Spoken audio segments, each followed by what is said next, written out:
I come this way before, travel through the open door.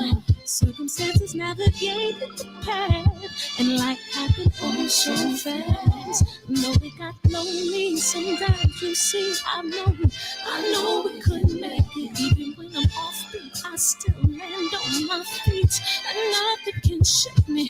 Cause I know life took a hold. I never. This is where I am destined to be. I'm not ready to give up. No. I believe in the miracle of life. Life's a break with no rehearsal. Learn quickly, they'll come for your role. Games can play, can't take it personal. Cause the devil is a liar. I'm telling you the truth.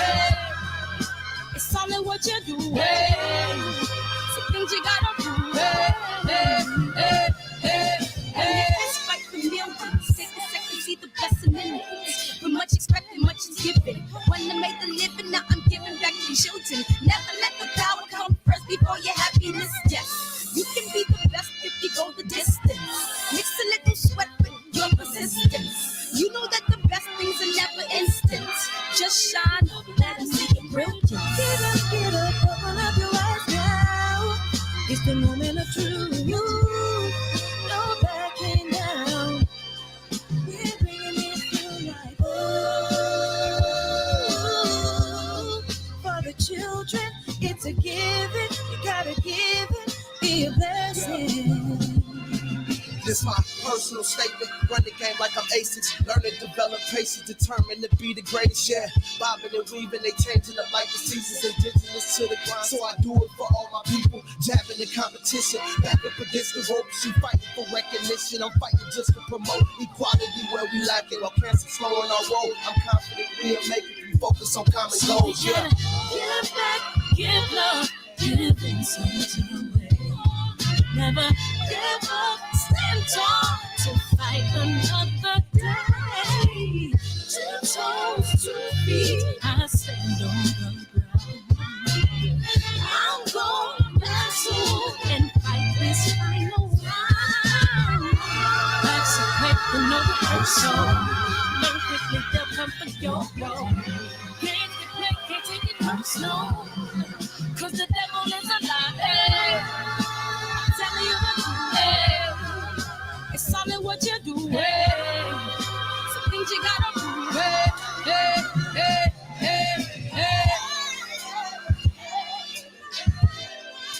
Dun, dun, dun, dun, dun. Hey, bounce with me. I know you feel this, y'all. Ooh. Hey. I'm gonna share all that I have and give to those in need. Okay, you got it. Great. Okay. Appreciate everybody coming in here, man. Thank you. Love is the word. DB. Love is the word. David, JP. We call him JQ. Fox fans, Phantom Brawler, Beautiful, Anad, DM, Kenny, Phantom Brawler, Jamil, Young World, Mike, Victor. Man, I appreciate y'all coming in here early, coming in here often. What up, big homie Kenny, David, KJ, Abdul, appreciate you, man. Amir, appreciate you. And the guest is already here, man. And I'm very excited to have this conversation. I am very excited to have this conversation, man. How are you doing? I'm excellent. How about yourself? Oh, I'm good. So I'll tell you how I heard about you. I saw you briefly on the Breakfast Club. Was that how long ago was that? I believe it was 2017, 18. Somewhere in there. Yeah. And then I lost track of you. And then when the letters came out about the police officer Ray Wood, didn't you just start, because I do so much Malcolm X and Nation of Islam research, you would just flood every time I opened up my YouTube, you were there. And I was like, man, we got to have this conversation. You know what I mean? Because you see the picture behind me. you can obviously tell what side of the fence I'm on, but I'm very interested. First, do you want to introduce my audience to who is Dr. Wesley Muhammad before we dive into this topic of conversation? I'm happy to just dive. Okay, well, let's go. Let's go then. Let's go. So my first question is, did you hear the daughter say that the letter was false? I did, yes. And I was curious why you didn't retract your videos or make an addendum. Oh, no retraction, no addendum is necessary. Mhm. I love we knew about Raymond Wood long before Reggie Wood published his letter. I watched his daughter's interview closely. She said she wants, obviously, to remember her father as a hero rather than the villain that he was. And she's fighting to make the plaques and accolades that he got from the NYPD be the symbol of his work rather than Malcolm X laying prone on an Audubon ballroom stage as the symbol of his work. Now, she said, dear brother, that her father's work ended with the Statue of Liberty case. And everybody knows that that is absolutely not the case. He, with Gene Roberts, with McKinney Welch, was sent to the Black Panthers to infiltrate the Black Panthers. So we have what Reggie Wood's revelation provided was just another detail of confirmation of what we already knew from other sources. Now, I'll close it on this.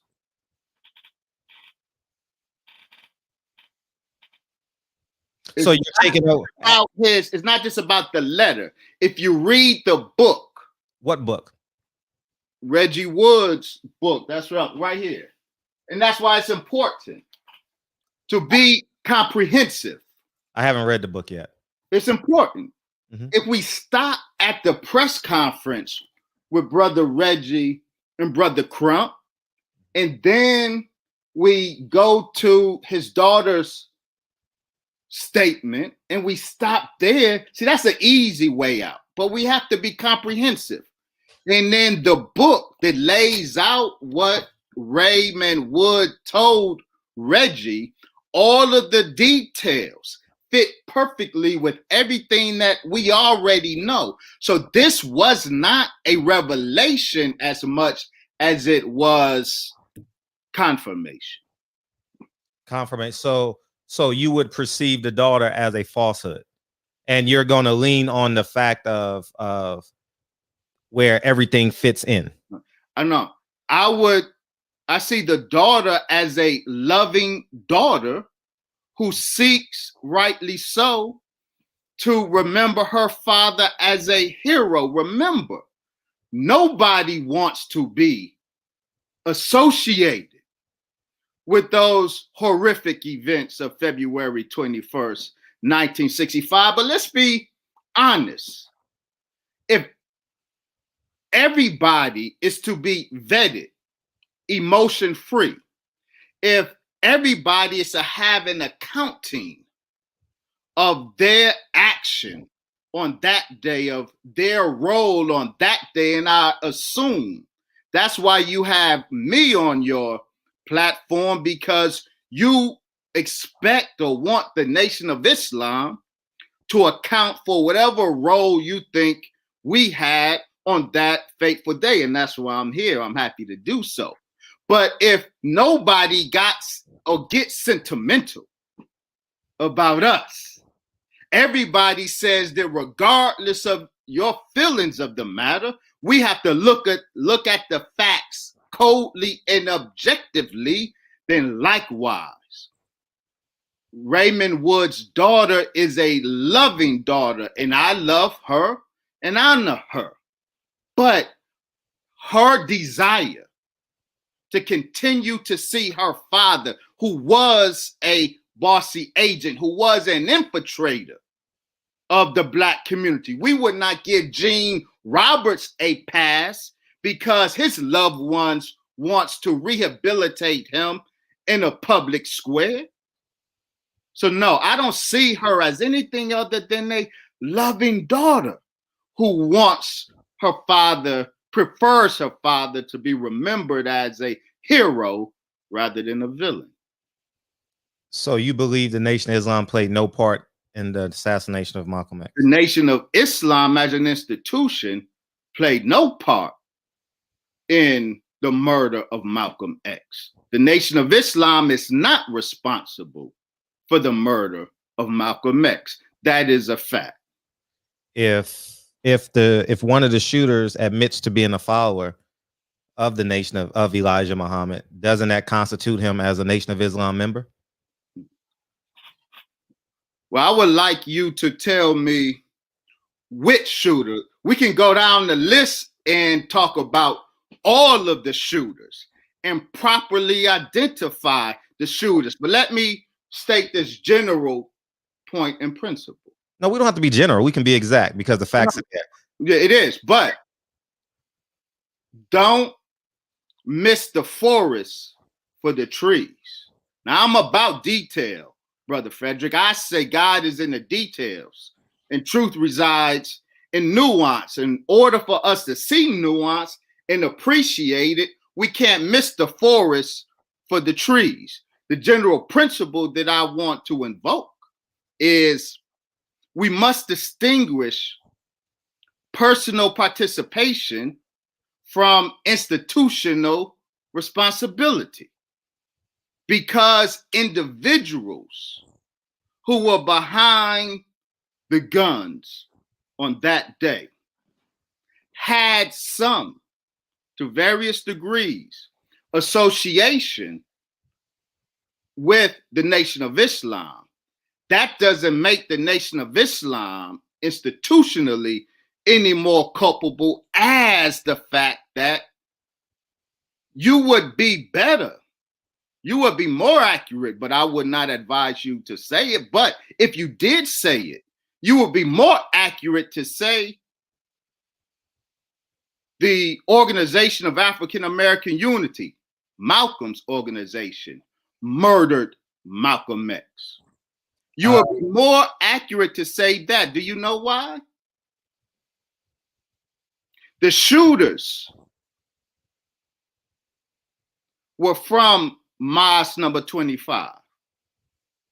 But those who trained the shooters as assassins were not from the Nation of Islam. The trainers of the shooters, the real assassins, were from Malcolm X's own organizations, Organization of Afro-American Unity, and Muhammad Mosque Incorporated.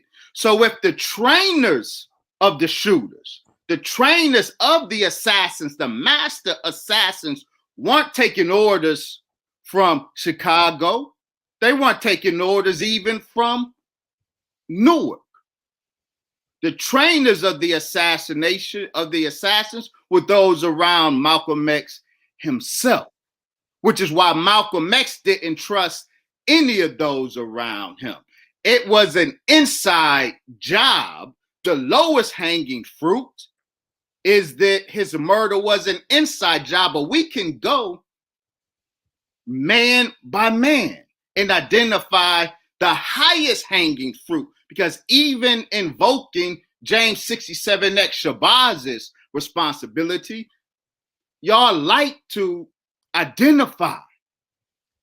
I know, but you're just filibustering. I just asked a simple question. If a killer, if a person, a detailed answer. No, it's not it's not, because if you want to go to the origin of military training, you got to go to you can go to the U.S. government, which we will. No, let me finish. Which is the origin of militarized training. So if you could say the Malcolm's team trained him, where did the Nation of Islam get their origins of training from? So I mean, but we're not talking about. Let me finish. The Nation of Islam as an institution. Wesley, let me finish. We're talking about the murderers of Malcolm X. I know, but we don't have to stroke with a broad brush because we have 56. We're not. We got names. We're being very specific. No, you're not. No, you're not. I invoked the name of James 67X. I invoked the trainers. Ask the question. Let me respond to you. Okay. I let you talk, and then I responded, and you cut me off. Oh, okay. Yes, sir. No, you don't have to serve me. We just gonna have a casual conversation. We're gonna get hot and cold, wherever we want to go. And then every temperature, it's yes, sir, because you are my brother. That's how we are trained. And I don't stop my training because I'm on your platform, dear brother. It's yes, sir, and no, sir, because you're my brother. And this is a conversation of respect. I respect you, as difficult as it may get. I still respect my brother.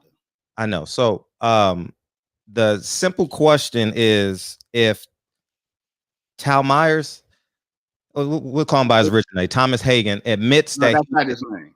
Okay, well we can Thomas Hager. Thomas Hager. Okay.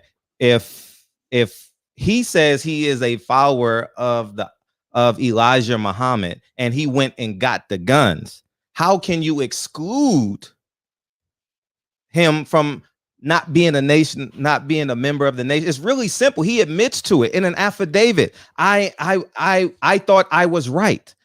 He said it in an interview. I thought I was doing the right thing. And then when I went to jail, the Nation of Islam did not support me. Was I a puppet?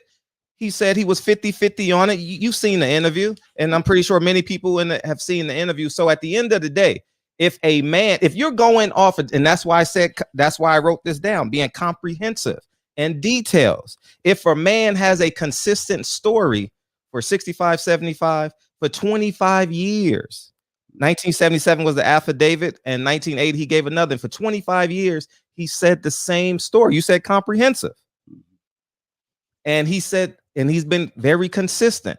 Doesn't that make it an absolute that he was a member of the Nation of Islam? No. Okay. He has been consistent.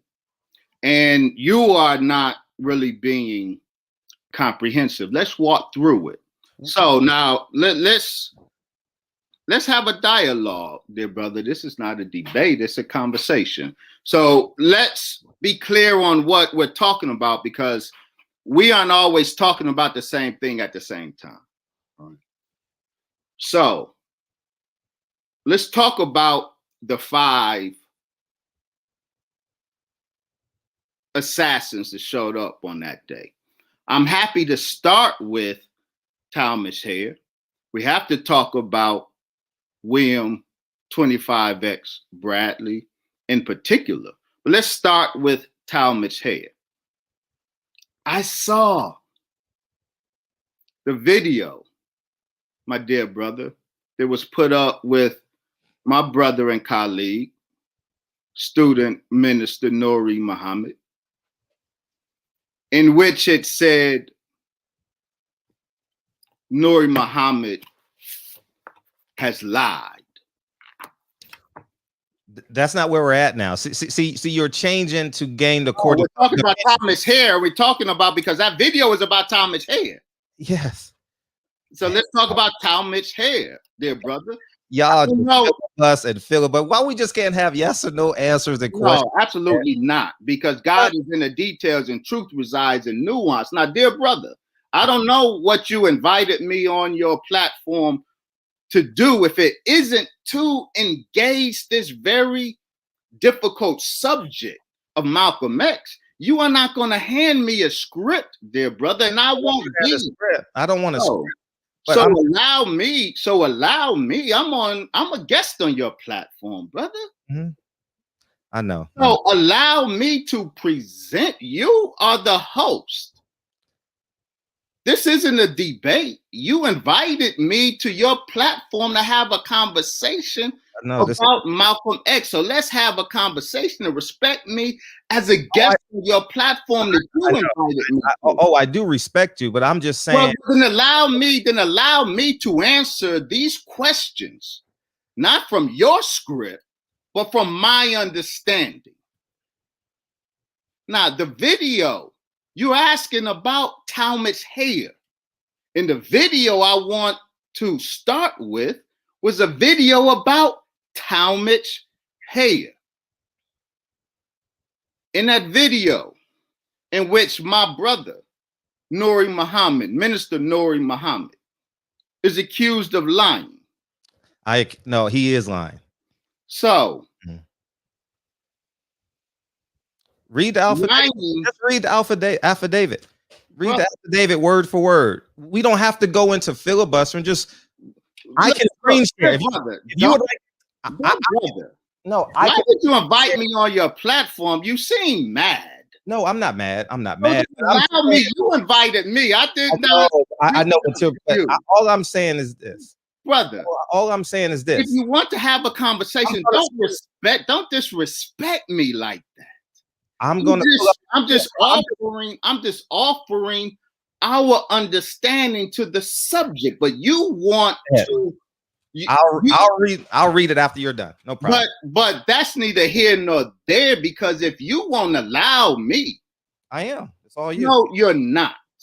It's all you're in your feelings, dear brother. I can't know my feelings. Whether you're hot or cold, as long as we get to the finish line, as long as we we can't get to the finish line if you want to dictate the terms of my answer. Feel free, Dad. Feel free, Dad. Feel free. Feel free. Well, so I'm giving you a platform. So what is this? I am going because you're. So what? You want to do it like that? No. You want to have? You want to have a street dialogue, or you want to have a professional, productive conversation? Go ahead, and I will rebuttal your statement. That's all. When you're done, I will rebuttal. You will let me get done? Absolutely. All right, but you haven't yet. For some reason, you want to make this acrimonious. No, all you. Okay. All you. Nuri Muhammad neither lied nor was he mistaken. Nuri Muhammad said that in the affidavit or in the court transcript, because it's not just about the 2-page affidavit, it's also about the 3,000 pages of the court transcript, which I read every page of it, but I know it's easy to read 2 pages of a transcript and watch 5 minutes of a YouTube video. Talmadge Hayer was consistent from his confession during trial to his affidavits, to his interviews. What he said was he was a member of the Nation of Islam. He was registered. He got his X in 1962, but then he fell out. He got put on time. He came back to the Nation of Islam, but then he beat up a brother, Talmadge Hayer, and he got put on F time. Talmadge Hayer was in the Nation on February 21st, but he was not in the mosque. He was not an active minister. He was on F time. He was not in the mosque. Let me read to you from Muhammad Abdulaziz. Remember him, Norman 3X Butler, who went to jail with him? He was asked, was Hayer a member of the Nation of Islam? And he answered. See, he was in the nation, but not in the mosque. Look at what he said. Well, he was, but not actively. He was inactive at the time. Something had happened. I don't know what it is. We know what it is, but he wasn't in good standing. So when Talmadge Hare on trial, his words were, on that day, he wasn't a black Muslim, meaning he wasn't active in the mosque on that day because he was on F time. That's the truth of the situation, dear brother. There are many. So a trigger man who was put out of the mosque at the time he pulled the trigger, yet you still want to pin it on the institution that put him out of its ranks at the time. That's illogical. He did carry an X. He got it in 1962. So he was in the Nation of Islam, but he was not in the mosque. This is what our dear brother, Minister Nuri Muhammad, was saying accurately.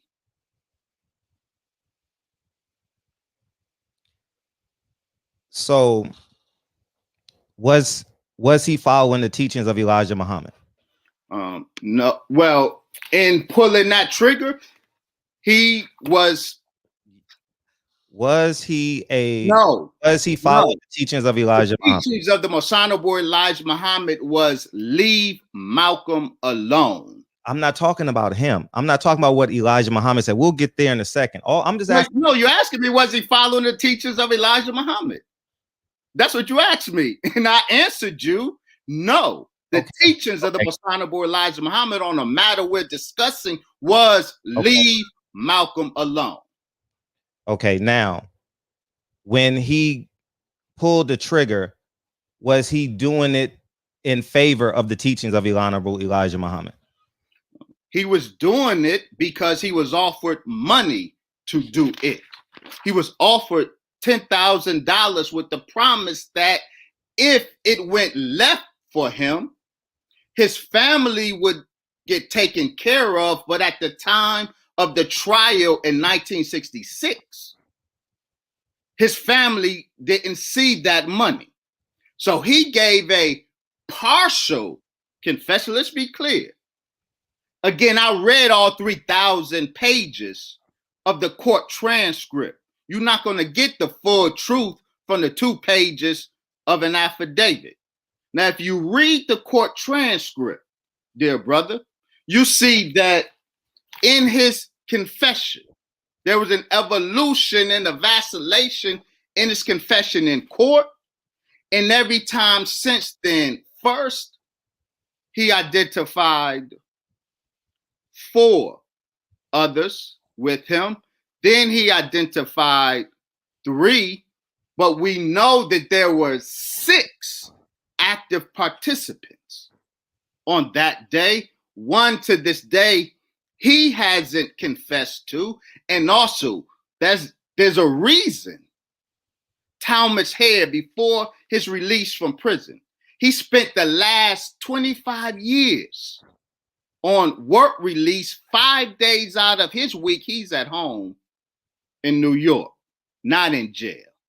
He had a sweet deal, Talmadge Hare, because he gave a partial confession. He didn't tell it all. But what he did say, every single time he was asked, he was not operating off of orders from the Most Honorable Elijah Muhammad. He said he didn't know who gave the order because Talmadge Hare was likened unto Private First Class Loudon Downey, from A Few Good Men, that zealous soldier who carried out an order from his immediate officer but doesn't know who gave the ultimate order. Colonel Nathan Jessup, in this scenario, who gave the order, was not Minister James Shabazz from the Newark Mosque. The order came from the White House. And we are documenting that here. Can I re-ask you the same question? was he following the teachings? I answered that explicitly. No, I answered it twice. No, he was not following the teachings of the Nation of Islam. The teachings were leave Malcolm alone. Okay. I answered that for you twice, dear brother. Okay. So in the affidavit, he also says that he did it because Malcolm X was speaking disfavorable about Elijah Muhammad, and he thought that he was being very disrespectful, and he wanted to do it, and I'm paraphrasing, in honor of Elijah Muhammad. Is that a fact? Yes, he believed. That's Two it. facts. No, That's no, it. no. That's all I asked. Is it a fact? The answer is yes. Is it a fact that there's two facts? He was a registered Muslim from 1962. He loved the Honorable Elijah Muhammad, but he was asked, he said the reason he agreed to the murder was because he was offered money. That's what he said. The reason he agreed to participate in the murder is because he was offered money. So the question isn't whether he loved the Honorable Elijah Muhammad or not. The question is who gave the order. And he never said, and he said specifically that he has no knowledge of the Honorable Elijah Muhammad giving such order. And so institutionally, the Nation of Islam cannot be held responsible. But I want to talk about William 25X Bradley. Talmadge Hayer was a private in that army. William Bradley, who the Netflix documentary focused on, and I hope we can unpack the Netflix Who Killed Malcolm X documentary. That documentary focused on William 25X Bradley. Now, what's important about William 25X Bradley, let me show something.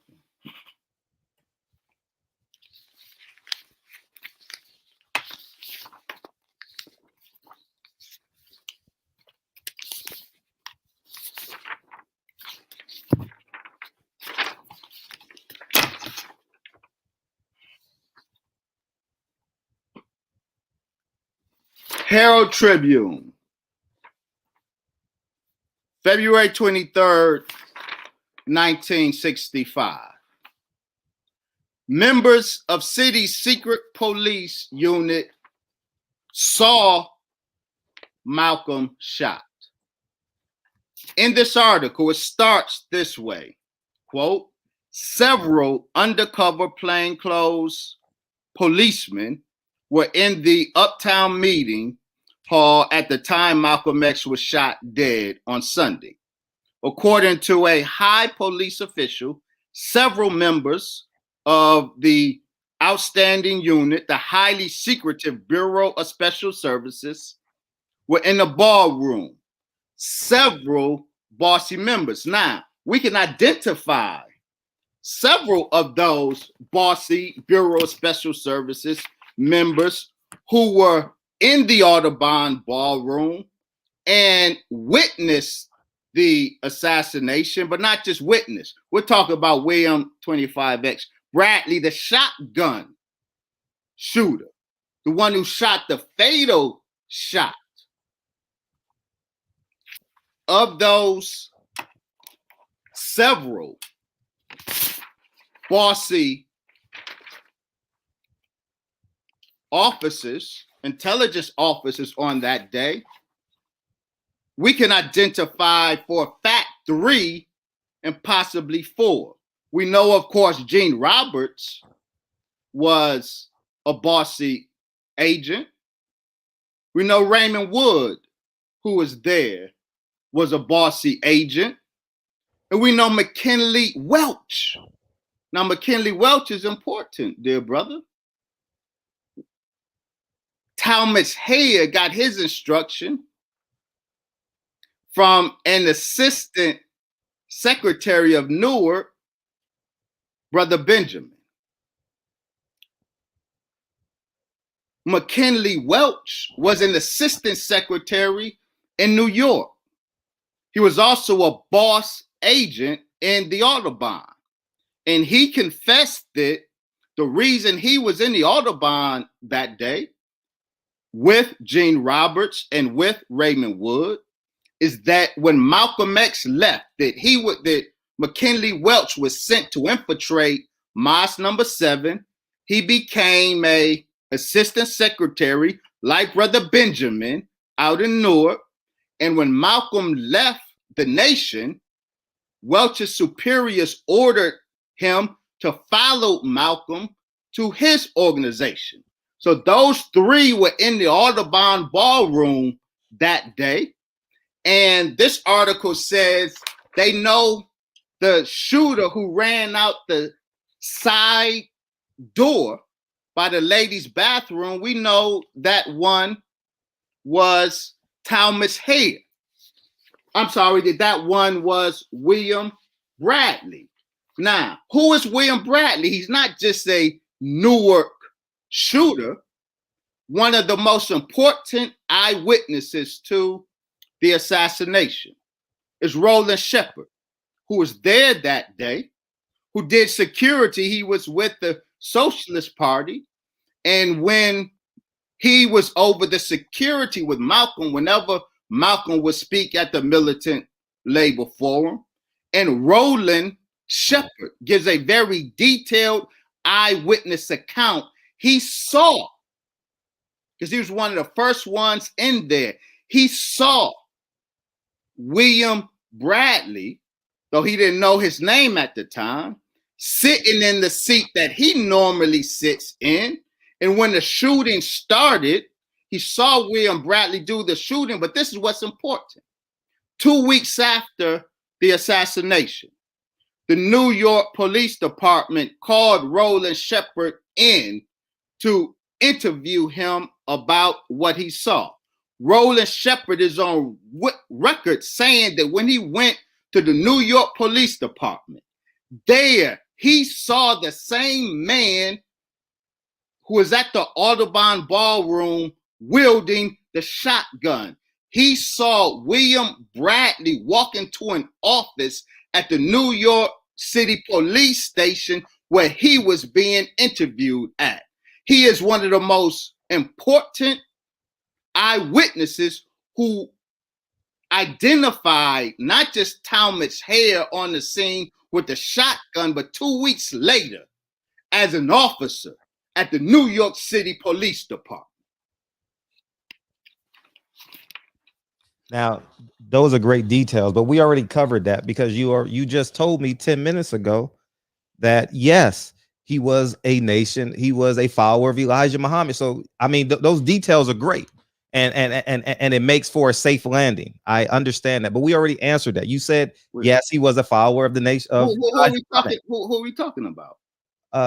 Hare. So we're clear on that. We're clear on that. I understand these details are great, and I'm not discounting or discrediting. God is in the details. We're talking about who's responsible for his murder. Thomas Hare was a patsy. He tells you that because he believed in Honorable Elijah Muhammad, yet he was put out of the nation and he violated an instruction of the Honorable Elijah Muhammad. I don't care how much he says he loved the Honorable Elijah Muhammad. If the Honorable Elijah Muhammad said, leave Malcolm alone, the Honorable Elijah Muhammad said a hypocrite is not to be killed. You can participate in his killing and then say, I love the Honorable Elijah Muhammad. It don't work that way. Okay, let's start from the genesis of and then we can come back and get back to the details. I don't mind you sharing the details, but I just like yes or no answers because it just makes no, sir. I'm saying you give your details. That's not me. No, I'm saying I'm comfortable with you giving your details. Let's be real clear there, brother. Let's be real clear. I will not try to script your questions to me.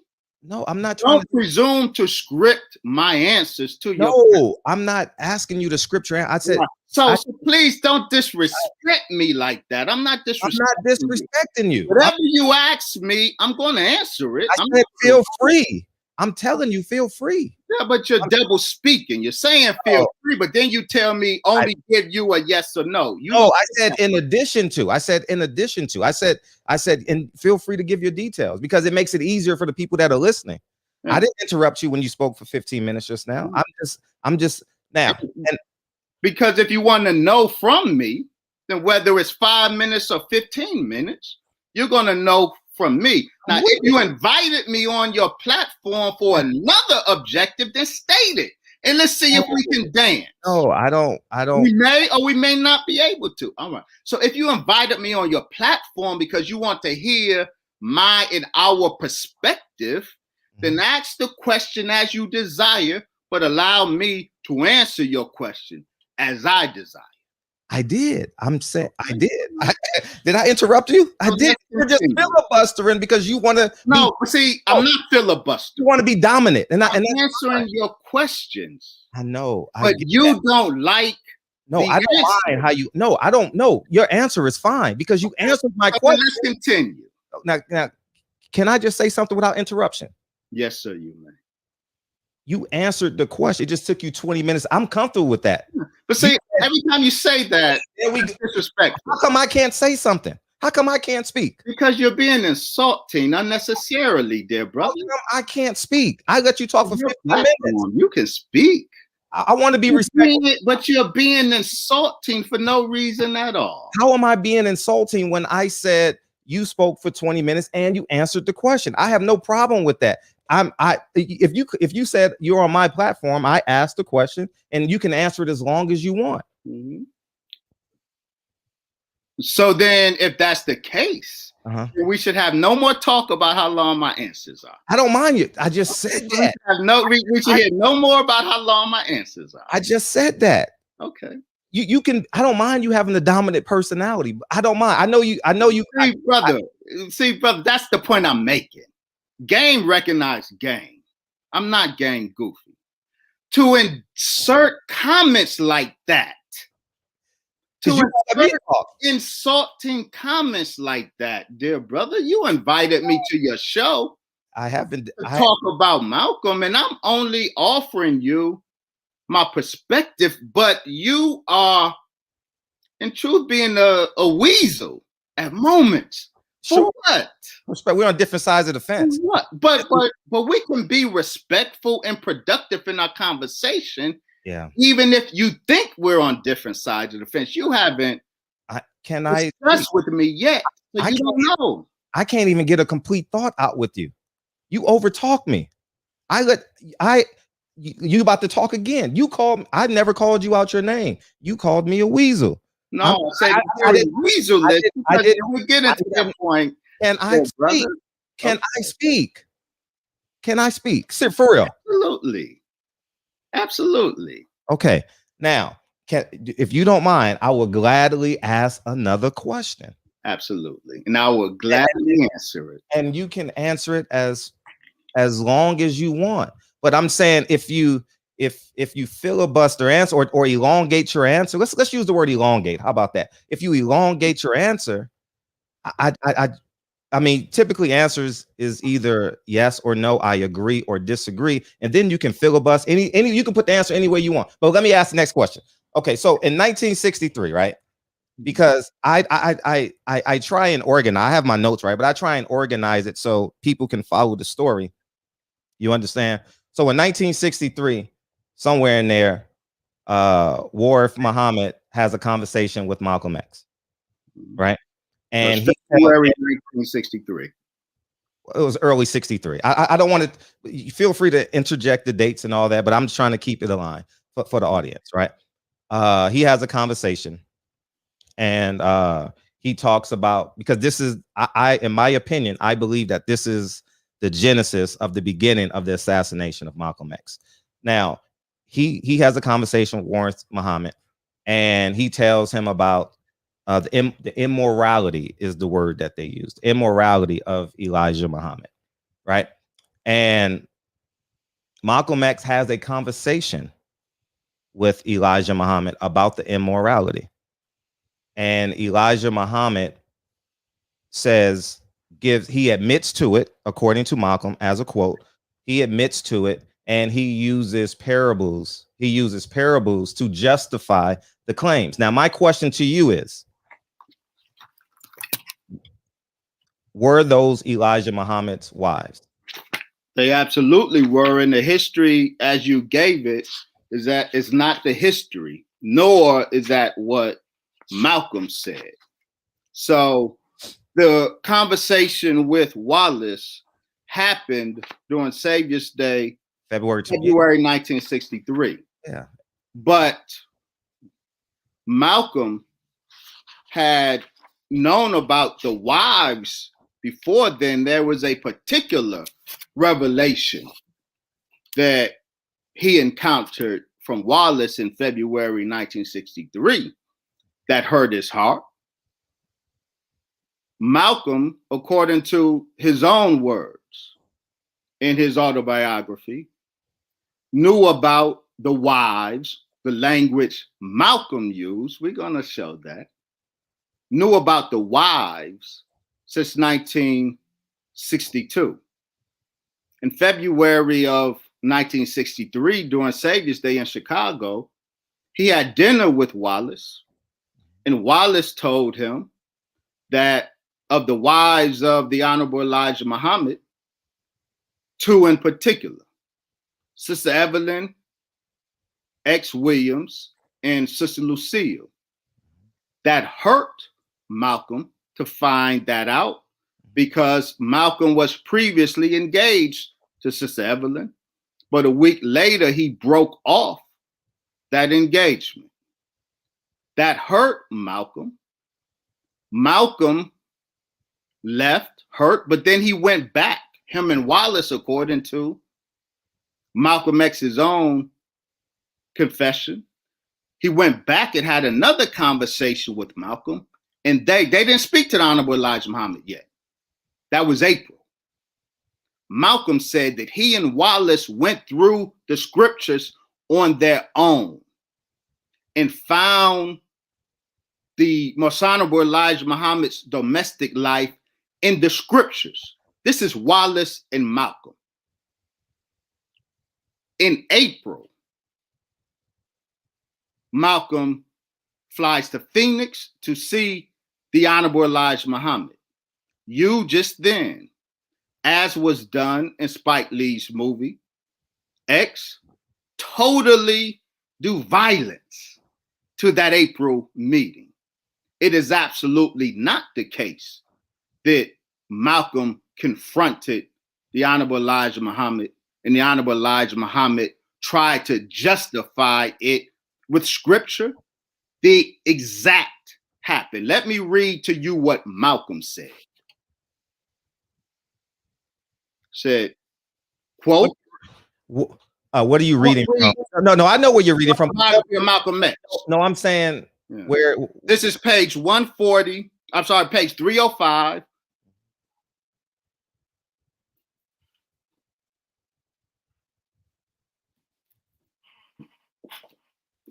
Page 305 of the autobiography of Malcolm X. Elijah Muhammad, listen to his words. This is how it went down.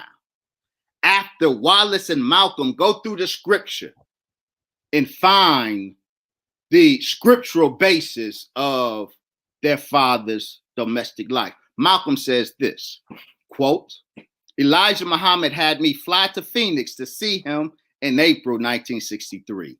We embraced, as always, and almost immediately he took me outside, where we began to walk by his swimming pool. He was the messenger of Allah. When I was foul, vicious convict, that other convicts had called me Satan, this man had rescued me.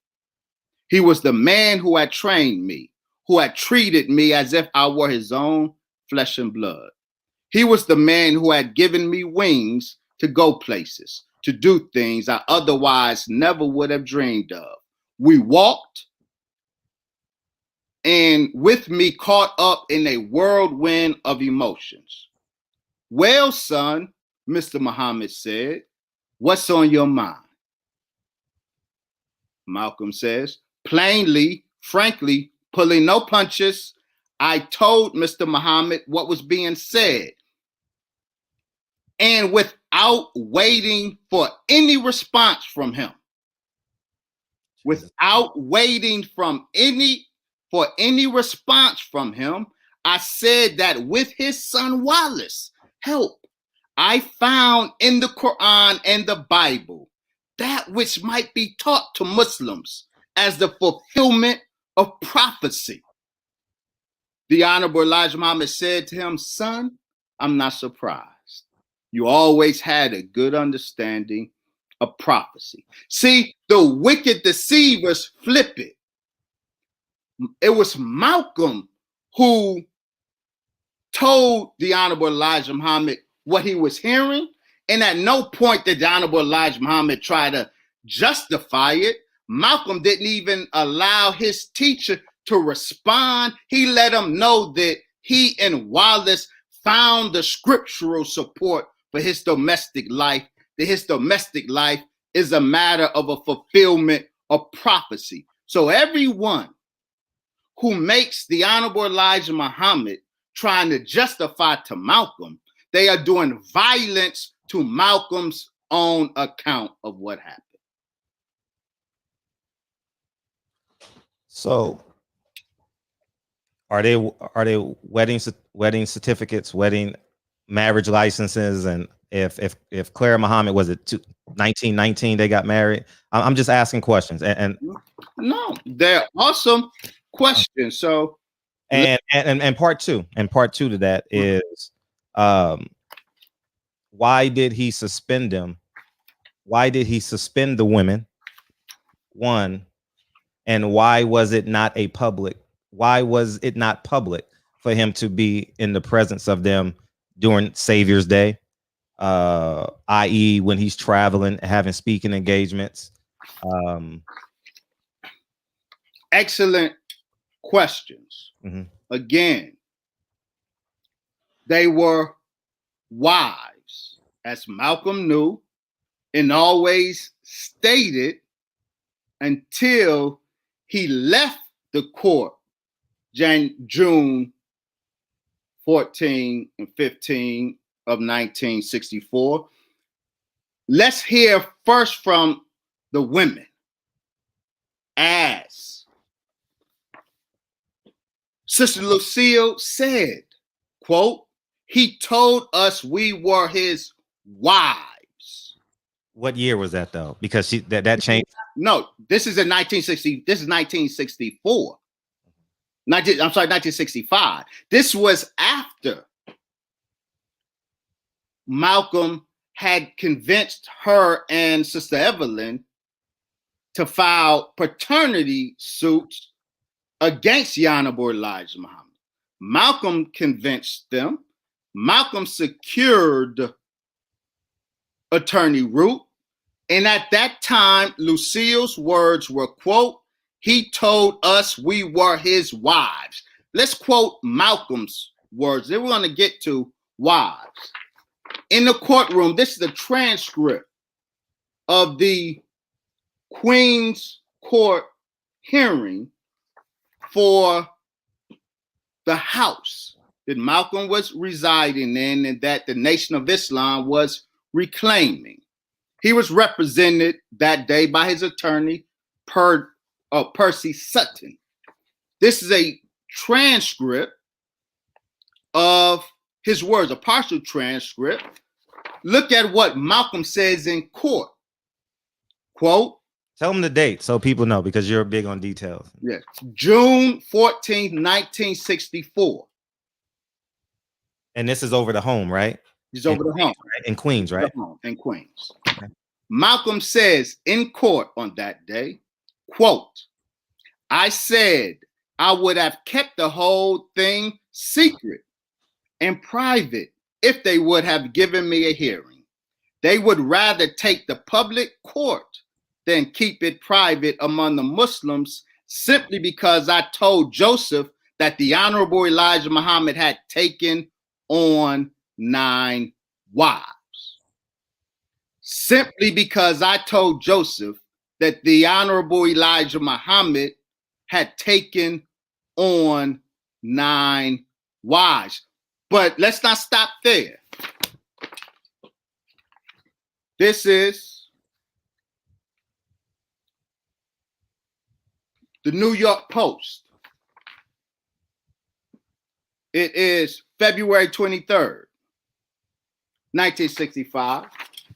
They too quote Malcolm as saying, quote, I told members of my mosque that Elijah was living with 9 wives and 6 children by those wives. But I've since found out it was 7 wives. So in those 3 sentences, he identifies them as wives 3 times.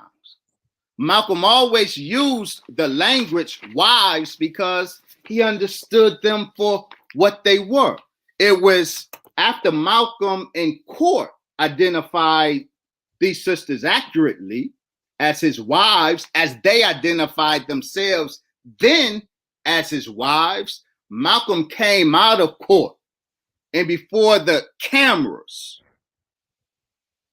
twist the narrative and uses the language teenage secretaries. He didn't say that in court.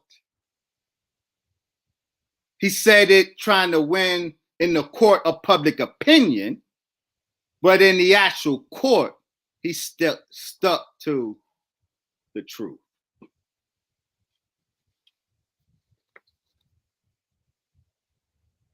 So why was it private? Why was it a secret? Yeah. And why did he suspend them if they were his wives? Why did he was very aggressive as it pertains to being a father to those kids, and aggressive like with his dialogue, with his energies, as it pertains to the women and them asking for money? I actually have interviews, and I'm going to clip you, and I have interviews with people that was around him at that time, and I'm going to clip you, and I'll definitely tag you at that point. But the point I want to make is, why was it a secret if those were his wives? Why did he suspend them? Why did he not acknowledge the kids before his vast Nation of Islam? That was his private life.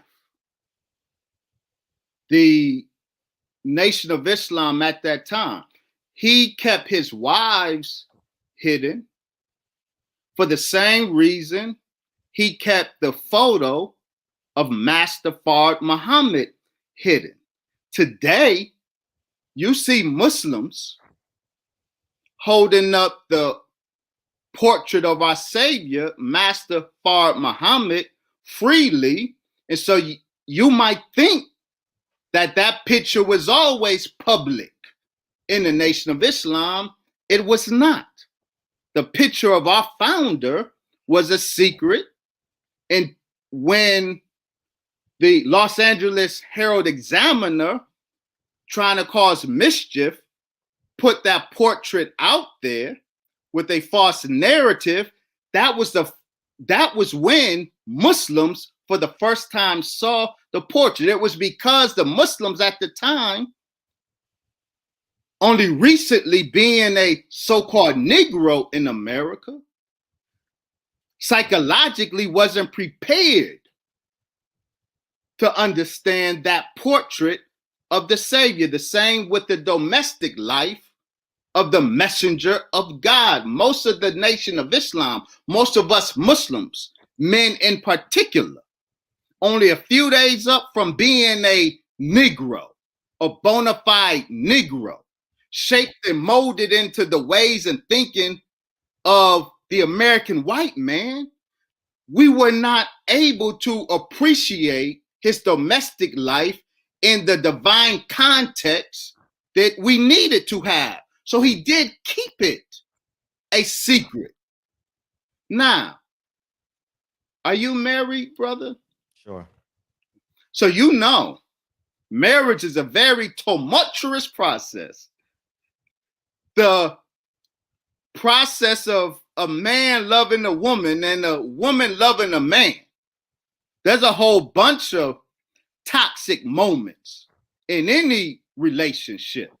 So to point out the ups and downs, the tumultuous moments in his relationship with his wives is unfair.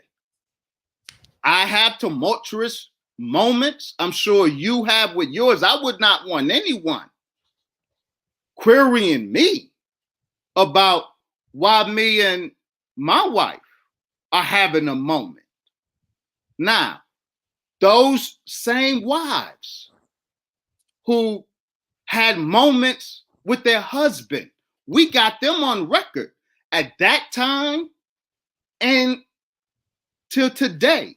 They give a clear accounting of their relationship with the Most Honorable Elijah Muhammad, and they give a clear accounting of what happened with Malcolm. If we are going to focus so much on them, then let them speak. Let's respect their perspective. And their perspective was that they were his wives. And they said in their statement, yeah, all husbands and wives have tumultuous moments. Can't ask a man why you having a tumultuous moment with your wife. That's par for the course. So the extension of that question is, why is his 8 kids with Clara Muhammad public and the 13 he had outside private? You mean why were they? For the exact same reason I just told you why the wives were private. If the wives are private, certainly the children will be private.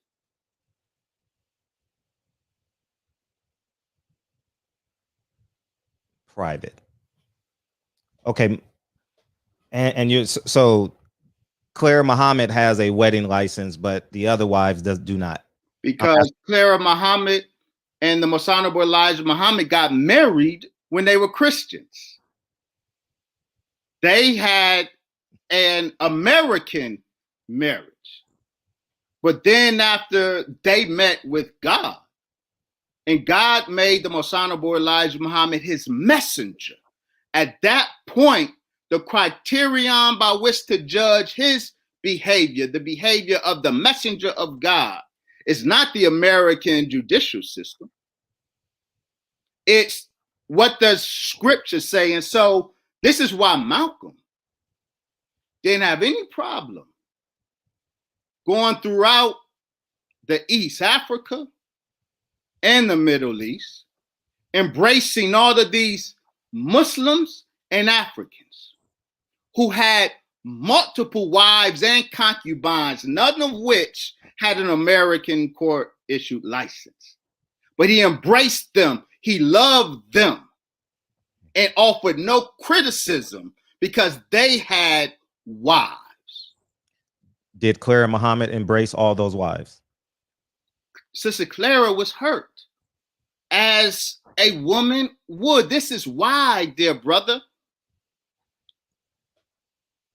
no male member of the Nation of Islam is permitted to engage in polygyny, the practice of taking more than one wife. None of us are. That is the burden reserved. I said burden, I didn't say privilege. Multiple wives is the burden reserved for the messenger of God, because we are dirty. We got too much nigger in us, too close to our surface. And so we will engage in that. We will engage in it in a way that does profound damage to the women. That is a hurtful state of affairs, mostly for the woman. So Sister Clara was deeply hurt. She loved her husband and she never left him, but she was hurt. She did not like it, but you will be hard pressed to find a woman that would like it. The wives of Prophet Muhammad did not like that they weren't the only one. No woman likes that. So yes, Mother Clara was hurt, understandably so. May Allah be pleased with her. So, but by her being you called her Mother Clara Muhammad, am I correct? That is correct.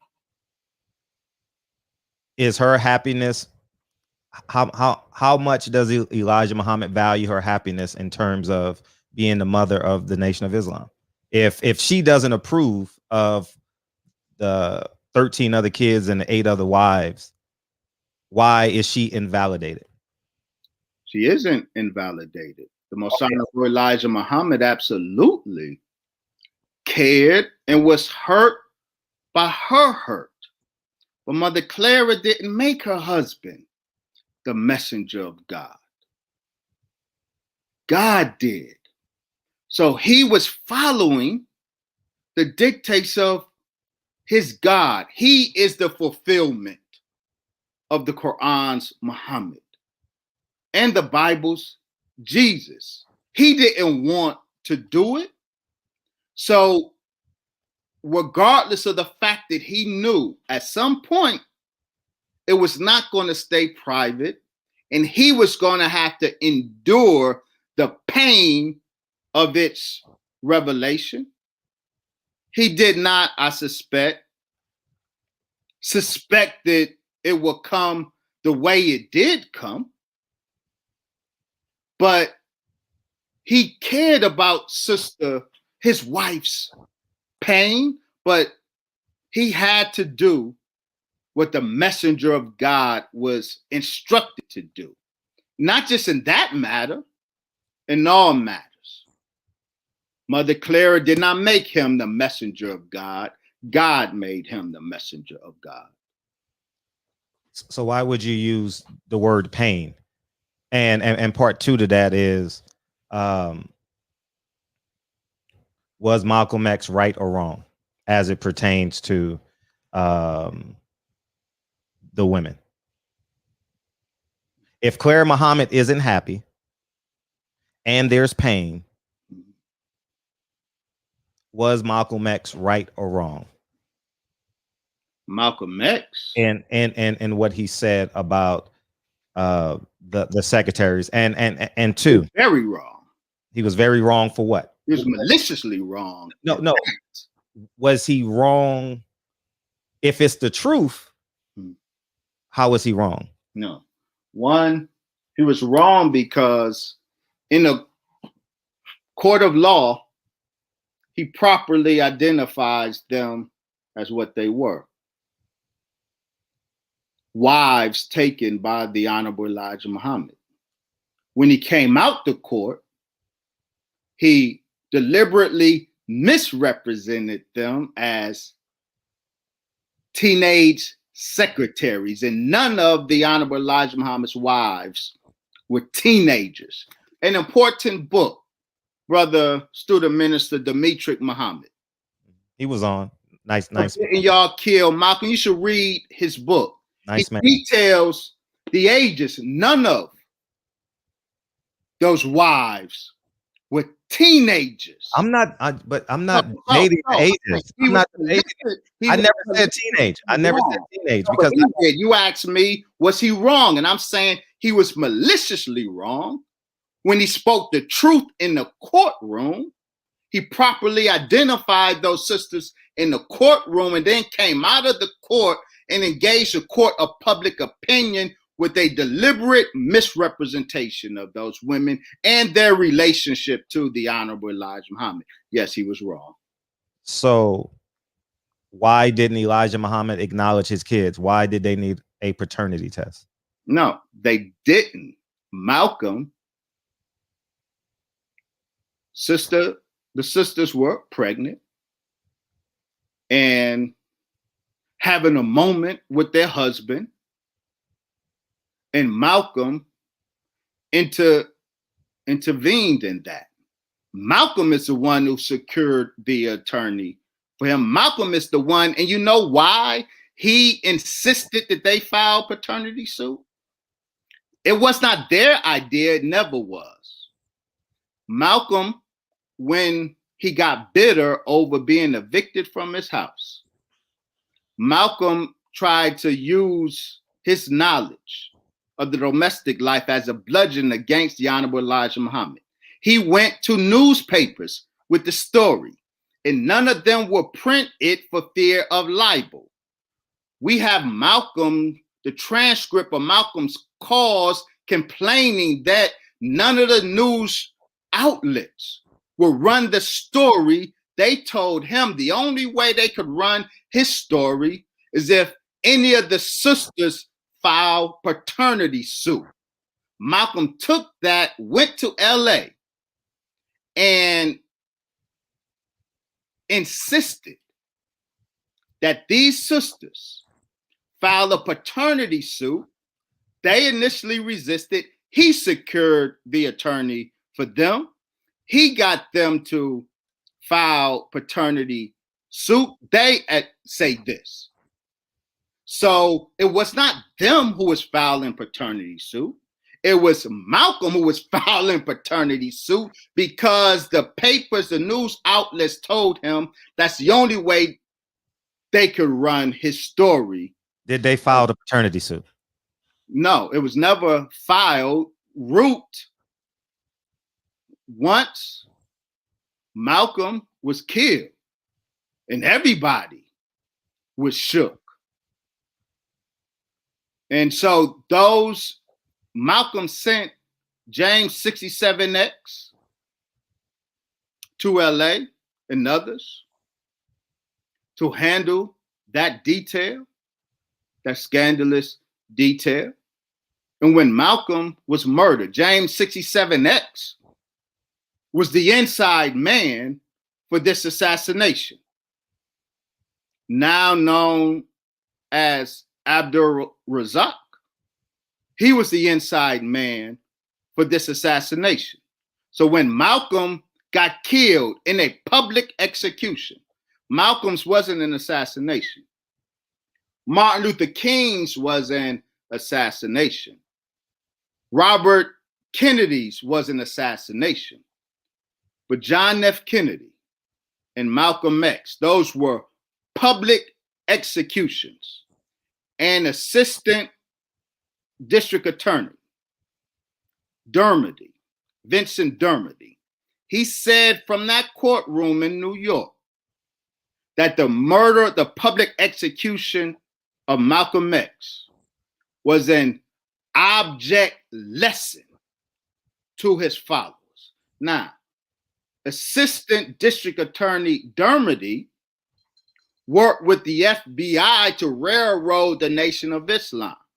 He was an inside man. So when he says the public execution, the brazen, he uses the language brazen, the brazen public execution of Malcolm X was an object lesson to his followers. An object lesson is a lesson, an abstract principle taught by a visual, physical example. His followers, his people, got the lesson. It was his people who were the primary organizers on the ground of the assassination. Malcolm's people over at OAAU and MMI, not over in Newark. It was Malcolm's people who were the primary organizers of the hit. So when it went down, the whole attorney route and paternity, that was on nobody's mind. So it just died. Okay. Now, Wallace Muhammad, can you elaborate on the conversation you had with his mother about his dissatisfaction with the disrespect of Clara Muhammad and the disrespect of his kids from his first marriage. That the conversation, I know you saw the conversation with he and Louis Farrakhan on the DS having the conversation, and why was he dissatisfied with his father and kicked out of the Nation of Islam or suspended? I don't know what words you guys use, but suspended from the Nation of Islam for having these conversations.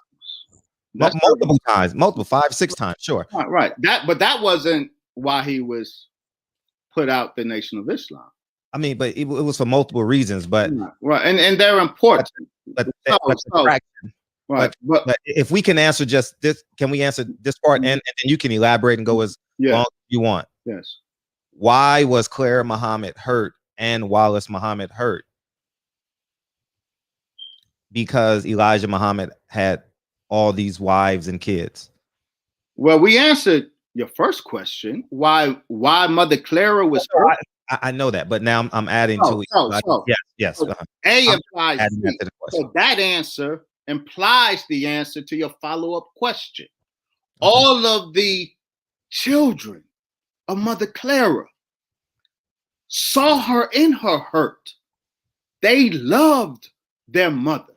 And just as Mother Clara couldn't get past her hurt over her husband's domestic life, her children could not get past the hurt it caused their mother. So we in the Nation of Islam, under the Honorable Brother Minister Louis Farrakhan, are not allowed to judge the children of Mother Clara. Their human pain is understandable. We can't put ourselves in their shoes. We understand why they would be hurt with their mother in that pain. So we accept that. It doesn't change the facts, but we don't judge them for their hurt. Now, Wallace, Imam Wahiduddin Muhammad, he also had profound theological disagreements with his father. He got put out of the mosque on occasions because of theological difference. Imam Wahiduddin Muhammad did not believe Allah came in a person of Master Fard Muhammad. So that theological battle played out, and it reverberated in many different quarters. But the children of Mother Clara, they're human. Okay. They experience human pain. And we don't judge them for that. So would you say that Elijah Muhammad broke the vows of he and Clara Muhammad if she has pain? No. Okay, that's fine. No. I don't know a man who has a wife because private never caused her pain. No, I'm not. See, that's a broad brush. We're just focused on Clara and Elijah. What I'm saying is, allow that man. He's a husband with a wife, and so the normal husband-wife stuff applies. So that's normal. So that's normal. Absolutely, it's normal. Okay. How many kids do you have, by the way? That's curiosity. I have 5. How many girls you have? I have 4 girls. Congratulations. You almost close. You actually was attempting to follow in the footsteps of Malcolm, but let me would you allow either of your 4 daughters to be 9, 10, 11, 12? Say that again. Would you allow either of your daughters to be 9, 10, 11, 12 of Elijah Muhammad's wives? Asking a question. The Honorable that's an impossibility. Would I allow my daughters? Because I'm trying to understand. Elijah Muhammad's wives. Are you asking? Yes, I'm asking. Question: would I allow my daughters Yes. to engage in a polygynous relationship? Because he's doing God's work. That's why I'm asking. Would you allow your 4 daughters to be wife? You're saying that if I were back in 1965, would I allow? Because there's an illogic. Let's just keep it. If so, 2 questions you can ask me. Would I allow, Brother Wesley? Would you allow your daughters to be a sister wife? Is that what you want to know? Would I allow my daughter to be a sister wife? I would say no, because me as a man, I can't take sister wives. So I would not want my daughter to be a sister wife. So that goes against your. So that goes against your. The policy of the Nation of Islam. It is forbidden for men to take wives, and it is forbidden for women to be sister wives in the Nation of Islam. It was then, it is now. So you wouldn't allow it. You said a whole lot, but you wouldn't allow it.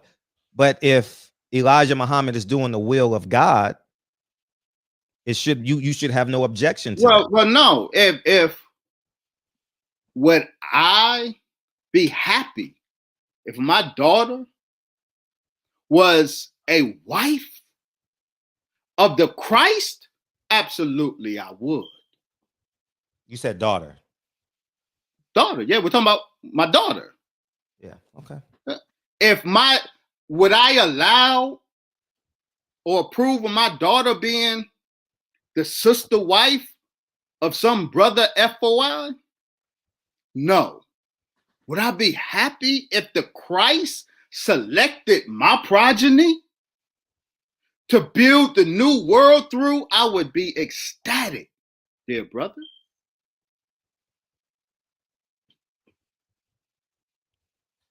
So you wouldn't object. I'm trying to get clarification on because you just flip-flopped in your answer. So what no, there's 2 levels of answer. And that's for why I keep saying that there's a difference. I don't know why you're not recognizing. Oh, I'm not We're drawn between the messenger of God, yes, and Brother Wesley. Brother Wesley can't take no sister wives. So you could not you. I said so you could handle. You would give your daughter away to Elijah Muhammad, being child number 22, wife number 9, and staying in private. Oh, absolutely. If I were in that day. Okay. So you want to retroject me and my daughters back in 1965? And I only asked you that for your ideology, not out of disrespect for your daughters. I'm just no, and I'm not saying that to you. I'm saying that to the people in the audience because I don't want. And it's important that you don't miss the nuanced point that I keep trying to give to you. We are talking the messenger of God's domestic life. It's not the template for FOI's domestic life. And so, no, I would not allow my daughter to be a sister wife to any brother. But if the messenger of God selected my daughter as a divine wife, a mother of the faithful, yes, I would be ecstatic. And I would understand, dear brother, that there's a lot that goes with that very difficult and burdensome situation, because it's a divine situation. Those circumstances are above my intellectual and spiritual pay grade. That's real fancy. Okay, now let's digress to Malcolm and Islam. You said in Islam you can have more than one wife. It allows you to have more than one wife because this is not this ideology in this country, right? I'm paraphrasing what you're saying for understanding my understanding. I'm regurgitating my understanding. So if you don't agree with a normal Nation of Islam member having more than one wife, which is allowed by the Quran, according to what you just said 35 minutes ago. I have it in my notes. Mm-hmm. I say it right now. Oh, I know. Why would you forbid your daughters in 2021 to do it if the Quran, in which you follow every day of your life, allows it? Yeah.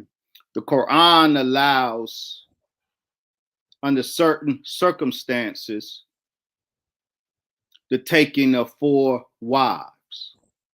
We in the Nation of Islam in the West, we do strive to follow the Holy Quran every day of our life, but we don't stop there.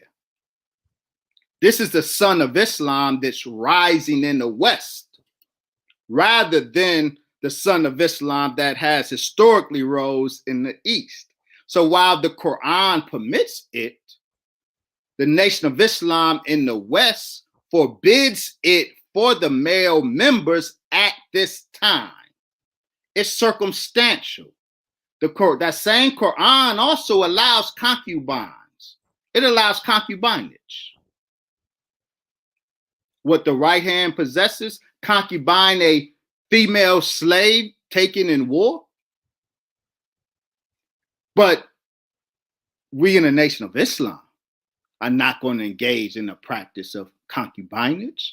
So everything that's permitted in the Quran isn't prescribed for us here in the West, because we're talking about the so-called Negro, who was born in the sin and shaped in the iniquity of American white supremacy. So the religion of Islam is regional. Oh, in its manifestation, it's very regional. It's profoundly regional in its manifestation. God is regional. That's interesting. No, you didn't talk about God. You said Islam. And no, I'm saying, but Allah is God. So I'm saying, well, but God ain't Islam in its local manifestations. Indonesian Islam is not the same as Nigerian Islam. Yemeni Islam is not the same as South African in its manifestation. So the manifestation of Islam, the articulation of Sharia, Islamic law, is profoundly regional across the world.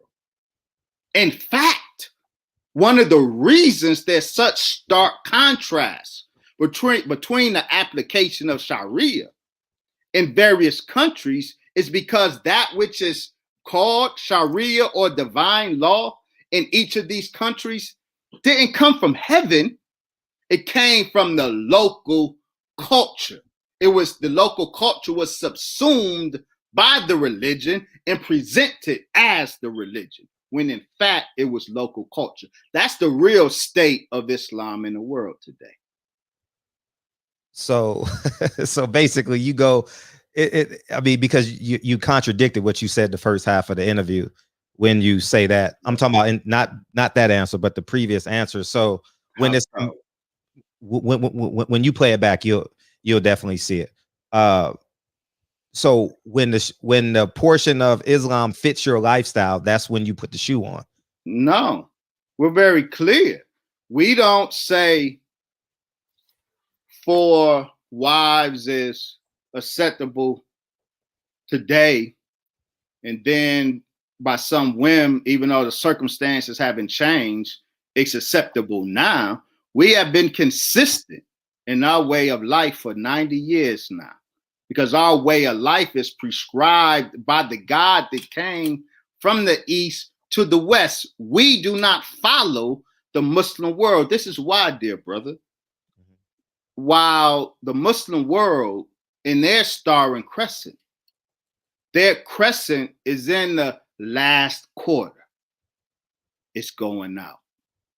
Ours is distinctly different. Our crescent on our lapel is in the first quarter. It's the new moon. We are the new Islam. We are not day by day Islam.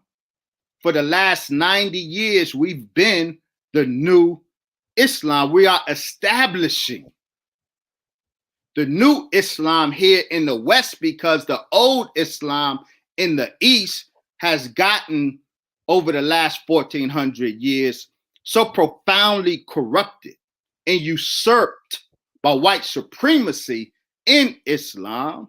It is not the medicine that it once was. The Islam of the world today is not medicinal. The Islam of the Most Honorable Elijah Muhammad that has been consistent for 90 years is medicinal. So we stick with this. And if the Muslim world would wise up, it would follow the lead of the new son of Islam that has risen in the West. Is a Nation of Islam believe in separation? Yes, sir. Absolutely. Is it an all-black organization? Absolutely. No, I'm asking. I'm asking because the Nation of Islam is an all-black. In terms of, are there whites? No, there are no white members of the Nation of Islam. Are whites allowed to be a part of the Nation of Islam? No, sir, they are not. Okay, I'm just curious because I heard Farrakhan say that whites will be a part of the nation. And in the future, because the Most Honorable Elijah Muhammad said that in the hereafter, after the destruction of the white man's world, there are a few whites who will make it into the hereafter. Yeah. But that's not here now, that's hereafter. Okay. Now, the reason why I asked, because not about that, but we're progressing from the wives. So obviously there's dissension in the Chicago home, right? And as it pertains to the whole conversation won't be about. No, because we're progressing to the reason why I believe one of the reasons why Malcolm X was assassinated. That's why I'm trying to walk through this story. Okay. He suspends him. Now we're leading into the comments about JFK. He suspends him for saying the chickens have come home to roost. Everyone has seen it. No. And he suspends them for 90 days, correct? He suspends them for disobedience. Disobedience, right? And because he made a comment, he told weeks prior not to make a comment about the assassination of. Not weeks prior, the day of. The day of. I'm sorry, but I'm talking about 3 times. He was. Yeah. Malcolm received 3 instructions, as every minister was instructed to say nothing concerning the assassination of Malcolm X. I'm sorry, the assassination of John F. Kennedy. 2 directives were sent out through the secretary's office around the nation. And then Malcolm was given a 3rd specific reminder by the Honorable Elijah Muhammad before he went to deliver his speech at the Manhattan Center in New York. So that's why he was silenced, not because he made a truthful statement. And as Malcolm said in his conversation with Peter Goldman, Malcolm said that the Honorable Elijah Muhammad told him that he spoke the truth, but he disobeyed. And Malcolm's words were this, quote, "I should have kept my big mouth shut," end quote.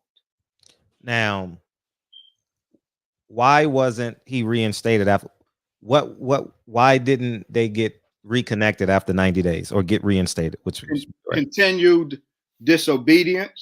Okay. Understand what so you have to know something about the workings of the Nation of Islam, and most people who comment have no clue about our workings. That's why they miss the mark so much.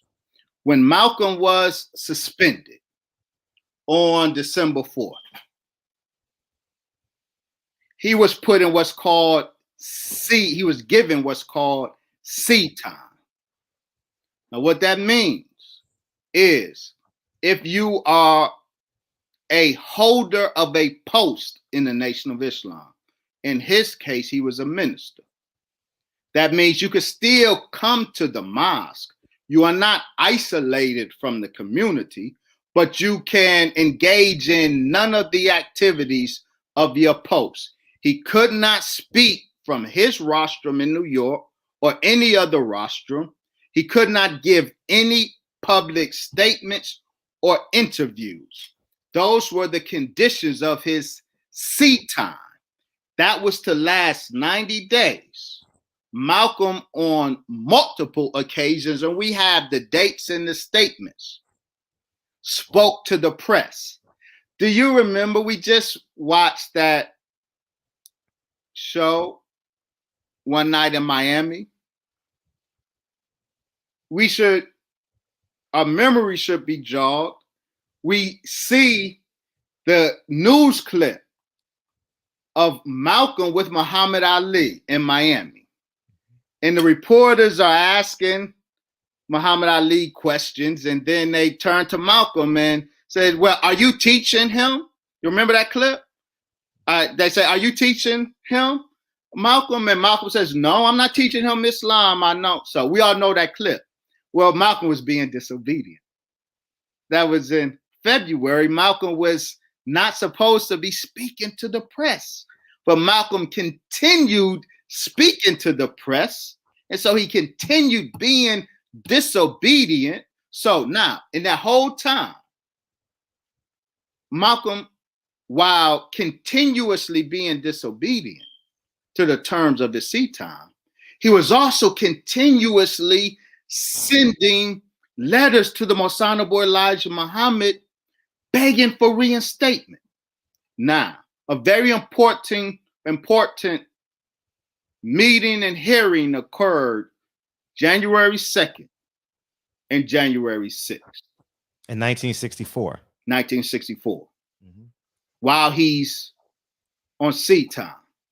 Because of the continued disobedience, Malcolm had a hearing with the Most Honorable Elijah Muhammad, the Supreme Captain Raymond Sharif, and the National Secretary John Ali at the time. That's how hearings happen with laborers. This myth that Malcolm should have had a hearing among the body, that's not how the Nation of Islam works. You march out publicly once the hearing has taken place with the four laborers. But in any case, Malcolm, in that meeting, he apologized. He confessed to the Most Honorable Elijah Muhammad, and we have the transcript of the meeting in the FBI files on Malcolm X. So you're going to use the FBI files? Well, because if you're going to use the FBI files, we're going to make a sharp left. I'm just saying. Everybody. No, I don't mind. I don't mind. Because if you use single book, it doesn't. If you use FBI files, then we can quote Elijah Muhammad about Moses. I mean, because I absolutely use them. I'm not afraid of the files. I don't want you to be afraid of them. If you're going to use that conversation judiciously, I'm just saying. If you're going to use that, they're very important. They're very important. The FBI files. Okay, that's fine. There's no reason to not avail ourselves to them. We aren't slaves to them. Okay. But we avail ourselves to them. But what's important is Malcolm. Because I'm going to tell you this. If you use the FBI files for a conversation, then you got to use the FBI files all the way up to February 21st, 1965. And we absolutely should. I have the FBI. What in case closed then? I don't know. Case closed. I don't know what FBI file you're reading. I mean, I don't understand. I never. What I'm saying is, presented myself as don't use the FBI file. No, because the reason why I say that and I stayed away from it in this conversation is because no one can say that's what they said exactly. You understand? Now, time and location. No, can I finish? Can I finish? No, I'm disagreeing with you. No, time and location. Time and location. I think the FBI files are pretty damn good. Like in terms of Elijah Muhammad was here, Malcolm X was there, whoever else was there. He traveled to Phoenix on TWA. That's fine. But in terms of the dialogue, I mean, if you want to use the dialogue, then I mean, you might as well just say, I mean, it's done. If you're going to use it for that conversation in January, which I know the conversation, then we got to use it. Then we got to use it when Elijah Muhammad said he must be silenced. When Elijah Muhammad said treat him like Moses. Treat him like Moses treated them. So at the end of the day, Elijah Muhammad, according to you, because we're going to use that conversation, Elijah Muhammad is accountable for one, creating the energy and not allowing the people to say, do not lay a hand on Malcolm, because he said his eyes must be closed. He must be silent. So at the end of the day, I appreciate it. And I wanted to stay away from those files. But since you want to use the files for that conversation, then I can stay away from the files. Then let me give you my assessment of the FBI files.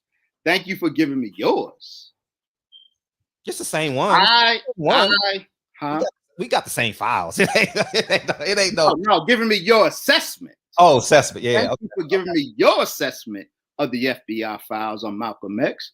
Allow me to give you my assessment on the FBI files, the CIA files, and the Boss files.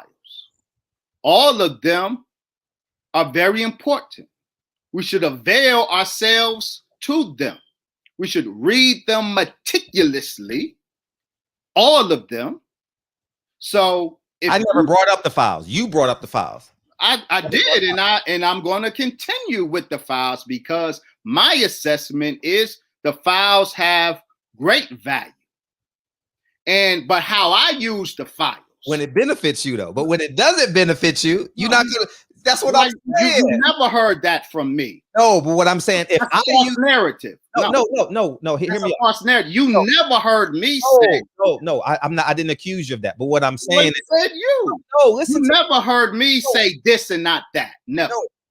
No, I just want to say this, and feel free to look for what you're looking for. As you're looking for that, I'll say this. When the storyline benefits you, you're going to use it as a 100% absolute. You're making a presumption that you never heard from me. No, but listen to what I'm saying. Let me finish, and then you can assess my. I thought you was finished. I told him yesterday. I speak in complete thoughts, not complete sentences. I think it's more important. So if you use the FBI files in terms of dialogue. In terms of dialogue, what Elijah Muhammad said that day, because I can pull up the files and I know exactly where that's at. That's in probably chapter number 13 or 14, somewhere in there, one Elijah Muhammad's file, number 9 or 10 in Malcolm X file, maybe 10, 11, 12, somewhere in there. I know it's somewhere in there. But what I'm saying is this. If you use that dialogue to substantiate your point as a fact, the FBI files, then I have the right to substantiate the FBI files as a fact to substantiate my truth. So when did and when didn't the FBI files dialogue not be true? That's a slippery slope you're going in. May I respond? Yeah, sure. Go ahead. Mm-hmm. That's your slippery slope. No, I don't have my slippery slope. Because I want to use the FBI files. Brother, listen to me. We can rock out on the FBI files, but let's rock out. Again, that's your slippery slope. You never got any indication from me that the FBI files are dangerous territory. You never got any indication from me that I'm picking and choosing from the FBI files. We have to be judicious in our use. So I was trying to tell you how I use the FBI files. I'm not saying, but so you finished, brother. I'm trying to give you gave me your assessment. It's a slippery slope. I'm with it. Not so much a slippery slope for me. I'm with it. For me, what I use is very easily cross-referenced. And so there's 2 or 3 footnotes that I invoke. The statements cited of the closing of the eyes of the Moses dealing with the Israelites, you never heard me invoke them to say they were never said. I never impugned a dialogue that's recorded in the FBI files. That's your slippery slope, not mine. No, you just understand what I'm reading. So when I read the Honorable Elijah Muhammad, I understand the context of the statements. And I put everything that I get from the FBI file, I put it in conversation with other sources that corroborate and give context. So the FBI file is not the source of the information of that January 6th hearing. I started there because there's a transcript and it agrees with other accounts. That's the point. So the FBI file, the CIA file, which we should read. The boss files, to the extent that they have been made available, we should avail ourselves to every document and closely read them. And we will learn much about the FBI and their way. We will learn more about the FBI. I'm glad you said that. I'm glad you said that. The Honorable Elijah Muhammad. Well, so yeah, you have some presumptions about me that don't apply to me. No, it's not about presumptions. I'm not making presumptions about you. I'm saying when you thought that I would qualify one dialogue and disqualify another, that's not me. No, you're making stuff up right now. I'm just saying I stayed away from using the FBI files, the CIA files, the boss files in terms of conversation. Me personally, you can, because I can. I didn't ask you to do that. I gave you no indication. No, I'm not saying stay away from that. No, I said me personally, because who on God's green earth can say that this little white man that has no respect for black men can say, oh, he's going to report what J. Edgar Hoover probably wants to hear. That's why I said I cross-reference the FBI. That's my point. So cross-reference. That's why I said I give 3 and 4 footnotes. You put one source in conversation with other sources. If you read any of my books, dear brother, you see my footnote apparatus. And with every point I make, there's 3 and 4 footnotes to support it, because I put one source in conversation with other sources. That's how scholarship is done. Now, Malcolm, during the 90 days, because we're talking about his suspension. Now, feel free to cross-reference too. No, I absolutely am. And state your quote, because so I don't have the time, since I'm doing an interview. All my stuff is in the living room, and I don't have time to source it out. Let's understand the suspension. You were on January 4th and January 2nd, that conversation. Well, we're gonna back up, because you want sources. No, just on that conversation. No, you.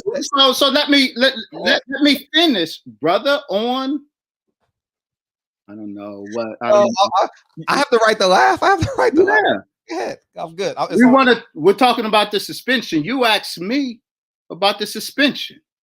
No, I'm telling you where you stopped at. You stopped at the FBI files. I stopped at. Had the conversation, and you were going to quote the conversation. That's where you're at. But continue. I was going to quote a part of the conversation, and I'm cross-referencing it. The point I was going to make. Okay. In the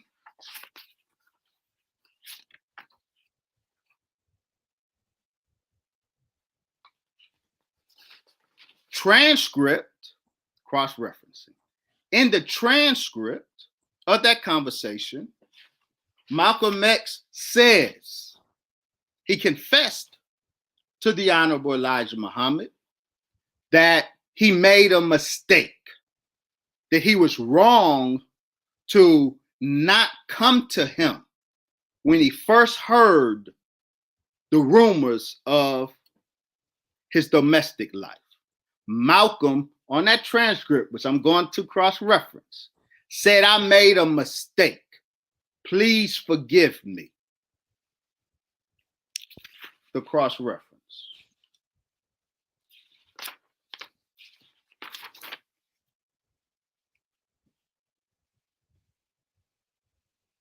Malcolm kept notebooks that he wrote his thoughts on.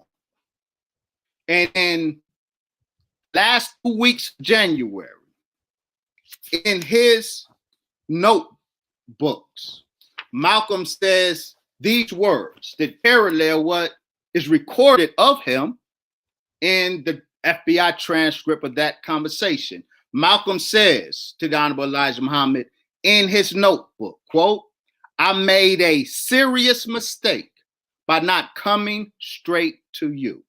And that mistake led to my making others. I am sincerely sorry and pray to Allah for forgiveness. And I ask you to pray to Allah for my forgiveness. That is in the latter 2 weeks of January in the notebook of Malcolm X, his admitting his mistake and the other mistakes that led to, and is pleading for forgiveness. I also have, and let's read this, other sources, cross-referencing. Yeah, go ahead. I said I do 3 and 4 footnotes. And you want to see. No, I don't know. I don't want. Let me give another footnote. I'm actually helping you out because Let me give another footnote. Let me give another footnote. During the suspension, Malcolm is pleading to be reinstated. Malcolm X never wanted to be out of the Nation of Islam. Never. And during his suspension, this is January 1964. So right. Okay. No, but I'm gonna go to January, February, March, and beyond. But we're in January. But now we're in February, because what I read then was his words that he wrote in his notebook at the end of January, and in February he penned a letter to the Most Honorable Elijah Muhammad, and he recorded that letter to the Honorable Elijah Muhammad. And we know it because Gil Nobles, on his show, Like It Is, played the recording of the letter. This is what Malcolm said in February 64 during his suspension. The February 23 dinner with Wallace, where he found out details of the domestic life, that already happened. So you're not quoting the conversation in January no longer. You're quoting the conversation in February. Now I'm in February, yes, sir. But you never cross-referenced January. What? Yes. So let me read Malcolm. We're on January, February, March. April. Let me read Malcolm's letter to his teacher. Go ahead. I'm listening to you. I'm trying to find something listen to the words of Malcolm X during his suspension, requoted January, into January. The point I'm making is the same words that I lifted from the transcript. I'm cross-referencing those words because he says the same thing in his letter to the Honorable Elijah Muhammad in February. Listen to what he said. Said, "Dear Holy Apostle, one of the main reasons people want to divide you and me is because they know that Allah has blessed me to be your best representative as well as your best defender. The only ones here who might think I'm against you are those who are not with you themselves. This is a dangerous position to be in because it only adds division upon division. I know now how Isaac felt when Abraham took him upon the mountain to sacrifice him. Only love for his father made him submit to what looked like certain death. Abraham's faith in Allah was being tested, but Isaac's faith and obedience to Abraham was an integral part of the overall test. I know now how Job felt when everyone was looking at him, wondering what sin he committed. His worst pain must have come from his inability to open his mouth and explain the real reason for his condition. As I've told you, I have been working on these notes I've taken during conversations with you during the past 10 years. Whenever I feel lonely, forsaken, or even angry, I'll go back to the words of wisdom and healing in these notes. There is both hope and life in your words. With Allah's help and your permission, I can turn out a book about your life, your teachings, and your work, and the progress that would bring tears to your eyes, and would not only go a long way in waking up the dead nation, but will also add to the financial needs of the nation.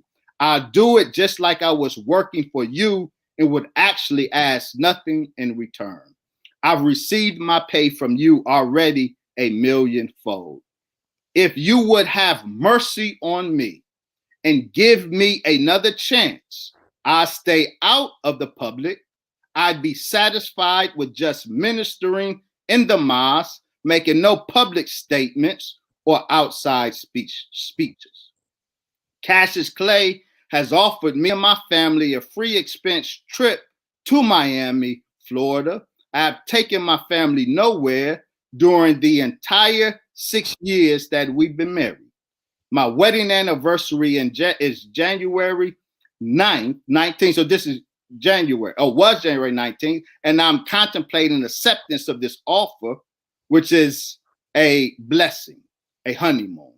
Since I know what my status is, I would not go near the mosque there, nor the Muslims, because his status changed as a consequence of the January meeting. Changed from C time to F time. Which means he's isolated now. He can't come among the Muslims. Since I know what my status is, I will not go near the mosque there, nor the Muslims. May Allah bless you with strength during these dark hours, which I know are also a trial to you. All praise is due to Allah. Yeah, but that's early February. But yes, I really want to talk about that January conversation, because something happened in that January conversation, right? If you're going to use that, if you're going to cross-reference and speak upon that, about how he intentionally did not want to, he changed the subject, correct? If I'm not mistaken, Malcolm. What were you talking about? In January, Malcolm X intentionally changed the subject about his private life, his immorality, if I'm not mistaken, in that January conversation. Immorality never came up in that conversation. It never came up because Malcolm intentionally changed the subject. No. That's what it said. That's what it said. If I'm not mistaken. No, that's absolutely not what it says. Should I read the transcript? I can read it all. No, you don't have to read. Because just summarize. Immorality never came up. Never. No, but he said, okay, but he said the conversation never came up. No, they absolutely. You don't have to tell me. I can read it. No. They did discuss Malcolm's. And Malcolm changed the subject. If I'm not mistaken. No, you're not correct. Okay, I could be wrong. You're not correct. Go ahead. So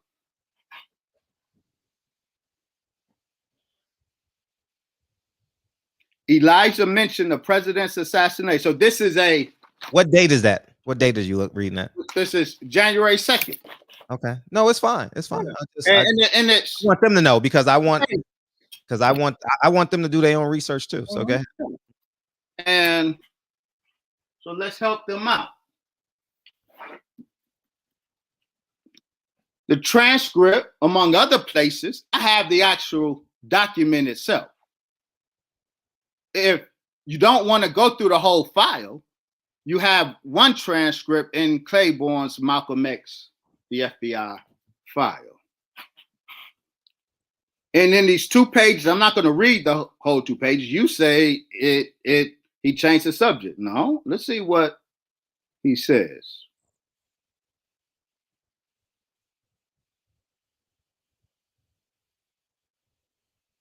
Elijah mentions the president's assassination and Malcolm's New York speech. He said he feels Allah when everything is right and he knows this is good. He talked about Moses, Jesus, and so forth.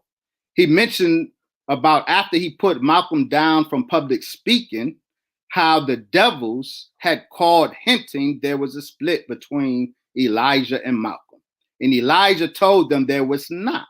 Elijah told how he helped Malcolm in his statements to the press. And when Malcolm first started speaking in Harlem, he said he had been hearing about Malcolm this and Malcolm that, and even Malcolm being called leader. Elijah said, now this one and that one is getting jealous. He told Malcolm that Malcolm was Elijah's property, to which Malcolm agreed. He told Malcolm he had made an error. Malcolm stated he had asked permission in a letter before he said anything, and he understood it was all right. Elijah said he could not understand why Malcolm took this poison and poured it out and told them it was poison. He told Malcolm that one cannot use fire to fight fire. He said all of the time Malcolm had been referring to something else, and Elijah thought he had a sly scheme or shrewd plan, but not this time. Elijah stated, we can't organize the man. He said if anyone had told him that Malcolm was going to use things like that, he would have not believed it. He told Malcolm if he loved Allah, then he must love Elijah as the messenger of Allah. Malcolm stated he would rather be dead than to say anything against Elijah. Malcolm said he didn't say anything to anyone about Elijah and had been using parables to speak. Elijah asked Malcolm how he could have gotten the wrong impression from what Malcolm had said. Elijah stated they all wrote to him and said the same thing. He told Malcolm he could not walk through the woods with fire in his hands and not start a fire. He said one must carry a bucket of water and not fire. Elijah stated he had to speak out on Kennedy's death as the whole nation would have been against them. Malcolm agreed. Elijah mentioned even some of the sympathetic devils were outraged at Malcolm's statement. Elijah asked Malcolm why Malcolm had been checking into his personal affairs. Bureau deletion stated Malcolm stated he had not asked anything about this, but had heard it in Chicago. Malcolm said he had talked to blank about it and he already knew it. Malcolm said he had noticed people in Chicago were very cold to Elijah's family in Chicago on Savior's Day. Malcolm said blank asked him to eat, Wallace asked him to eat with him that night and brought the matter up. Malcolm acted as if he knew nothing, and it goes on and on and on. 2 pages. Yeah. There is no changing subject. No, he didn't change. Maybe I got my conversations because I don't have the notes in front of me, and you know exactly. You know what conversation I'm speaking of. I know you know what conversation I'm speaking of. So, but I know, yeah. And this conversation is the No, one. but I know you know what conversation I'm speaking of. Well, I know what conversation I'm speaking of. I know. I just don't have the notes in front of me because I'm not saying that. I didn't want to use Saying isn't true about the conversation you're speaking of. I'm saying that this is the conversation I'm speaking of. And the whole time, Malcolm is doing two things. One, he's pleading to be reinstated. This is while he's suspended, though. Like, right, y'all. That's what we're talking about. No, I know that, but y'all say he was begging up until his assassination. He was not. Oh no, well, no, absolutely. Well, not begging. They were. He was in the process. Malcolm X and the Honorable Elijah Muhammad were in a process of reconciling, and Malcolm was negotiating to return to the Nation of Islam, and that's the one reason he was murdered on February 21st, because we have testimony from an informant that the CIA had intended to kill him a little far later, but they moved the assassination up. We can prove that. Malcolm. So while you're, because Malcolm was negotiating with the Honorable Elijah Muhammad. Who are you quoting right now? I'm about to give it to you.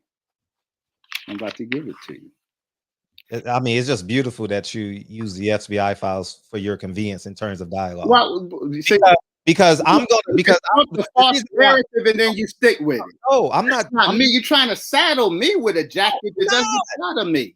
You never heard me selectively choose and not choose the FBI files. That's not me, bro. That's a different conversation you had with someone else. Okay, so John Ali is a national secretary there, right? And do you in your based off of your research, did people in the Nation of Islam want Malcolm X assassinated? Not assassinated. Murdered. Excuse me. Very different. No, I'm. Did members of the Nation of Islam have death in their heart for Malcolm? Yes, sir. Okay. Yes, sir. But I don't want to skip. I want to prove. Okay. In June, before we get to John Ali. In June, did Elijah Muhammad Jr. say he wanted Malcolm X tongue? What Elijah Muhammad Jr. said was, the nigga don't want to get up out the house. So what you do, go to the house, clap on the walls till they come down, take his tongue out and send it to me. I will stamp it approved. He did say that. And there's some context to that. No. As much as he said that, do you know what happened before he said that? Go ahead, tell the people. See, but so let me tell the people. But if you're gonna reinterpret, just take it. I'm not reinterpret. I'm giving you facts. Okay, you're gonna put it in context. I'm giving you incidents that are relevant that you don't know about. I don't know. You seem to be very. I'm not. Why you don't like facts being put on the table? So I love facts. Let me put this fact on the table. I mean, and then we'll get to Malcolm's negotiation for reentry back into the Nation of Islam. Got a lot of facts today. We do. The problem with this. Hayer was a. I'm just while you looking for that, I'm gonna tell you, Hayer was a follower. Let me give you that incident. Jeez. Let me give you the incident. It's relevant. You asked me about Elijah Jr.'s statement. Okay, go ahead. You ready? I was gonna say it while you're looking for it. I didn't know if you were ready. Well, you're ready? I'm ready. No, they're two different things. Yes. Okay, go ahead. Did you know in June, before Elijah Muhammad Jr. made that statement, 6 of Malcolm's people went to Mosque number 7 with their weapons there was a confrontation. The FOI came out. They had no weapons. The 6 guards of Malcolm aggressed the mosque with their weapons because they heard rumors. And the enemy was the author of the rumors. After that physical confrontation, they roll up on our mosque with weapons. And then the morning before, Elijah Muhammad Jr. addressed the FOI. A call came in. A man claiming to be Malcolm said Elijah Muhammad is dead.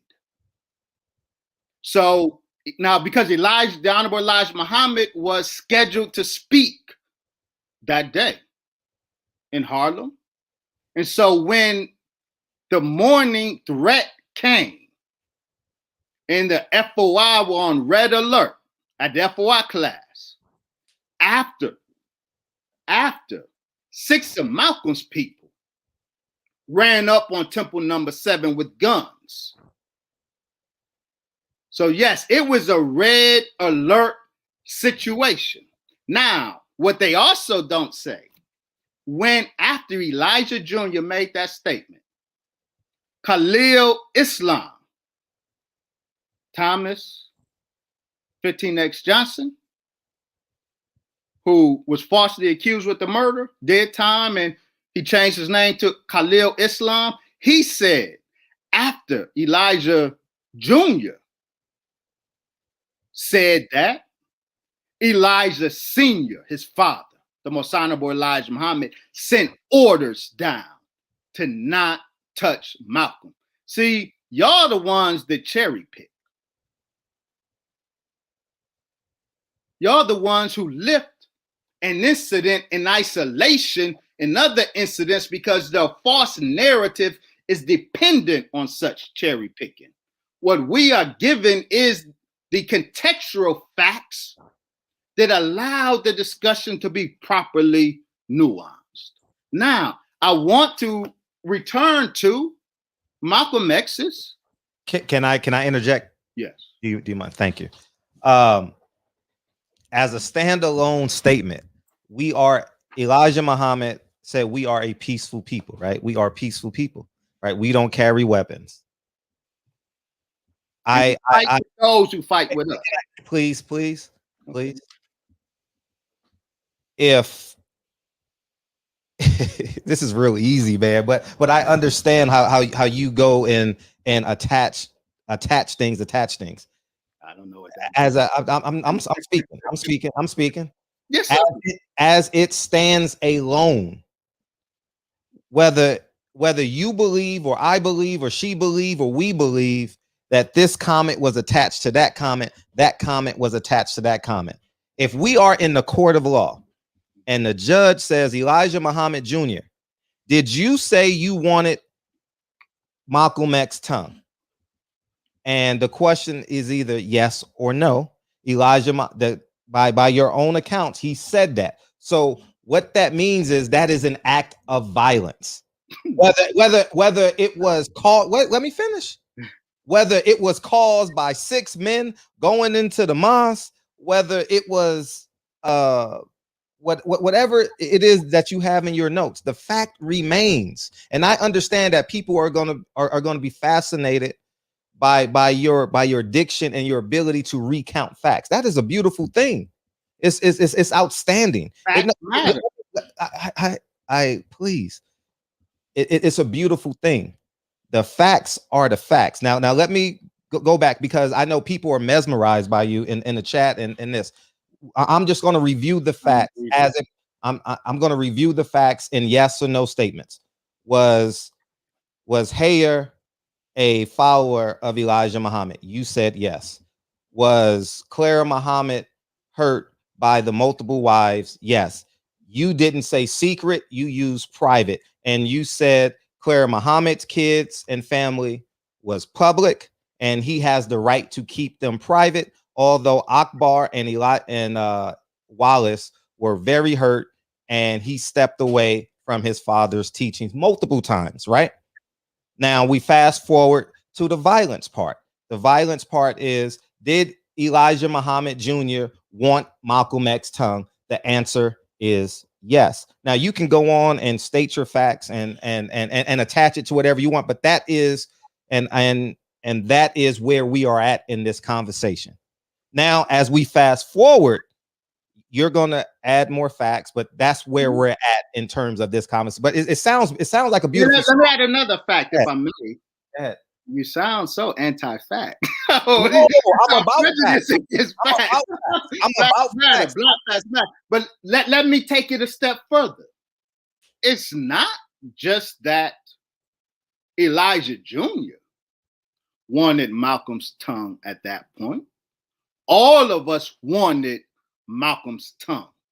See, what you have to understand, and for example, an error that Zach Kondo continuously makes is distinguishing principle from policy. As a matter of principle, we all wanted Malcolm's tongue.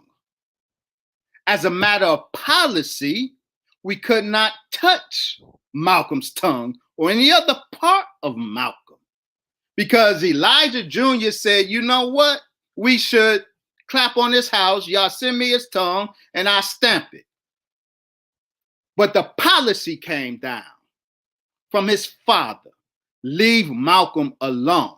So Elijah Jr. wasn't isolated in his desire for Malcolm's tongue at that point. We all, any of us could have mounted that rostrum on that day and given you much more juicy stuff to talk about on YouTube platforms in 2021. But the policy was, by the policy maker, leave Malcolm alone. So all we could do is vent verbally, because the Nation of Islam was under orders to leave Malcolm alone. And that's why Talmadge Hayer, who was not under our orders because he wasn't in the mosque. Brother Nuri was right.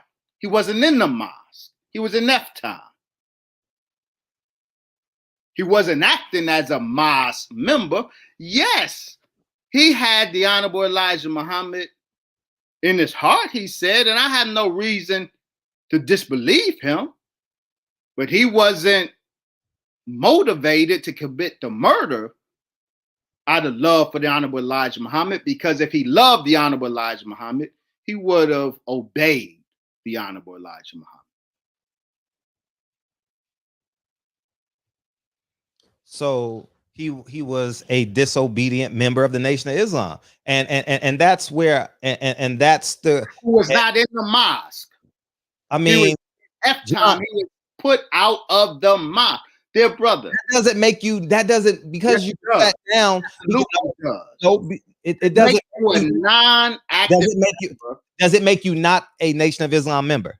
I'm asking. All 40 million black people are considered in the Nation of Islam. That means those who go to the church. Oh gosh. That means you. Why aren't you able to appreciate, or I just asked the question. Why aren't you able to appreciate the difference between being in the nation and being in the mosque? Y'all are amazing, dog. Y'all are amazing. I just asked a question. I'm asking you a question. Why can't you comprehend the difference between being in the nation and being in the mosque? He was put out of the mosque because he violated our law. So he was put out at the time he was out when he committed that crime. Oh, no, I understand that. I'm not disagreeing that. So what I'm asking you, if you are suspended, put out of the mosque, are you not a Nation of Islam member? Yes or no? In a generic sense, in a general sense, yes. But in a specific sense, what's the difference? No, listen. So if someone is put on F time, and while they are put out of the mosque, if they rob a bank, they are not robbing the bank as a member of the Nation of Islam. Their criminality there doesn't accrue to us. They are put out of the Nation of Islam. Muslims don't have contact with those in that time. That's the law. So the crimes that he committed, whether it's murdering Malcolm X, whether it's stealing weapons, the crimes that he commits while he's in F time are tantamount to the crimes that I would commit if I'm on F time. They don't reflect on the Nation of Islam. I'm put back into the world. And what I do is on my own. I'm isolated from the community, so I got to carry that weight on my own.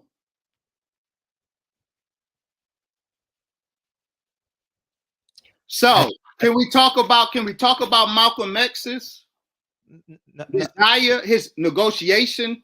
Yeah, we can go anywhere, but I just want to reiterate, because I understand people get lost in translation. You said yes, he was a member of the Nation of Islam. Registered. Wait. But you said you keep saying what I'm saying. I want to say what I'm saying. So I understand. Okay, I'm just going in order because I want the people, because you sound beautiful. You sound like you sound beautiful with your facts, and I'm not being condescending. People think I'm being condescending. I sound like it, but it's I'll let you know. I'll let you know when I'm being condescending. I'll let you know, and you don't feel it because it comes with a different level of energy. I just want the people to understand as we're moving forward with this conversation. You said yes, he is a member of the Nation of Islam, and you diluted that by saying everyone is a member of the Nation of Islam. I'm talking. And I'm not. You. Thank you. Claire Muhammad was married to Elijah Muhammad, and she had a level of pain. To what pain, we don't know. We do know Akbar and Wallace Muhammad did not agree with Elijah Muhammad's infidelities, and we're not gonna call it infidelity. I don't want his 8 other wives and 13 other kids that did not belong to Clara Muhammad. And you did say Elijah Muhammad Jr. wanted Malcolm X's tongue. So I just want everyone to understand that. Now we can carry. But I also said we all wanted Malcolm X's tongue. I'm saying I'm just pigeonhole Elijah Muhammad Jr. I keep telling you, we all wanted Malcolm X's tongue. Peaceful people. But we could not go after his tongue because an order came down not to touch him. I don't. You are very intelligent. I don't understand why you keep tripping on that point. But I don't. I'm not tripping on no points. I just want people to understand. Tripping over that point. So okay, so you're not. I'm not. So let's shift gears. I want to get back to. How much time do you have left? Ooh. Let's give it to the half hour. Whoa. You got 11 minutes. Wow. Got 11 minutes. 11 minutes. I would like to prove what I said. Malcolm X, during suspension, was pleading to be reinstated. He never wanted to be out of the Nation of Islam. And when he announced on March 8th, 1964, that he was remaining out of the Nation of Islam, he made it very clear that in his mind, he never left, that he was pushed out by a conspiracy of those that did not include the Honorable Elijah Muhammad. In June, things got hot because of the house. It got very ugly. But then, right before his assassination, negotiations were entered into. This is the New York City Daily News. And we're going to use the New York City Daily News. We're going to use our source. So you got a problem with the New York? You got a problem with the New York Times and the Daily News and the Herald Tribune? I don't have a problem. Believe me, I problem with it. I said three. I said I don't have a problem with it. I'm gonna give you, and I don't have a problem with it. So just understand, if I cite it, I ain't got a problem with it. Okay. That includes the FBI file. Perfect. Let's go. February 26, 1965. That's 5 days after he was murdered. Yeah. By William Fredericks, revealed Malcolm and Muhammad had peace talks. Listen to what it says, and then we're going to quote. After his break with the Black Muslim movement, Malcolm X conferred secretly several times with Elijah Muhammad, but he and the Prophet, leader of the Muslims, could not agree on terms of his return to the parent organization. The news was told last night. The Prophet would accept Malcolm back only in a humble position, and the young Negro extremist refused to disband his own following. Now, the following put details, and I'm going to show some more. Put details to the following was the element within OAAU specifically involving Maxwell Stanford and the RAM contingent, Revolutionary Action Movement, the gun-toting element, the Mau Mau guerrilla warfare element of Malcolm's organization, a heavy staff with weapons, and the negotiation because we don't carry weapons. Malcolm was not at the time, after several meetings, but had he lived, I'm sure those details could have been worked out. Those negotiations could have been successful, but he was shot down. Now, excuse me, Charles Kenyatta, who, according to multiple persons, was the one Malcolm trusted the most. He said, quote, Malcolm loved Elijah better than his own sons loved him. Charles Kenyatta said, quote, he never wanted to move away. If Elijah had come up to him 5 minutes before he got shot, Malcolm would have gone back. Some of his friends are persuaded, Goldman recounts, are persuaded to this day that left to themselves, Malcolm and the messenger might have composed their differences. James 67X, and note that Charles Kenyatta and James 67X, they were feuding with each other. They were on opposite sides of the Malcolm X aisle, but they both make the same point that Malcolm X on February 21st, 1965, would have went back if the Honorable Elijah Muhammad showed up at that ballroom. Malcolm X would have dismounted that stage and went with his leader because they were in negotiation for reconciliation. But that reconciliation could not happen. He was cut down in part to make sure that it would not happen. Okay. Can I respond? All right, guys.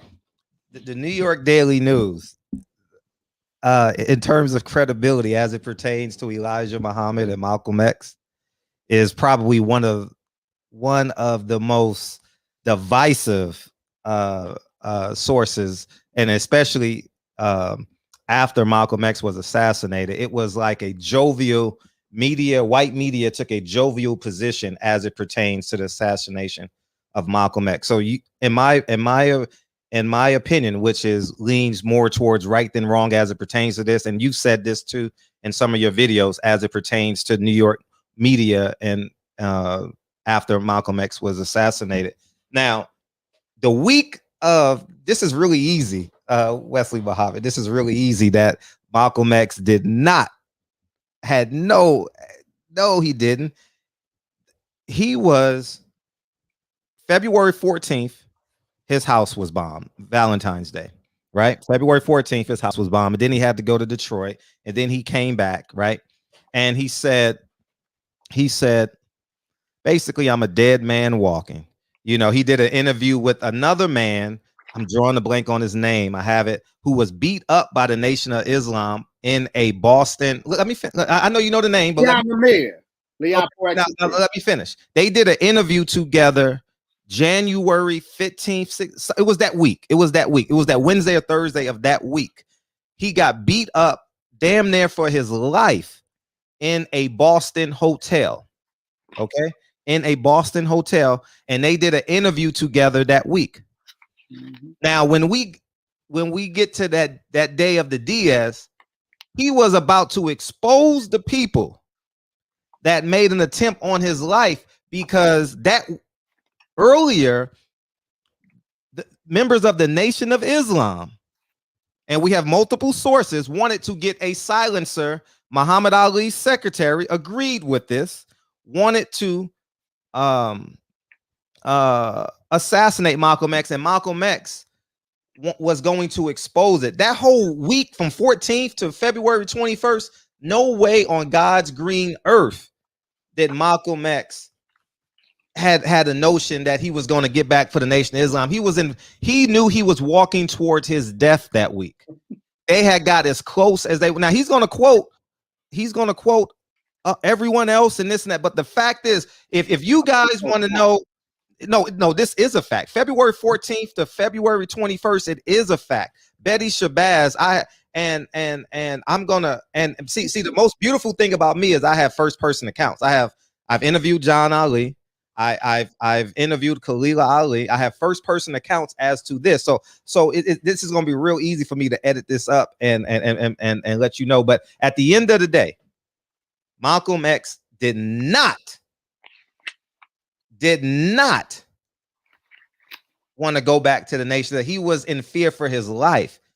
February 14th through February 21st. And that is a fact. He was doing interviews in the hopes. There's a man who has a fact phobia. I'm having fun with you. Oh, now you have fun. Allow me to end of it. So allow me to have fun with my brother. When you interject me, it's fun. See, now you see how he plays both sides. When you interject me, it's fun. When I interject you, I'm being disrespectful, brother. Right? No, let me finish. You're making this too easy for me, beloved. I appreciate you taking my line, but at the end of the day, it's too easy for me. If you want to understand this, all you got to do is the facts are there. February 14th through February. We're gonna cite some facts. You can cite where you want to cite, but those are the truth. Betty Shabazz. No, listen. The Nation of Islam left Malcolm X family for dead. They wanted the house. They wanted the car. They took his $1,000 away. They wanted no way did he go back. So and justice, and this will come out, and I will gladly tag you in this. Muhammad Ali and Malcolm X had a conversation about what's going on in 65, and it's going to disprove everything that you say. I have say it. No, because I'm going to enjoy this. This is going to be very, very enjoyable for me. When John Ali tells me out of his own mouth, Malcolm X was a dead man walking, mm-hmm. and he is basically the right-hand man. And 9 out of 10 Nation of Islam members of that time will say that he was his right-hand man. And he said Malcolm X was a dead man walking. So at the end of the day, no way. The energy is just not there. Betty Shabazz would not have allowed it. Betty Shabazz, at this point, what he's not saying, at this point, Betty Shabazz has the greatest. Yeah, I'm gonna tell the people, because I'm gonna tell them what I'm gonna say. No, what I believe, what my findings say, what my first person accounts say, people who was actually in the house, people who are actually in the house who say those are not Elijah Muhammad's wives. Khalila Muhammad lived with you. I've been waiting 2 hours because I knew you. That's why I said how much time you have. So I'm just gonna basically tell you, it is a fact. Those are not Elijah Muhammad's wives. Khalila Muhammad, who lived with you call him the Honorable Elijah Muhammad, from the age 3 to 17. Muhammad Ali asked Elijah Muhammad, can he marry Khalila Muhammad? And they got married when she was 17. So y'all was falling in love with all this conversation. Now let's really talk. Now let's really have this conversation. Well, I want to let me please.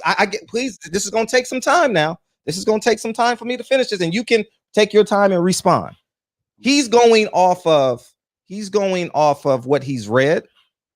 He's going off of maybe conversations he's had with Louis Farrakhan. You assume I don't have first. No, I know you do. I know you do. And feel free to use them. Feel free we want to name jump now. No, I don't want to name drop. Feel free to use them. Feel free to use them. I'm just going to say this. All this time, he has said those are not his wives. I have Elijah Muhammad. I have quotes from the conversations Muhammad Ali has had with his then wife, Khalila Muhammad. I have had conversations with John Ali, who said on the third floor of his house, he had so many secretaries. He said so many. I said, how many? He said he had so many. And at the end of the day, Khalila Muhammad was there for that conversation. And it's going to come out. I have it. Khalila Muhammad said she was there when Malcolm X went in that room and had that conversation. And she said she wished she could have been a fly on the wall for that conversation, because when Malcolm X came out of that room, he was hurt. And she served him and they had the conversation. But guess what? I have that dialogue, and that's going to come out in some time. Now, the point of the matter is Khalila Muhammad lived with Elijah Muhammad, which is a fact. We have pictures every age of her life going to I forget the school. What's the Islam school? What's the name of it in Chicago? Muhammad University. She sat down with Clara Muhammad 3 days a week. 3 days a week, having conversations with Clara Muhammad about Elijah Muhammad taking all his secretaries and flying them to Phoenix, Arizona, doing whatever he does there. And I asked Khalila Muhammad, I said, was the Phoenix, Arizona home his whole house? She says, then some. She says, all those women were hoes. And she was in the house at the same time. And I want y'all to think I'm making this stuff up. I want y'all to think that I'm making this stuff up, because I have the interviews. And that's why I let you talk the whole time and give these facts, because I am going to edit this out and have a first person account. You were 40-something, 50-something years old. You wasn't there. I have people that are there. I have John Ali, who was there. And who said out of his own mouth, yeah, we all sat down. And I saw the pain in Clara Muhammad's eyes. We all sat down. He had all these women, and we had dinner together on Sundays or something. I don't know what a day it was, but I have all of this. So the fact that he's saying that those were his wives, and I have two people, John Ali, who's a national secretary. Malcolm X said they were his wives. No, okay. I don't listen. I know you. Thanks for the interjection. Khalila Muhammad, who lived with Elijah from the age of 3 until she got married at 17 to Muhammad Ali. And I have the conversations her and Muhammad Ali had about the disgusting behavior of Elijah Muhammad. And the most powerful quote that he made. So now the conversation is degenerating to you. No, attacking. You're not going to invite me on your platform. Can I finish? Just to disrespect the most honorable Elijah Muhammad. Don't do that, brother. Can I finish? I'm quoting. I'm not that type of Muslim. See how you're now. See, now don't do that. Now you see how I'm not going to sit here as a Muslim. Now, even on your platform, cutting me off. Why are you cutting me off? And let you describe him as degenerate. Don't do that. Okay, let me pull up the quote. Let me pull up the quote because you think I'm making shit up. No.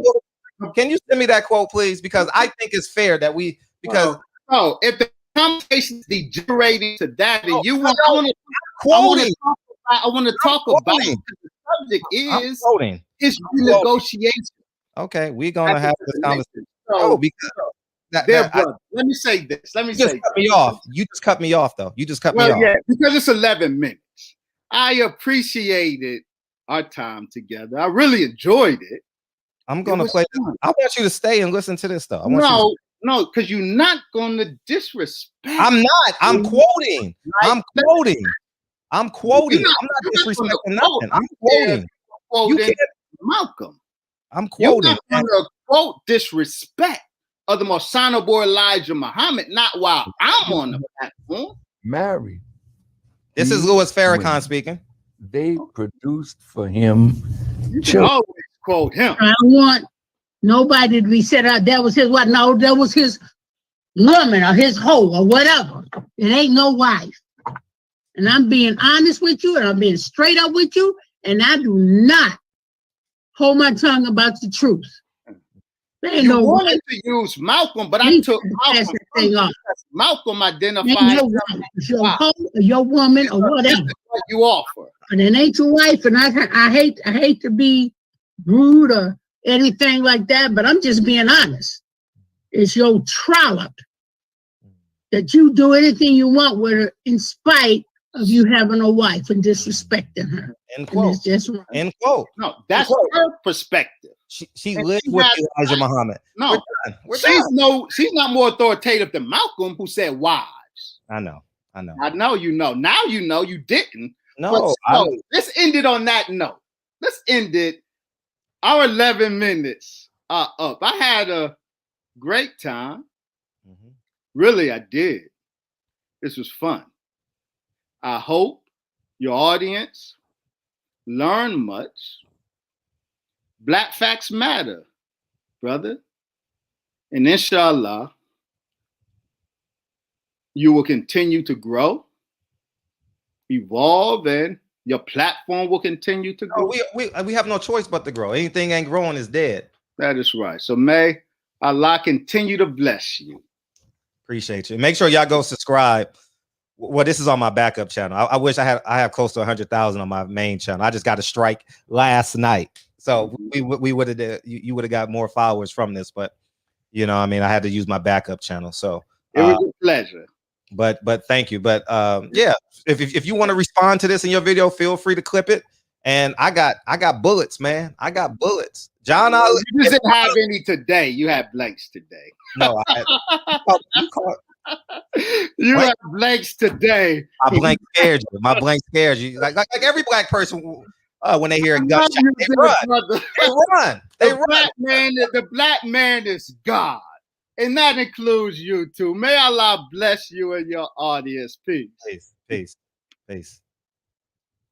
Oh man, y'all was sitting there the whole time, man. Listen, I just let them talk. Let them talk.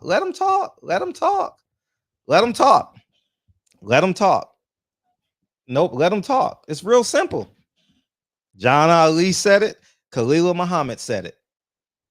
Y'all can believe what you want to believe, but the fact is that because Malcolm X was convicted by his faith and religion and his belief in Allah, and if you're going to give Elijah Muhammad credit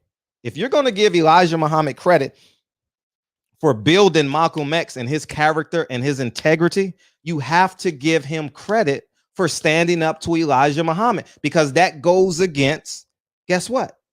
His faith. So at the end of the day, y'all should be applauding Malcolm X, and you should be applauding Elijah Muhammad for raising a straight up man. I'm not saying, see, I don't put my faith in man. I don't say Malcolm X is my God, Elijah Muhammad is my God. I don't do stuff like that. But I'm just saying this. He stood up to Elijah Muhammad for what he thought was right in Allah's eyes. But the Nation of Islam don't want to give him credit for that. They're going to say he was a hypocrite. He deviated. But if John Ali lived with Malcolm X for 9 months. I mean, lived with Elijah Muhammad for 9 months. Khalila Ali was she was in his house 3 to 5 days a week. Clara Muhammad confided in her. And I asked her, why did Clara Muhammad confide in you so much? I'm going to clip this up and disprove everything. Y'all thought I was just letting him talk because I didn't know what the hell I was talking about? No, it's easy. This is easy. You let the man talk. At the end of the day, she said Clara Muhammad confided in her because she was wiser than her years. When Elijah Muhammad was in Phoenix, Clara Muhammad and Khalila Ali cried in the Chicago home.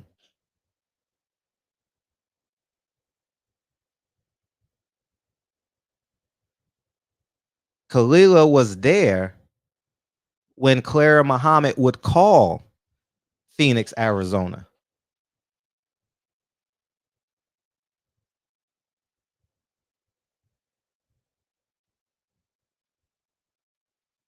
And she would hang up and see the pain in Clara Muhammad's eyes. And that's why Wallace Muhammad turned his back on his dad. And that's why the energy is present. The Nation of Islam murdered, it was duality in it, but they played their part because Elijah Muhammad did not want to be exposed by being an ordinary man. He was a man just like you and I. You like pussy, I like pussy. Except he impregnated women 21 times, 13 times outside of his marriage. And y'all don't want to have this honest conversation. Y'all willing to call NBA YoungBoy, he got 7 mamas, 8 kids. Oh, that's disgusting. But a 65-year-old man with 21 kids, he's the messenger of God. And we're humans. But he don't want his child. He don't want his child to be a sister wife. How convenient. How convenient a man that is under Elijah Muhammad via Louis Farrakhan does not want his daughter to be a sister wife. How interesting is that? Y'all can call it slander, but we're all flawed human beings. And the fact that we just sit there and just allow it. We sit there and just allow it. Because if this was a Christian pastor, if this was Jesse Jackson, like y'all didn't y'all destroy Jesse Jackson? He ain't had a speech since that woman came out. They destroyed Jesse Jackson. Destroyed Jesse Jackson.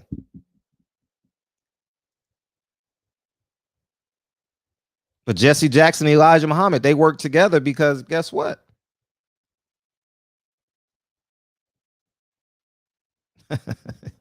Oh, man. So at the end of the day, y'all keep on believing that Elijah Muhammad is the messenger. And let's be clear. Louis Farrakhan. I got hits for days, man. I got hits for days. Where is it? Oh, man, did I delete it? But at the end of the day, I wish I still had it. Crud. But I think I still have it. Okay, here it is.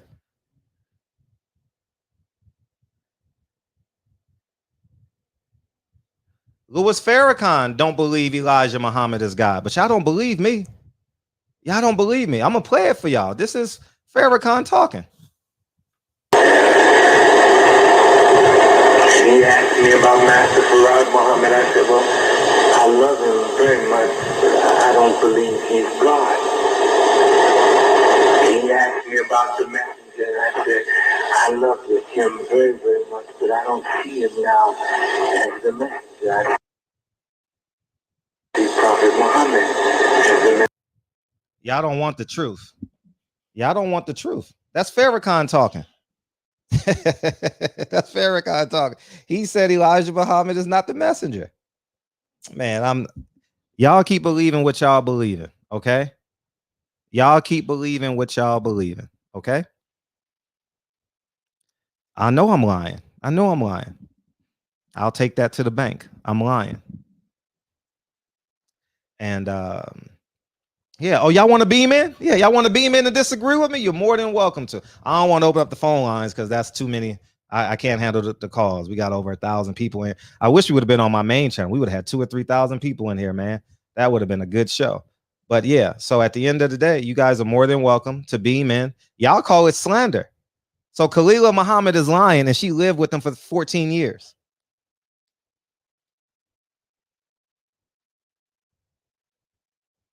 Louis Farrakhan knows the truth, y'all. Louis Farrakhan was there. John Ali told me he was there. He was there in the house. He was in the house. In the house.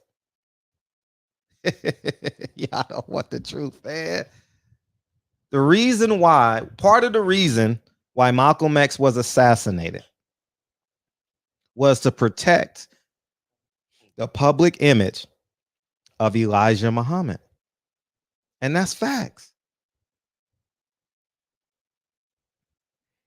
He keeps his wife's private and also suspends them. And he doesn't have not one picture with his kids as a child. That's interesting.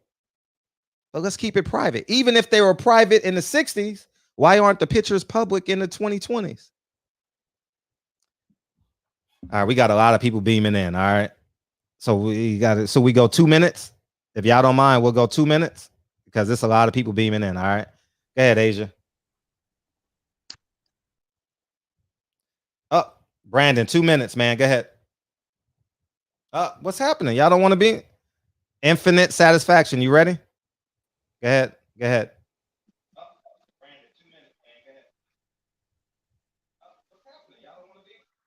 Infinite satisfaction. Okay, you don't want. Okay, Eli Zachary, go ahead. What's going on, Fred? Go ahead.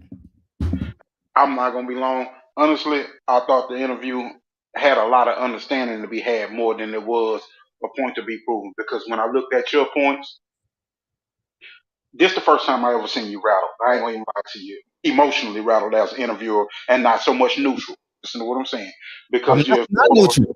You see the picture behind me? I'm that's not. what okay. So that's what I'm saying. So I think that the biggest value of the thing of the interview was that this man was speaking from an intellectual point of view or spiritual point of view of his beliefs and his understanding of what everything was. And in the NOI's understanding, Malcolm pushed this narrative into existence because of the way he attacked so many different people and it's the way he opened so many different avenues to get to him. Yes, they did feel like they wanted him they did feel like they wanted him dead too, or did feel like he should die. But in essence of it, because they were ordered not to in obedience, it's like no, we didn't. But they did still have those modes and plants within the NOI, which is the same thing that was documented in Who Killed Malcolm when they talked about William Bradley, because he was shown with the mayor of Newark, and this man said the little details that this man had an office in the police station when Roland went to the police station. So therefore, if the whole subject was about who killed Malcolm, yes, they allowed Like, him, he had it coming. If we get into this, then we draw a bigger fire to us. We draw a war with the government when we told him to be quiet and just walk this walk like we telling you, because we got a plan and everybody got to stay in step with the nation. That's their belief. And the principles of it is what drew Malcolm into the situation that he got into. Everything that you say that you know is true is the truth. Only point of it is where are the circumstances at? And the circumstances are that if Malcolm follows the role of a nation member and stays in step with what's going on, everybody on one accord is stronger Can I than get to one the person. next person? It's jam packed in there. No problem. I appreciate you. All Appreciate the time. Thank you for supporting the channel too. Appreciate you, Eli, for sure. Magazar, I'm pretty sure that's short. Go ahead, brother. Appreciate you, Fred, putting me on. My big brother Brandon, my big bro, he told me about your show. Okay. I'm just gonna be short and concise. Mm-hmm. As a member of the Nation of Islam, you know, I'm all for different varying views. You know what I'm saying? I can respect the viewpoint you have because of how you feel about Malcolm, but it's just as you feel is how you feel about Malcolm. Know that I feel that same way as someone who's walked in those shoes in particular, who's been in those situations. And I tell you straight up that Nation of Islam that Malcolm was a part of, that don't exist no more. That fell when Wallace took them to Orthodox Islam, the same Islam that housed the shotgun man, William Bradley. They housed that brother in Al-Islam. We wouldn't dare do no, excuse my language, no shit like that. Because of what Malcolm meant to us. And what Malcolm meant, Minister Farrakhan has done nothing but build love for Minister Farrakhan, for Malcolm in my heart. I don't feel he was a hypocrite. Like Doctor said, that's above my intellectual and spiritual pay grade. Who the hell am I to subscribe Malcolm to that? I'm not hardline rigid as a Khalil Muhammad, as a John Ali. We not the same. We got a different view than what they got. I would never call the Muslim Elijah Muhammad wives hoes. Regardless if I disagree with it or not, it's not my point to make. But what is my point to make is that you can't deny the effect that particular man, Elijah Muhammad, had on black culture, had on black life, had on Malcolm X. If you look at the appearance of Malcolm X from his mugshot to his appearance as a Muslim, they don't even look like the same person. They don't even look like the same person. So I'm just saying, as someone who's respect you as a black man, I appreciate your view. And we should have varying views. But what we shouldn't do is play and tussle with the truth as we see it. We should combine all views, and those and the culmination of all views is the truth. So appreciate you letting me have on. I'm not going to be long-winded. I'm going to let somebody else kick it. Appreciate you. TCB, what's up? Let me beam you out. Go ahead. What's up, Fred? Hey, man, listen, everything, I appreciate your interview style on it. You was on point with that, man. You was on point with that. Thank you. Everything you brought up about his wives and all that, like, how can you be God when you doing all this infidelity? That's one thing I respect the most about Malcolm. They never caught Malcolm cheating at whatsoever. The FBI would have been brought that out like they did with MLK. You know what I'm saying? And with that being said, like MLK cheated, stepped out on his wife. The FBI had all kinds of footage and files on that. What do you think that did to his legacy? Like it tarnished it a bit. It tarnishes a bit. I'm not see the point is I'm not taking away from what the teachings of Elijah Muhammad. The teachings of Elijah Muhammad convicted Malcolm X. The Nation of Islam will not admit that at all. They convicted Malcolm X. That's why he approached Elijah Muhammad, because it was wrong. It was eating him up inside. He held it for as long as he could. By no means am I saying Malcolm X is a perfect man. I don't hold no man in God like.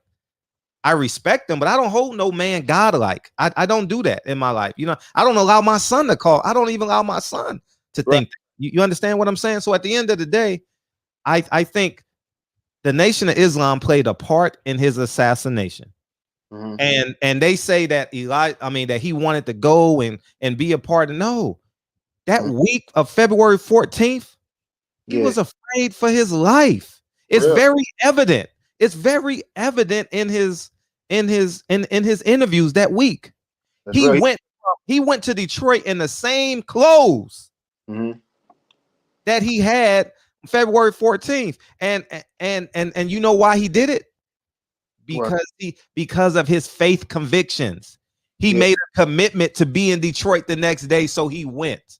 The Mhm. same convictions Mhm. that allowed him to see his house bombed on February 14th Yeah. and be on the plane February 14th is the same convictions that allowed him to have that conversation with Elijah Muhammad.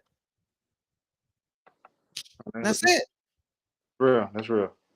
That's real. And yeah, so And one thing it just reminded me what you said when you was like, you only let your son call you God. I remember Will Smith said something like that. Don't let even your children, don't let nobody tell you you can't do nothing. Not yeah, even yeah, and, right, right. um how much do you think the FBI, COINTELPRO, and all that was colluding with Elijah, if at all? See, the last years of Elijah Muhammad's life, he started getting a lot of money. He started building $1 million homes. He had a private jet. He had a new car. And people gonna say, Fred, you're reaching. No, this is facts. In the 70s of Elijah Muhammad's life, he started because at the end of the day, his farm in the South was failing because the KKK was destroying it. Mm, The KKK was making sure they killed his cattle, and he was doing, and his fish business started steadily decline. mm, And one of the most prosperous businesses he had was in Harlem. mm, So in the 70s, it's working class people right. got Elijah Muhammad $1 million home on one side of the street. Yeah.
Kenya. Oh, let me.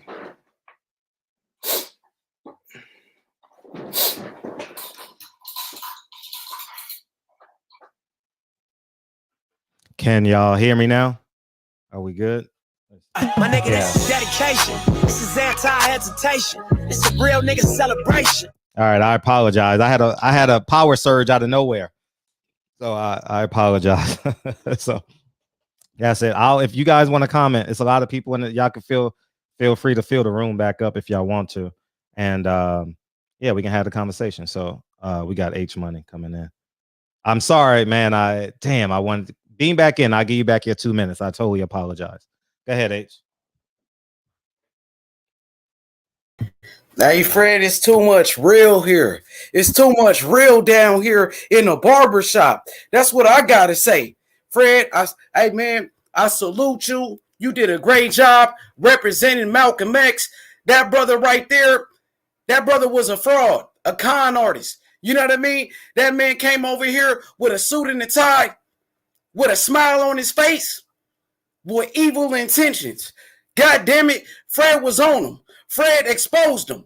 Fred exposed Elijah Muhammad. Elijah Muhammad lied to the people. He wasn't no prophet. He was using race for money. He gained off it. This man had evil fetishes, hanging out with young girls, underage women, impregnating his secretaries. Those wasn't his wives. And that man sat there and smiled and lied. I'm a Muslim. I'm a Muslim. I pray 5 times a day. This man can't tell me nothing about the Quran. Matter of fact, he lied. He lied on Muslims. He ain't a Muslim. Muslims don't believe that God is a black man. I believe God is above everything. I believe God ain't nothing like God. Ain't nothing like him. And you sat here and lied. You know what I mean? Talking about we the new Muslims. And nah, man, there's only one type of Muslim that believe in only one God. Point blank, period. You know what I mean? Hey, Fred, you did a great job. You're doing a great job speaking the truth. And keep it up. Keep it up. We support you. Your mission to expose the Nation of Islam is coming to light right before our very eyes for Malcolm X. You did this for Malcolm X. That's what it's about. This what it's about, justice. We need justice. And we ain't going to let it slide. We going to bring it back up. If they going to do it with R. Kelly, if they could bring up some shit with R. Kelly from the past, we could do it with Elijah Muhammad and the Nation of Islam. Point blank, period. And hey, listen, I stand behind you. I had debates with the Nation of Islam on Crenshaw, on Stockard. Real debates. You feel me? And guess what? We was cooking them back then, and we cooking them right now. Appreciate it. And guess what? Everybody Wallace, his son, spoke out against Elijah Muhammad. His own son exposed him. His own son, man. And appreciate it, Fred. Keep it up, man. Stay strong, man, and demand your respect. He had no respect for you, over talking you on your own platform. Point blank, period. Yeah, I appreciate you. Thanks. All right. I knew I had a bomb on him. I knew I had a bomb waiting on him, so I would just let them talk. I'm like, okay, you go say what you need to say, and okay, infinite satisfaction. You up? Go ahead. You up in infinite satisfaction? You up? I hear you. Go ahead. All right. Go ahead, Brandon. You up? Oh, go ahead, Brandon. Can you hear me? Yeah, very well. Go ahead. Oh, okay. I wanted to say that I thought that the ending of the debate, I think the show was good. I think Dr. Wesley provided a lot of facts. I want to say that what you did at the end, it wasn't that wasn't in good faith from what I saw. And also I want to say that since Khalila was a child growing up in Elijah Muhammad's house, so she don't know what it is or have a true understanding of what it is she saw. Or from my perspective, you have your perspective, she have her perspective, but for her to say hoes and her to describe certain things, that was not the tone of the conversation, Fred, and it was disingenuous for you to bring that up or try to drop that because it was a proper way you could have done that. You could have used what Sis Khalila said and let him explain it versus from his perspective. But what you did was use what Sis Kalila said. Matter of fact, John Ali was removed from national secretary in 1970, and he did not live with Malcolm X during the time that Malcolm X was going through what he was going through in the Nation of Islam. John Ali was nowhere around. John Ali was in Chicago. So let's get that out the way. He did not live with Malcolm X during the time that Malcolm X was going through what he was going through with his house being firebombed, with him being removed from the Nation of Islam. John Ali was already in Chicago, living in Chicago, and had been the national secretary. That's number one. Number two is let's debunk Khalil Ali. Khalil Ali was a child. And if you go back and listen to Khalil earlier interviews, outside of talking to you, she don't talk like that. So I don't know where this is coming from, but maybe this may be her view at an older age, which she's entitled to her view. But I don't believe her. I don't believe Sister Clara Muhammad was confiding in the child about her domestic life. And also, Fred, I don't know why you so enamored with Dom Elijah Muhammad's bedroom and his domestic life and what goes on. And you describing private things that happen from a man and a woman and men and women, and you're interested in that, and I don't know why. Appreciate it. 20 seconds. I can't hear you, Fred. Your sound went real low when you cut in and cut out. They probably didn't tell you that, but I can't hear you. No, I was saying 20 seconds. Go ahead. Oh, okay, yeah. And I don't know why you was interested in this man's bedroom, but what I will say, I hope you got what you was looking for, and I hope that this could put a pin in this conversation, and we can move on to and hopefully you start going after the government now. Now, hopefully you went after the black people.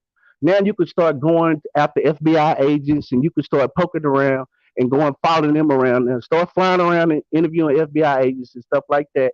And that way we can get the whole full story. Got a lot of people on wait. Okay, I'm done. Thank you, Fred. Keep it rolling, baby. All right, appreciate it. Thank you, Brandon. Now let me just debunk that. He said you got the black people. No, the black people got Malcolm X. I don't like when black people use the black card out of convenience. You understand? It was black people that pulled the trigger. And to quote, rest in peace to the great Nipsey Hussle today to you, everybody can't go. All right.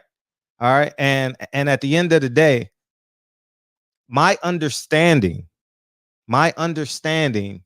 is what was the Great Wall of China between Elijah Muhammad. Now all y'all falling off now. Oh, they got what was feel free to beam back in. What was the Great Wall of China between the two?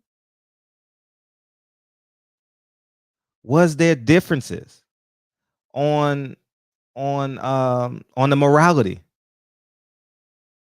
That's the biggest difference. Was Malcolm X human? Did he have pride? Was his feelings hurt? Was he angry? He's human. Malcolm X wasn't a god. He was a man. He was living. He was having a human experience. Okay. And now at the end of the day, y'all exclude John Ali did live with Malcolm from 1957 to 1960, and then he lived with Elijah Muhammad for 9 months to be exact. Don't worry, the stuff is gonna come out, man. But at the end of the day, that's why it's not that I'm not enamored with his private life. That was the straw that broke the camel's back. That was the straw that broke the camel's back with Elijah Muhammad, because the first thing Elijah Muhammad said was go back and tell those people that it's not true. If those are your wives and those are your kids that you never took pictures with, why are you telling everyone to be quiet? Now everyone is going to say, oh man, what people who support the Nation of Islam are going to say, you're an agent, you're this, you're that. No, it's the truth. The Nation of Islam, my 43 years of life, has not taken accountability for their actions. And you expect people who are truth seekers to sit there and just take it? If you exchange the name, that man in Texas and that man in the other country, He told people to take a drink, and what, 80 people died? I mean, hundreds of people died. They thought he was God, and we thought he was crazy. Now you see how we have circumstantial when it fits our narrative. When it fits our narrative, it makes sense. But when a man is telling you to take a drink and you're going to meet him in heaven, y'all call him crazy. See, now you see the difference. Now, whatever gets you to the other side, and you believe in paradise, you believe in heaven, it's totally on you. I don't. It's totally on you. But I don't know the percentages. I just know black men pulled the trigger. So if you're gonna play the black card, how about you talk to all the Muslims that didn't hold mosque number 25 accountable up until today? How about you suspend? How about you just get rid of mosque 25? People don't want to have honest conversation. They just sit there and just casually just overstep it. Oh, that's not a problem. You wouldn't want your daughter to be wife number 9, wife number 9, wife number 10. How about you let your daughter have the 23rd child? He's a messenger of God. The new Quran in America say you can't have wives, but the Quran over here say you can. The Quran said he's black. I don't know. So at the end of the day, I'm gonna let y'all keep talking, and I just wanted to respond to that, and we'll go from Brandon. I'm not gonna have. It's too many people for the Malcolm Flex. I know you didn't like what I was saying, so I'll let you go. Go ahead. Peace. Can you hear me? Yeah, very well. Go ahead. Fred, my brother, I've been watching you for a while, and my brother, you really tanked this. And you lost some respect for me when you let Charleston White come on your platform saying F Malcolm X repeatedly, brother. And you sat on this platform with a smirk on your face and didn't even interrupt that brother. But you get a brother who's highly civilized and intelligent and renowned across the nation with his scholarship, brother. And I've never seen you disrespect anyone on your platform the way you disrespected Dr. Wesley Muhammad. I'm going to say that first. Second, my brother, and this is a question to you. I'm going to ask you a common sense question, right? Because for some reason, we tend to act as if Brother Malcolm X was perfect, and he wasn't a man. Said he's perfect. Okay, so I'm going to ask you a question. Okay, so if Malcolm X, if you don't think he was perfect, so if Malcolm X had prior knowledge to the messenger's domestic life, and he was in the nation, in the mosque, and he had prior knowledge to what was going on, and he never said anything while he was in the nation, but when he was getting ready to get evicted from that house that was owned by the Nation of Islam, and he had to go back and forth to court, then he decided to say something because he was getting evicted. How can he be a person without fault, knowing this type of information and not speaking up from the get-go? That's question one. And I got a follow-up question after that. No, go ahead. No, go ahead. I'll answer. Answer you. Okay, that's the first question. My second question is, if, for instance, and I'll give a hypothetical, you have your own platform called Barbershop Conversations. So, and you have thousands of followers or subscribers, and you beefing with a certain platform, okay, somebody from a certain platform, and you tell your subscribers or your followers, man, look, this is just a back and forth that we having. Leave that individual alone. Don't bother them. Leave them alone. But when your subscribers go out and murder that individual despite your orders and your commands that you gave to your followers, are you guilty of their crimes? I'll answer that in a second. I'll answer that. I appreciate you calling in. I'll answer both those questions. Thank you. Sure. All right, for sure. So let's. I'm going to unpack what he said. He says Charleston White. Charleston White is a comedian to me. Like when I go to the comedy hour, I mean, I'm not saying he's perfect. I'm not saying what he's saying isn't true, but I knew what I was getting with Charleston White when he came on the show. I laugh when I go to the comedy hour. I don't take my Bible or my Quran when I go to the Laugh Factory. You get what I'm saying? And two, as it pertains to Wesley Muhammad, he wouldn't let me ask the questions in the beginning. He wouldn't let me ask the questions. He interrupted me, and he wanted to dominate. He wanted to. This is about my 30,000th interview. He wanted to emotionally, spiritually, and physically dominate this interview. Y'all saw it. And at the end of the day, if I am asking the questions, he has to allow me to ask the questions. Okay? Now, let's get to about the subscribers, about the this and the that. I don't think, I'm just going to real simplify it. Secular beefs are astronomically different than religious, than religious morals and compass and what you abide by. It's completely different. So I don't think you can have that same conversation. Okay. And that's simply it. You know, that's it. It's really easy to answer that question. So anyways, we got B Ford. Go ahead. You're not connected, B Ford. Your device isn't connected. If anybody else wants to beam in, you're more than welcome to. And I want you guys to know, I've never called them his hoes. I was using a quote. And it's funny how you can use FBI quotes, you can use book quotes, but you don't want to use the people that was there as a resource. How convenient. How convenient. No one in this chat was there, probably. 95%, 98% of the people wasn't there. They're just reading or listening to secondhand stories. But when the people that were actually there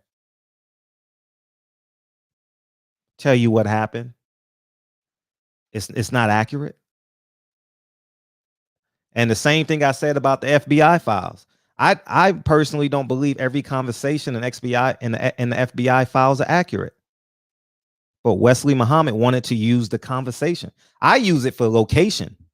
And at the end of the day, you can tell the energy when you cross-reference. When you cross-reference, you can tell the energy of what's going on. But the conversations, I don't if y'all like narratives, if y'all like, I just want to know, when they ask you in court, were you there? Yes or no? Say yes. And hopefully I answered your. If I didn't answer your question, put it back in there. But his religious, if he was God, he should have had mercy. Elijah Muhammad Jr. wasn't suspended after that. And that was in June. In September, Elijah Muhammad said his eyes should be closed. That was September when Elijah Muhammad said that. So if he said don't touch him in June, according to Wesley Muhammad, he said don't touch him in June. In September, he said his eyes need to be closed. So did Elijah Muhammad have a change of heart? I'm using the same facts he used when it works for him. But I get it. I get it. I get it. Are you ready? Infinite satisfaction? That sounds weird, but go ahead. You ready? Peace. Can you hear me? Yeah, go ahead. Very well. Go ahead. Peace, man. I'm so disappointed in you. I don't know what to do, man. Feel free. Just can't. You can hear me? Very well. The doc gave you every chance and all type of respect, and you disrespected him. in the Nation of Islam, and you cut him off. He's Did he giving cut you. me off? Did he cut me off? I didn't see that part. I came in late. Oh, I oh, heard what you just said, okay. that he was cutting Y'all you not off gonna count earlier. you're not gonna count how I'm intentionally cutting you off. That's what he did to me. 40 times. 40. Every time I talked, he tried to cut me off. Every time. He wouldn't. I had to ask him, can I talk? So I mean, so what? So you got. I don't wallow in people saying that this. I'm human. I don't wallow in people saying I'm disappointed in you. I'm not a god. I'm human. So I'm just saying this. I intentionally cut you off to let you know how he did me. He cut me off and he talked for 5 minutes. He cut me off and he talked. But y'all don't want to talk about how he cut me off. Well, I didn't see that. I only saw you cutting him off, and it looked. It was. I mean, his scholarship is pretty much unmatched in the world of scholarship. So, I mean, you look silly to me just trying to talk to him in general. I mean, you don't want to accept the facts. You know, you just said a second ago, he wouldn't want his daughter to be a second wife, but you didn't go into the detail. You know, you didn't go into the context of what he was saying, and you continually do that, and it's really disrespectful to yourself. You know, Malcolm. Okay, Malcolm. He didn't have a problem with any of the Islamic friends that he had that had multiple wives. You didn't mention that, or the African friends that he had that had multiple wives. Why was it such a horrible thing that Elijah Muhammad had multiple wives? The women themselves, he said that they were wives. They weren't like hoes. Like you pulled it out at the end, like, oh, we got him. We got him. He got hoes. He got hoes. Come on, this is a man of God. He did more, arguably, for black people in the history of America than anybody ever. Ever. So why are we gonna try and tear him down? So he is a human being. He's a human being, right? We have domestic lives. I came in when you were talking about that. You have a wife, Wesley has a wife. We all have problems and relationships, and things get muddy. And sometimes you can't understand in a divine situation. That's what Wesley said. He was talking about a divine situation, that if Elijah Muhammad had chosen his daughter to be a wife, he would be honored. You want to sweep that part under the rug.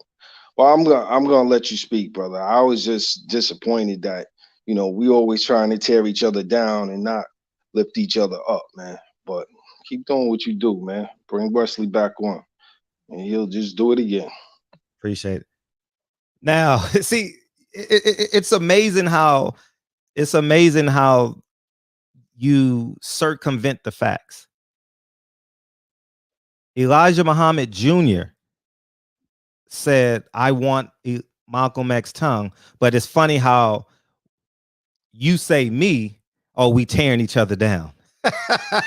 You got to make it make sense. I'm not asking for a man to die. And the reason why Elijah Muhammad's exploitations is so important, because that is one of the biggest reasons why he wanted Malcolm X dealt with. That's the biggest reason.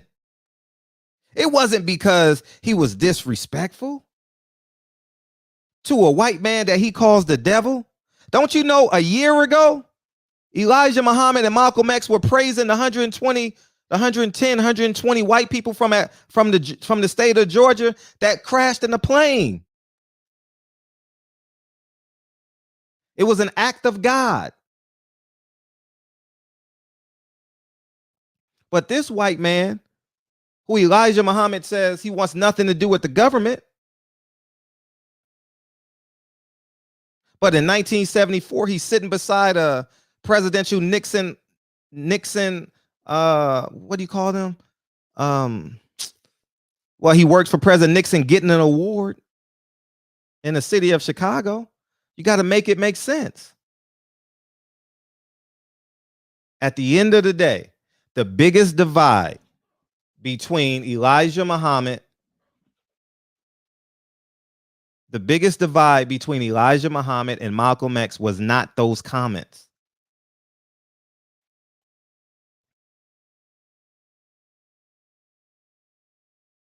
Elijah Muhammad did not want it to get out.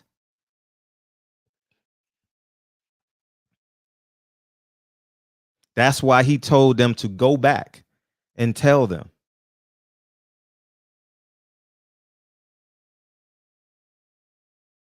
That is not true.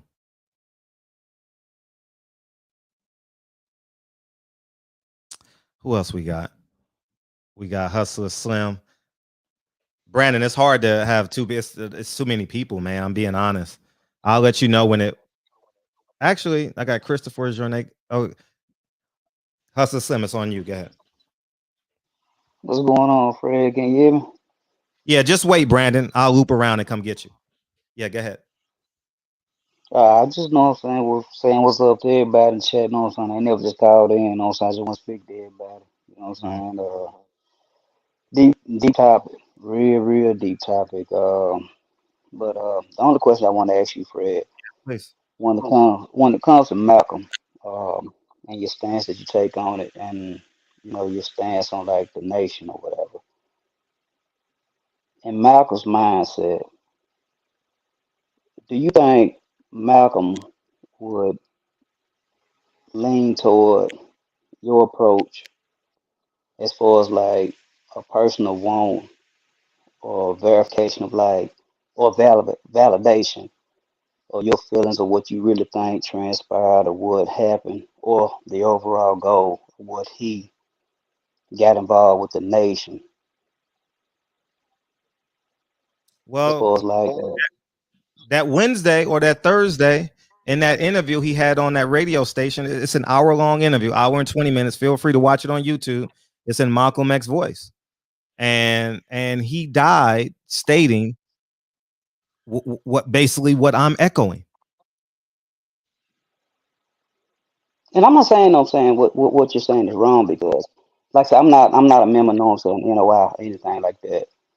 Um 'Cause and people can know what I'm saying, like reiterate what I've been saying in the chat all night or whatever. Like what you were saying, what the brother Muhammad was saying, or whatever. Y'all both are like powerful members of the community. Both of you. Y'all both make valid points. And it's like to see you on like opposite sides of the spectrum or whatever. It's actually painful for me to like listen because it's like it seems like we have so many people, you know what I'm saying, they could do like so many things for the community as a whole. And it's like because we have different standpoints or whatnot, we can't come together because it's like he wants to prove his point, you want to prove your point, and both of y'all have valid points. And it's hurtful because as a whole, we need both of y'all. We need you both.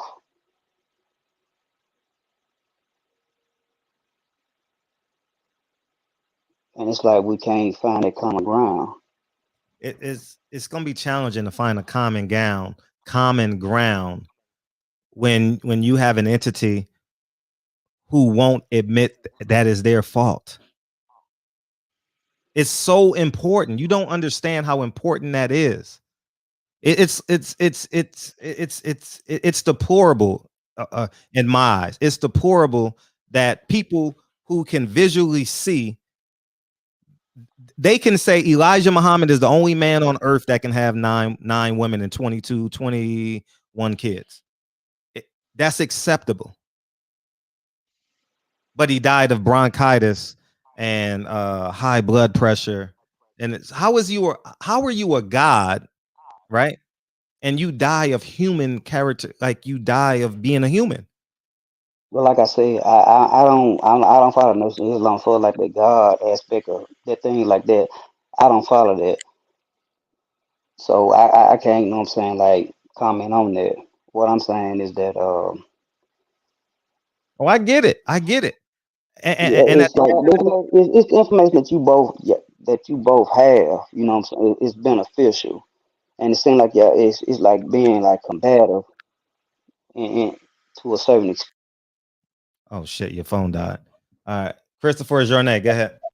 What's up, my brother? Hey, what's up? I'm gonna leave off on kind of what Hustler, see what I'm saying about the disappointment, but I'm not disappointed in you because Fred, I think like you think, and I won't hold your line up, but I think pretty much like you think when it comes to us as a people. We blame everybody for what they do to us. But I've been questioning this for years, and I've been listening to you, and I've been kind of studying. Why we won't admit that we kill Malcolm? Why they won't admit it? Black people kill Malcolm. Black people pull the trigger.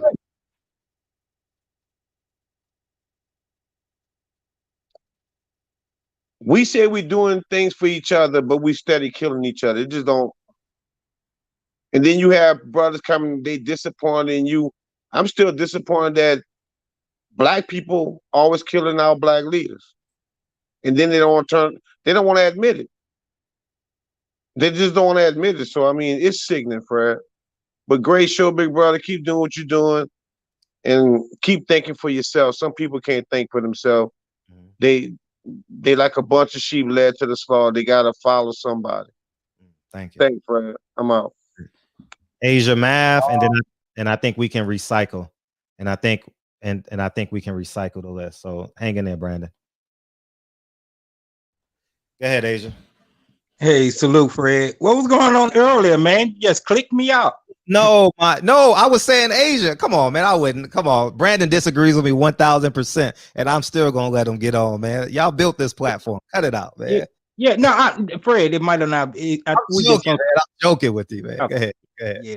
Oh, but great show, man. I mean, and hey, he had you on the ropes, Fred. And this ain't me. Hold on, Fred. I'll listen. Let me dock my yacht. Mm-hmm. He had you on the ropes, but I was in the chat.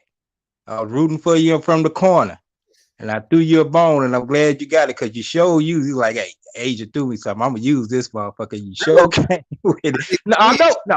Go ahead. When you act him, you say, "Well, was you there?" And you go back and look at the thing. I put it in there. I said, Craig gonna use that chess move, that was you there move. I said it was about 30 minutes later. You came and you asked him. But I didn't know if you were reading the chat or not, but I did. I put that in the chat. I appreciate you. I need all the help possible. Y'all producers. I'm gonna tell you one thing. Yeah. I ain't even used, man. I had so many. I had John Ali. I got a quote from John Ali saying we wanted him dead. Come on, like I can go on and on and on and on and on. Like the same way he was. Oh, I need all the help possible. I'm not even gonna tell you that. Elijah Muhammad needed help. That's why he got followers. So what are y'all talking about? I need help. I need help. So what are you saying, nigga? I mean, he had a whole archive behind him, and he's a doctor. You know, he's a scholar. Mm-hmm. Yeah. So the point I want to make is that the same way he was toting his own horn about how much he was intellectually masturbating for like an hour. That's what he was doing. He was saying how smart he was because it sounds beautiful. It sounds like he knows what he's talking about and he knows his facts. Like he done had this conversation 10,000 times. Okay. I wasn't about to out fact him. And I knew I wasn't.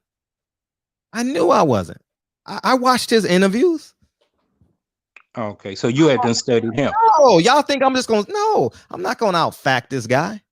Yeah. But I interjected on purpose, and he knew where I wanted to go. If you want to use the FBI files, then Elijah Muhammad is guilty, and he knows it 100%. If he's going to use the conversations in the FBI files and the boss files and the CIA files, Elijah Muhammad is guilty.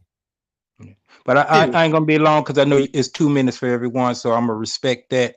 Mm-hmm. Great show. I would recommend having them back on. I think that'd be good for coming this back. platform. Coming Not necessarily him, but of his likeliness. back. You know, 'cause, beautiful. You know what I'm saying? You know, it's like you said when we built this, it wasn't just built on boxing. You know, we're multi-layered here. Where you know, it's levels to this. So yeah, they were real entertaining. And salute to DB for sending me that link earlier. Well, he sent it to me. Thank Well, you, DB. yeah, he sent it to me directly to my phone. So I guess he was like, Asian Mass, you better be, you better be here. If anybody, nobody else be here, you better be here tuning in. Yeah, he sent it to me earlier today, I believe. I was out and about doing a lot of things, but I got it and I said, okay, cool. He must want me to really be in there. So yeah, salute to you, DB, for sending me that link. And it was good. And I got some breaking news for you. What's that? I know who Terrence Crawford fight. Who he fighting? Ah, Who he I fighting? don't know. Huh? Who he fighting?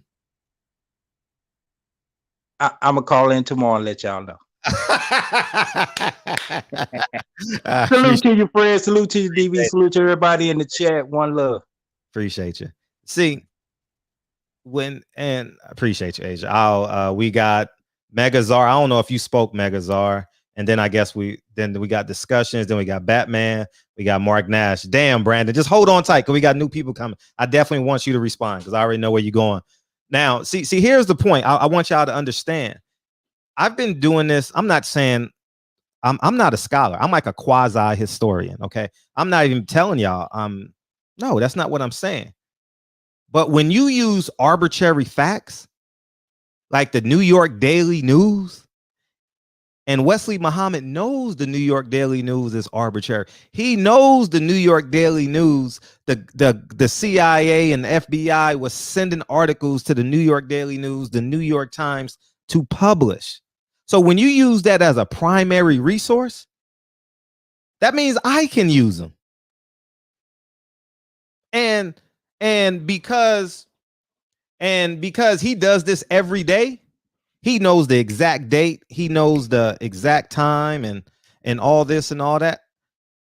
I may miss a date or two, but I know the time frame, and he knows exactly what it's like he knew exactly what I was talking about as it pertains when Malcolm X changed the conversation. He said it.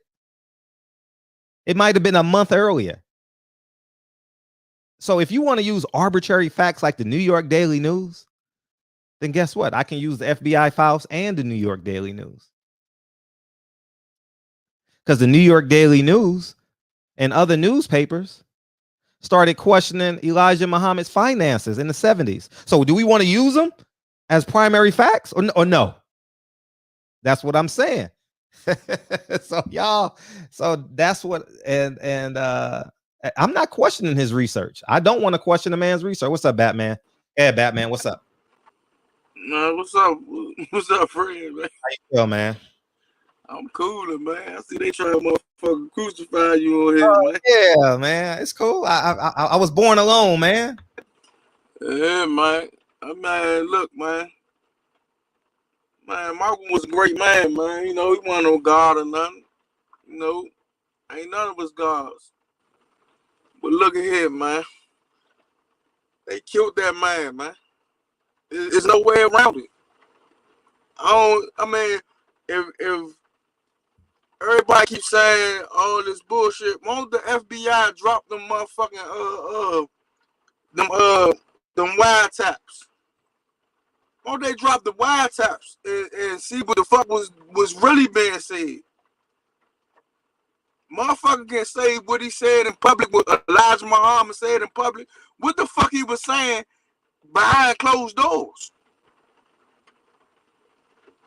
I mean, you know what I'm saying? Motherfucker can say the shit that was said in public that's knowledgeable, but what was being said behind closed doors? You know, motherfuckers feel a different way behind closed doors. Be real. Motherfuckers need to be real, man. Come on, man. They were scared that Malcolm X was getting too famous. He was getting too famous inside that whole clique. He wasn't trying to take over. That man ain't say nothing wrong about the great Elijah Muhammad till he found out what he found out. But they was looking at he had the pull. He was getting the pull. I was becoming the man. At the end of the day, everybody was going to start following me. I was going to be what you was. What you is to me, I was going to be to the people. But I mean, the brothers that you know what I'm saying, that was on the same level as Malcolm, I ain't like that shit. I mean, that's what I get from it. And you know, and then when he started saying what the fuck was really, man, look, you've been through this before. I know everybody been through this before. When you was a child or a teenager, you idolized somebody, and then you really find out who the fuck they really is. And you find out who the fuck they really is. And that shit just, god damn, I thought he was this person. Or, like, when you meet your hero and your hero a fucking asshole. That's what Malcolm X did. He saw who the fuck his hero was. His hero was a fucking fraud. But that's all I gotta say, Fred, man. I ain't, you know what I'm saying? Appreciate. Get that fight date, man. Get the fight date, man. Get me excited, man.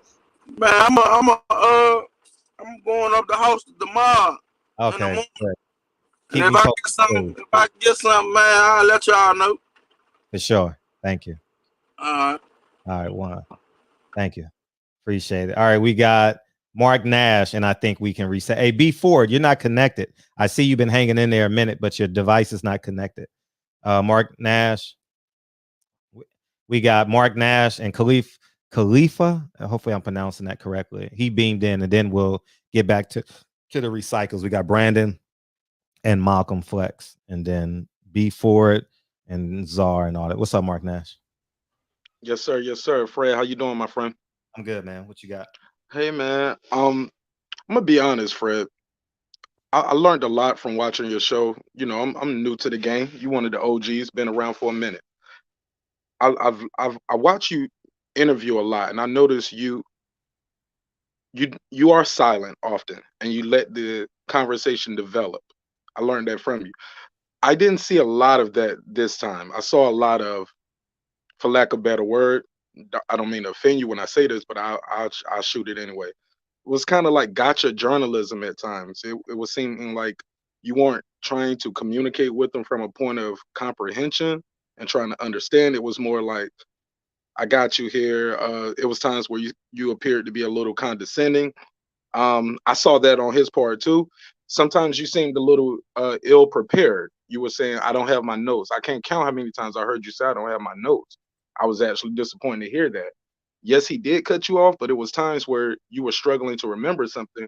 He tried to cut you off to say the name or the place or date, and you were like, no, let me finish. You cut me off, but he was trying to help the audience, I thought, at certain times have the date, have the name of certain things. So I'm just curious. Like, I know you're a writer, you're an author, you work on films. I was just trying to see what the end game here. Are you like working on an expose? Are we just trying to get answers? Also, that was one question. The second question, I heard you say you answered, but you didn't quite answer it. You said it's a difference between secular beef and religious beef, i.e., one of your subscribers go off and catch a body because you beefing with another channel. You said, well, it's just a difference, but murder is murder, and somebody did lose their life here, right? So I feel like that was a fair question that we didn't get an answer on. Are you responsible for what your subscribers do? That was question 2.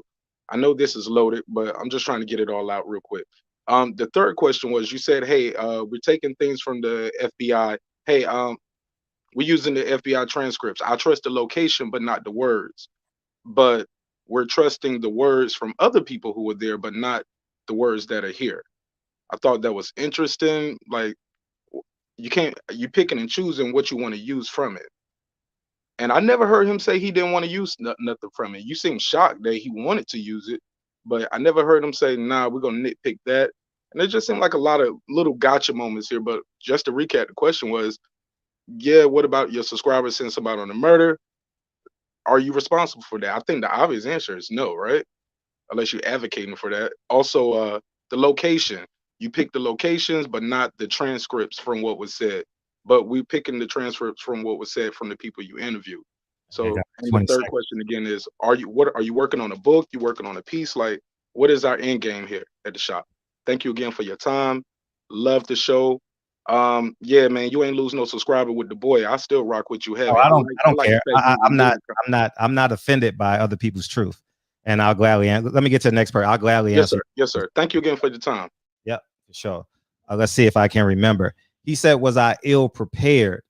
I don't think I was ill prepared. But let me start from the top. He said the FBI files. See, when you read you're asking the question and you don't know the FBI files. The FBI files is timestamps and conversations. Sometimes the conversations is anti-Elijah Muhammad. He's a black cult. Sometimes they say Malcolm X is a cult leader out of mosque number 7, 102 West 116th Street and all that stuff. So that's why I said you got to be careful when you're taking conversations from the FBI, because that means I can take any conversation. So I could have said the Nation of Islam is a cult because the FBI said it. Now, was I cutting him off? See, there was a point in the conversation, and you guys are not doing the interview, so you guys can't. You guys can't feel him wanting to dominate the conversation. And at some point, you got to be a man. I don't care if I'm interviewing Jesus Christ, Elijah Muhammad, Wesley Muhammad. I had to be a man in this instance, whether I'm right or whether I'm wrong.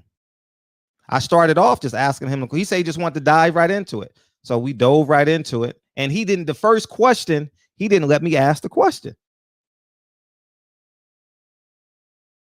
and then we bantered for like 2 to 3 minutes. I sat back and let him answer the question for 20 minutes.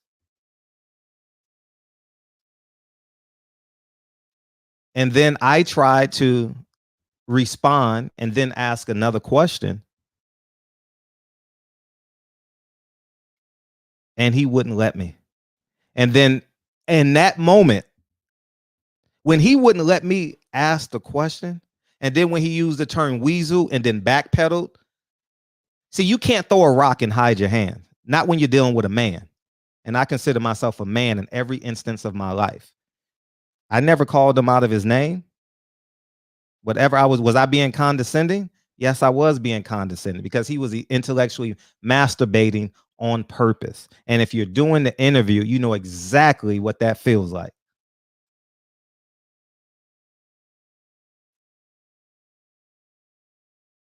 And that's the truth. And I have everything in my living room. It's not that I wasn't prepared. I didn't want to use the FBI files, because if we use the FBI files, Mark Nash, it's no reason for us to have this conversation. Elijah Muhammad is guilty. The Nation of Islam is guilty. And if you haven't read the FBI files, if you haven't read the CIA files, I suggest that you do. Because in those files, Elijah Muhammad was giving off the energy like he wanted Malcolm X dead. John Ali wanted Malcolm X dead. Sharif wanted Malcolm X dead. In those files, the energy that they're giving off. So that I didn't want to use them. So that's why I was shocked. I was really, I'm just being honest. I was absolutely shocked when he said he wanted to use the FBI file, because that's a white man interpreting the conversation. And his job is to take it back to his boss. And his boss is probably J. Edgar Hoover or whoever's in charge of boss or whoever's in charge of the CIA. Now, I genuinely believe, I think the last question was about secular versus religious. No, he said he's a messenger of God. He's a messenger of God. So when you're a messenger of God, YouTube is not. No. Because guess what? No one was disciplined who spoke out vehemently against Malcolm X. if he's the messenger of God. John Ali was never disciplined in that time frame. He was disciplined in 1970, 1969, 1970. And that's just what I feel about it. Man, we got like 20, 30 more minutes, man. We're going to get out of here. We got Khalifa, Sister Kenya, and then we'll, if no one else new beams in, we'll recycle it. Go ahead, Khalifa. Hopefully I pronounced your name correctly. I'm not gonna say anything. You live, bro. I'm not gonna say anything, brother. Okay. Thank you. I'm just listening because I got here late. Oh, okay. I appreciate all the information, brother, and I appreciate you and your honesty. You know, I just pray a lot that we can just somehow work across all the pain and divisions, because our collective needs as Black people, especially this late hour, you know, calls for unity where we can across all the pain and the hurt. You know, I believe it was Dr. Wesley Muhammad who said that, you know, this subject is in some ways even more painful than slavery. And that's saying a hell of a lot. I just pray a lot for the healing, brother. That's all I got to say. Wish you nothing but peace and love to everyone in here, brother. That's all. Thank you. Appreciate it. All right. We got Sister Kenya. We got Champion Heart. And then if no one else new beams in, we'll start recycling them. All right. Y'all can see I'm beaming in new people every time. All right. So I'm not avoiding y'all. All right. Go ahead, Sister Kenya. Yes. I was gonna say I watched this whole thing. This is my first time seeing your program, so I don't know your demeanor and how you approach stuff. But I just want to give my perspective on it. It just seems like you came in with a specific intention, and that's the way it read. Whether that was what you were trying to do, that's what it came off, and that is something that was totally in your hands as the interviewer and ones who platform it is. And like the previous caller said, it seems like very gotcha-ish. And I think the miscommunication seems to come from your understanding of how to like receive the information and which view to see it from. And what I mean by that is the way Dr. Wesley is presenting information and how you wanted him to answer, because you were saying certain things was very condescendingly, like how you frame him, like how you kept saying he takes 20 minutes. First it went from like 10, then it went for 15, and went 10, then went to 20. I was here from the very beginning to this point. And it's those type of framings of how you say little petty jabs like that sets the tone for your intentions of what you're trying to do here. And it just seems that you wasn't coming from a place of understanding. And that's a disservice to the audience for people who don't know, who isn't as detailed or research as you or Dr. Wesley. Because then there's too many emotions involved, and then people get caught up because there was too much time going back and forth where you guys were saying, I interrupted you, you interrupted me, because this is a heavy topic. And just like the last brother said, this is a super sensitive subject for us as a Black people. And I just felt like, I don't know you, brother, but I felt like you weren't prepared for this type of conversation today. And then that's a misstep for what it could have been if you were properly prepared. I don't know how much you know. Like I said, I never really watched you before. And I don't want to like just keep saying negative things, but I just think if you because that's not my intention. I'm just giving perspective. The intention, and I hope you'll live. I hope you receive it. But just like if you were coming from a place of understanding or trying to find understanding, reach your ground, or just get different perspective, it fell short. So if you do approach this again with someone with a different perspective, I hope you come different with it. Just because it doesn't matter whether you agree or believe, because what it should have been was you give your perspective, he gives his, and let people believe what they're going to believe, because that's all you can do at the end of the day, correct? You can't force someone to believe, and that's like, because you're coming from one, you're coming from one perspective, and the doctor is coming from someone in the nation how to get taught. So you see the world and to see things, or who Elijah Muhammad was and how they're taught to see Elijah Muhammad or the truth of him is different than what you may know. So you're coming from a different perspective and not understanding things in the proper context. And context is everything when it comes to anyone dealing with anyone in the nation, from what I've learned. And that's it. That's all. I don't want to go on. I just hope that people, like, this is good dialogue to have, but like always try to come with of understanding and know what your intention is, and you know what I mean. Don't come here just trying to prove someone wrong, or let ego lead the dialogue. That's all. Especially when it's Black people. Thank you. Appreciate you. It's just most beautiful when I got you next, Champion Heart. When people are not, I would have let the man listen. I would have let the man talk. Y'all don't understand because y'all not doing the interview. I wasn't going on y'all. I wasn't coming on this interview to prove I was smarter than him. I have 4 questions for this man. 4 questions, because I know how he answers questions. Y'all want to hear who sounds the most intelligent. No, I want to know, was the FBI, was the Nation of Islam a part of the killer? That's all I wanted. He said yes. Were those his wives? He says yes. But I have someone in the house who said it was. We spent 30 minutes, 40 minutes on that one topic. And then I know he was going to come back and say, because I've heard him speak before about Malcolm X wanted to come back to the nation. He never wanted to come back to the nation. That's a talking point.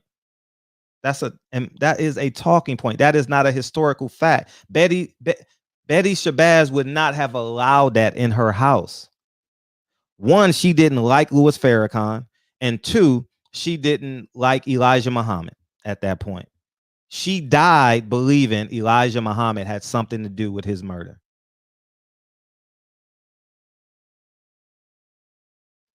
And that's the truth.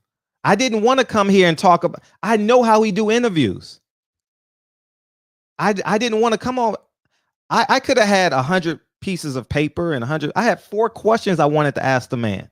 That's it. It's really simple. It's really that simple. If y'all want, if I'm not going to compete about how intelligent he is or how intelligent I am.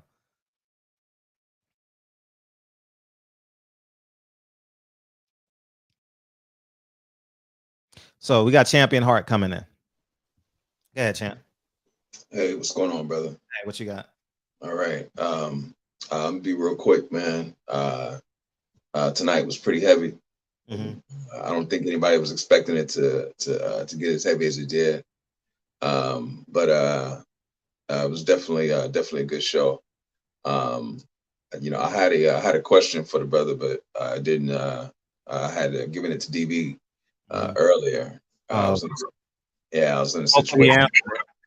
Well, it never got answered, but he was almost saying the same thing that Nuri Muhammad and Dimitri Muhammad was saying about Malcolm coming back to the nation, and Malcolm said that he knew that he wasn't going to be reinstated because he thought that bringing Ali into the nation would, in the hopes that would get him reinstated. But when that didn't happen, he knew then that he wouldn't be reinstated. One of the things that the sister who just called said that I agree with is that everyone has their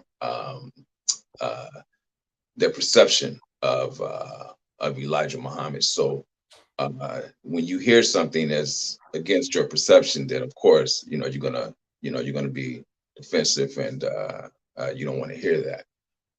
Like you said, I have read some of the FBI files, and if you talk about the FBI files, then there's no point of the debate because the FBI file says it all. And I noticed his energy changed a little bit when you brought up the FBI file. Yeah, like he knows where I was. He knew where I was going.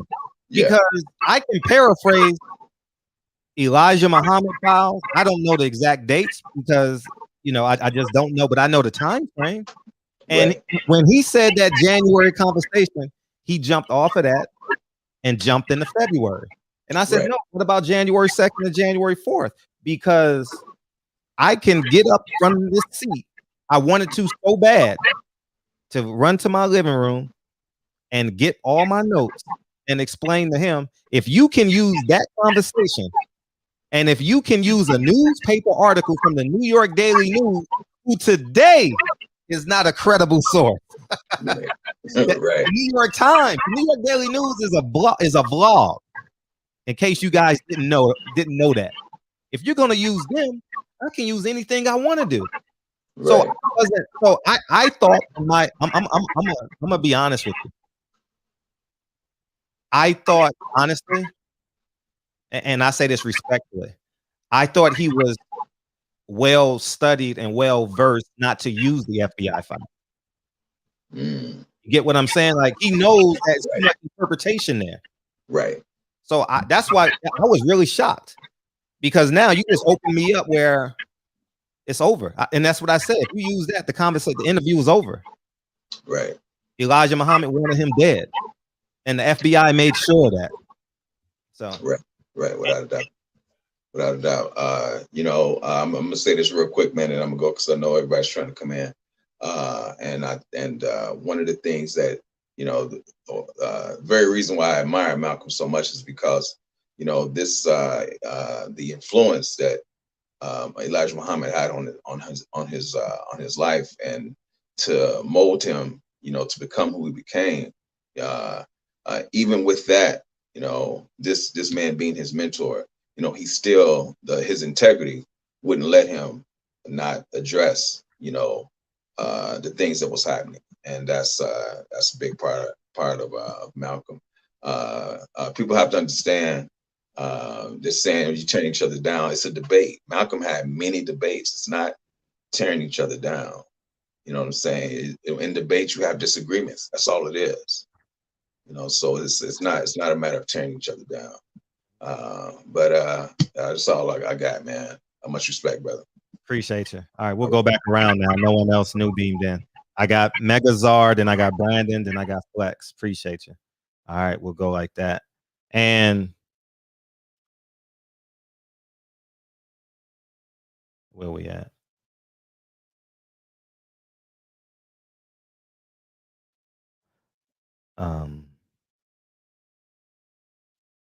We got Megazard. Go ahead, bro. Yes, sir. As far as Charleston White, he's a comedian to me too. I'm not gonna even lie. I shouldn't laugh at shit that I shouldn't be laughing at that man says. That I know that he knows better, and I know he's playing a role, and he's specifically playing a role because if you ever talk to him off camera, he's a totally different person. But that's neither here nor there. But in dealing with this Malcolm X issue, I just want to say, Fred, you do know we don't believe that Elijah Muhammad is Allah. We believe Master Farad Muhammad is Allah. And we believe that Master Farad Muhammad, the man that taught Elijah Muhammad, he's the messenger of him. So he's the messenger of Allah in that way. We believe him to be the messenger of Allah. We never once attributed Allah status to Elijah Muhammad. Never. That's not Elijah Muhammad's teaching. The teaching of the Most High Elijah Muhammad is that Master Farad Muhammad is Allah and I am his messenger. That's his teaching in base. And I'm going to say this, and I know there's got my brother Brandon behind me, and you got Flex. Shout out to Flex, you know what I'm saying, in Cali. Big up to my bro. There were laborers who were jealous of Malcolm X. Oh yeah, it was a large number of believers who felt that way, brother. Ain't nobody, look here, nobody's gonna ever deny you that. As a historian of my nation, I gotta be truthful. Yeah, they did. That would be the only reason Elijah Muhammad would have to say, leave him alone. You know, and in that instance, he told Minister Farrakhan who his enemies were going to be. And Malcolm X told Mr. Farrakhan, I wish it was you being an example for me instead of me being an example for you, because he knew the way that he trained brothers. And he knew the way that him and Captain Shaw trained brothers, that they will come after him. He knew that. Now, am I sitting here pinpointing the blame? We know it's black men who shot him, and we all know they got paid by the government, except for Talmadge Hair, and that's why he went public and he went rogue in his before statements. His before statements don't sound like his after ones. He started veering, like Dr. Wesley was saying. That's neither here nor there. But in dealing with this whole Malcolm X issue, I'm gonna say this: the Nation of Islam became more popular after Malcolm X died, and then the Nation of Islam fell in 1975. I came in Nation of Islam in 2004. There's nothing for me to admit I didn't do a goddamn thing to Malcolm X. My daddy was 3 years old, so if my daddy was 3, I was nowhere around. You know what I'm saying? Mr. Farrakhan built an entire Nation of Islam with entire different people. There's nothing for us to admit, me personally. But as being fair to history, Fred, that climate was dark in the motherfucker. Like, I'm not gonna sit here and lie to you, bro. That shit was dark because them people were really jealous of Malcolm, not Elijah Muhammad. They were jealous of Malcolm because of how much Elijah Muhammad loved Malcolm. But let me tell you some other fly shit, Fred. Do you know that when Elijah Muhammad was picked to be the leader by Farad, that they attempted to kill him? His own brother attempted to kill him. And what did Elijah Muhammad do? He ran from them. He put Malcolm X in that pressurized situation because he was going to be the heir apparent. And when it got too late, Malcolm X realized that, and he told me, "It's fucking, I wish it was you being an example for me instead of me being an example for you." So when it became Minister Farrakhan's turn, he succeeded. You know why? Because he had an example. That's why he teach us the way he teach us in regards to Malcolm X. Man, we're not to disrespect Malcolm X and the Nation of Islam. If Mr. Farrakhan heard any one of us disrespecting Malcolm X, we probably get some time, brother. Real talk. Real talk. I don't mean to be long-winded, but no, man. Man, if you know Brandon loved Malcolm X. And Brandon will tell you, me and him will go back and forth daily. I talked to Brandon Washington. He's really Brandon Muhammad, but I don't know why he still got Washington as his slave. And you should rag him on that too, brother Fred. He's Muhammad in the mosque, but he's Washington on your goddamn show. That don't make no sense. So you should get on him about that. I asked him why don't he wear his Muhammad proudly. Between him and God. No, I'm just saying that's another point for you to rag his tail on. I know. You know what I'm saying? But no, brother, I enjoy this type of thing that I get off on. I love it. You know what I'm saying? But because you have a very view, that don't make you not my brother. That don't mean I'm not gonna tune into your show. If you have Charleston White on tomorrow, I will be watching so I can laugh. You know what I'm saying? If you have, regardless, man, we black men, bro, and we're gonna have to write this shit together. But from a personal standpoint, ain't nothing for me to admit to. I wasn't a part. I wasn't around. History is always best qualified to reward our research. And when we look back, that climate was a hell of a climate. I can't, like I said, I'm not qualified to speak on it. I wasn't there. But I do. Yeah. Yes, sir. You get the next. Appreciate you. Appreciate you too, bro. All the time. Brandon, you up next, man. You up next, Brandon. So, you know, it's interesting because how I got reintroduced to Wesley Muhammad was when Benjamin Crump came out with the thing that it was the police, and he immediately said the Nation of Islam was not responsible for that. You understand what I'm saying? So when I hear that, it's like you're being disingenuous, because it wasn't 5 white men with guns at the Audubon Ballroom. So Brandon, you up, right? You up? Yep, you up. Go ahead, Brandon. What's going on, Fred? I'm ready. I wrote down some things, and I'm coming in with now. When you say this is how we should explain. Dr. Wesley was trying to get you to understand. Members of, it's like, okay, a police officer that has been disciplined by the police department. They've been under discipline. They've been told they can't go out and fight crime and work under the jurisdiction of the police department. Are they a member of the police department? Yes, but they're in bad standing with the police department, which takes away some of their privileges as a member. That's the same thing that he was trying to explain to you about. Were the people that went into the actual members of the Nation of Islam? Yes, but were they active member? Were they in good standing? And were they? No, they were not. So that's where you keep trying. That's where I think the contention and the hang up is that you don't understand. You don't want to understand the nuances of what they're trying to tell you. But if you didn't understand that police analogy, then you won't get it. The second thing, you said Betty Shabazz wouldn't allow. Malcolm was trying to get back in the Nation of Islam, and I'm gonna send you a tape. I'm gonna send you the actual recording of him talking to Abdullah Muhammad, begging to get back in the Nation of Islam. I'm gonna send that to you tonight on this line. What year was that? What year and date was that? Did he do it? No, I'm asking. No, I'm asking you. So he did do what you said he did. He was trying to get back into that. I'm gonna send it to you. No. I'm gonna send it to you, and you discover the year and date. I want you to. I don't want to tell you. I want you to discover all this by yourself when I send you all this information, and then you gonna come to that conclusion. I don't want to guide you. I want you to find your own conclusion. I want you to come with your own facts. Once you see, if you're not going to tell the people who are listening the date and timestamp that conversation. I'll put it in the chat. Okay, because I want to move on. I don't want to get stuck there because I don't have time.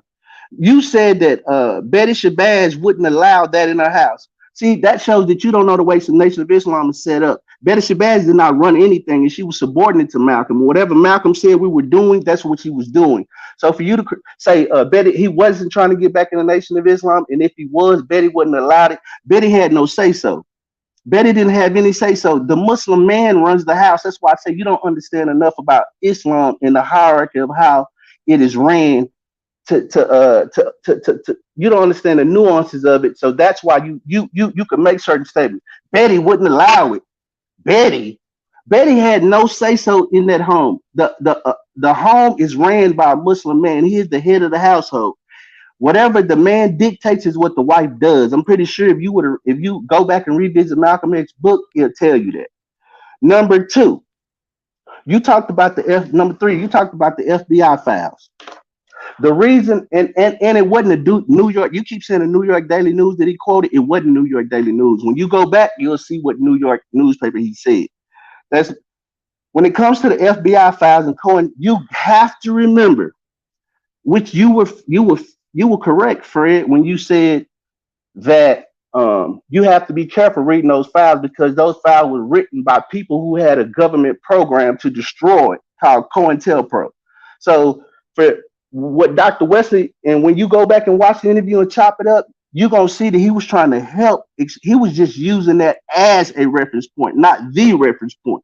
He was bringing out different points of reference to show you that he just wasn't using a primary source. You try to act like that it wasn't the New York Daily News, was a primary source. That was not a primary source. That was a source supporting what he said about Malcolm X trying to get back into the Nation of Islam.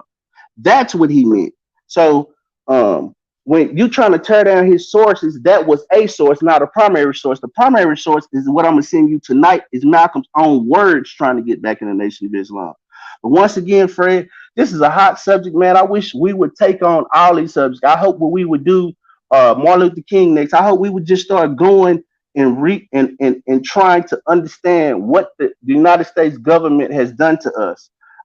So let's study the COINTELPRO program together. Let's go through all the FBI files about Medgar Evers and Marcus Garvey. Let's really, if you want to continue down this road, let's really do it genuinely. Let's don't stop at Malcolm X. Let's keep going because you opened up something that's beautiful and that is a touchy subject for a lot of us in certain communities that we really need. If we on truth seeking missions, let's don't stop. Let's find out the truth. Let's show how the government has been trying to manipulate black people, trying to destroy black people. Let's keep going. Can we do that, Fred, or not? Or we just gonna stick at the Malcolm X thing? You got a platform. I said we. No, I said we. We'll do it on your platform. We'll do it on your platform. So that ain't something you interested in doing? No, I don't know what's next. I'm doing. That's what I'm asking you. I'm asking you what's the game plan? That's not what I'm passionate about currently. I'm passionate. Okay, so we're gonna stick to the Malcolm thing because that's your passion. Cool. We'll keep dealing with it and flipping it around until you get to where you're looking for, and we all get the understanding that we need. But the narrative that Malcolm was going to expose Elijah Muhammad and wanted him dead. He told you what Dr. Wesley told you was not on. 10 Huh? seconds. All right. Okay. Peace to the third. Appreciate it, Fred. We're gonna get back tomorrow, man. It's a hot show, man. You opening up things. Keep it going. I bet the analytics on this shit gonna be crazy. But shout out to the third. Appreciate you. I'm not sure if DB still. I ain't seen him in the chat. DB. He here. Yes. Okay. I haven't seen his name in the chat in about an hour, so I'm not sure if he's here. And Malcolm Flex, go ahead. Yeah, my brother. Based on what I'm saying, my brother, you don't want for other people what you want for yourself, because you clearly both dance around my question. What was your question? One of my questions was about your subscribers, right? Okay, Catching up. And you gave such a watered down answer, my brother. Just say that you don't want to do no time for nobody else's deeds. For one, you could have just easily just said that. You want to try to make it secular. I don't want you to speak for me either. No man will ever speak. No man will ever speak for me. I told you my truth, and that's it. If a man exactly but see, you want Dr. Wesley to give you a direct answer, but you can't give me a direct answer. I did give you a direct answer. No, sir. You don't believe it. Okay, no. You got a minute. You got a minute left. Go ahead. Brother. See, and we dealing with bias confirmation. So everybody really, you're biased. I agree. Based on your conversation, yes, because you say that Dr. Wesley is speaking for 10, 20 minutes. Really, you're not even listening to what he's saying because of all of the information that he's saying. Right. I got the same information on my channel, so you really wasn't listening for one. I agree. You weren't listening. You know what I mean? And you just showing your hypocrisy, bro. You talking about we're not afraid of the FBI files. I know, because I studied the files myself, all 10 major files. And nowhere in those 10 files, because the Honorable Elijah Muhammad was the most surveilled black man in America. Nowhere in those files it says that where the Honorable Elijah Muhammad specifically says he wanted to kill Malcolm X. Please show us in the FBI files where the Honorable Elijah Muhammad put a hit out on Malcolm X. And if I know I'm gonna be done in a second, because you know what? Because you lying, you're a hypocrite, and you show nothing but bias confirmation, bro. And you don't stand on truth, and you cower to people like Charleston White, because I'm gonna stand on that, because ain't nobody gonna disrespect Malcolm X in my presence, and I'm not even a follower of Malcolm X. Period. Peace. You should just unsubscribe to the channel. How about you do that, nigga? Shit, I don't need you. But at the end of the day, I'm gonna say this. I don't know why people fancy over Charleston White. He's a comedian. If Chris Rock came in here and talked about Muslims, I would laugh. Simply put, I didn't invite you. I didn't invite you to the show. You came on your own. You stayed up to 2 o'clock, 3 o'clock in the morning. You know what I mean? Shit. I'm just saying this. At the end of the day, your free will, you have free will to come. You have free will to go. And I'm going to say this. The messenger of God who says we are peaceful people and does not suspend his son for saying he wants Malcolm X's tongue, that's a hypocrite. That's the definition of a hypocrite. I'm just interpreting history the way I understand it. Am I biased? There's a $10,000 painting behind me. Am I biased? I don't hide who I am. I don't hide who I am. I am who I am. And guess what? I'm going to stay that way. I'm going to be pro Malcolm to the day I die. And when I have a nigga that come on my platform who wants to pretend that every time I challenged him, he acted like he was passive aggressive. But y'all salute him for intellectually masturbating for 20 or 30 minutes. And y'all don't hold him accountable for cutting me off. Can I talk? Can I talk?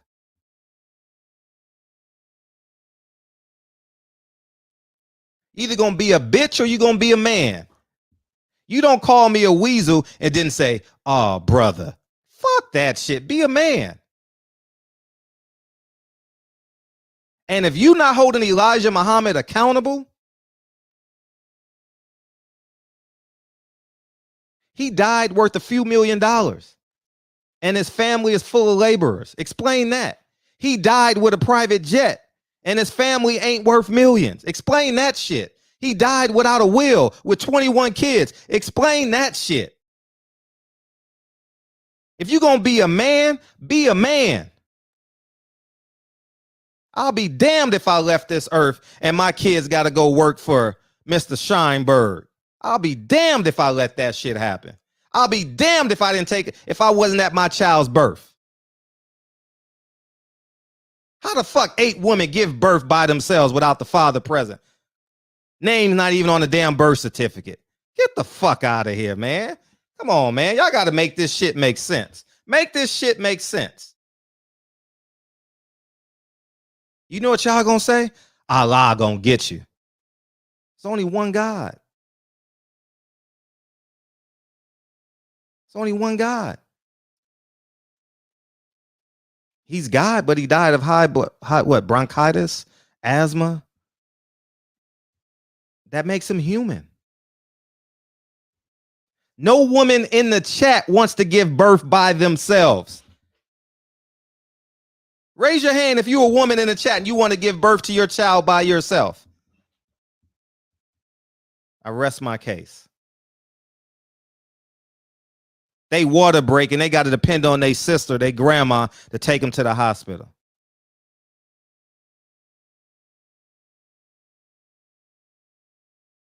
Y'all got to make it make sense. Even if you the 8th wife, don't you want the father there?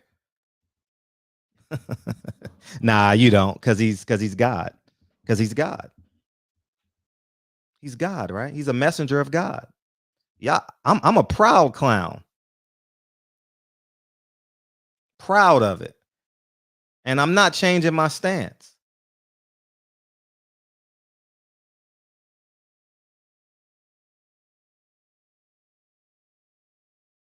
Elijah Muhammad died of high blood pressure. You talking about bacon? Make it make sense. Make it make sense. He obviously overindulged. Make it make sense. Make it make sense.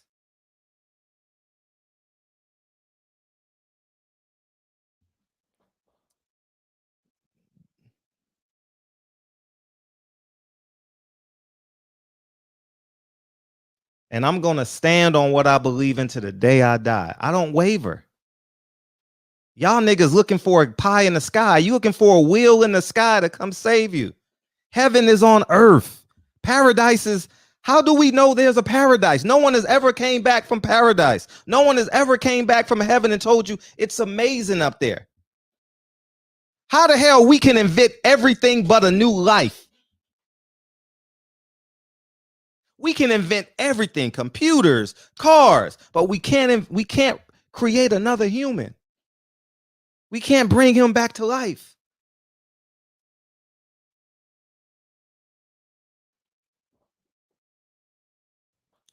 If you believe in him, you can believe in him. I'm just standing on the fact that the Nation of Islam played the role in the murder of Malcolm X. And Elijah Muhammad's greed, his selfishness played a role in that. He didn't want to get exposed. I got you, Desiree. He didn't want to get exposed. And that's the truth. Oh, you done, Desiree? I guess that's everybody. I don't know if y'all just listen. I think Batman and Mark and Hustle Slim just listening, right? So, but at the end of the day, y'all keep on believing that. Y'all keep on believing that. That nigga died. He died, man. He had a private jet.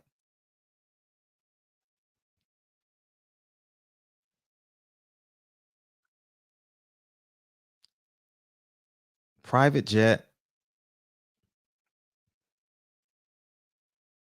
built $1 million, and this is the 70s. Where'd that money come from?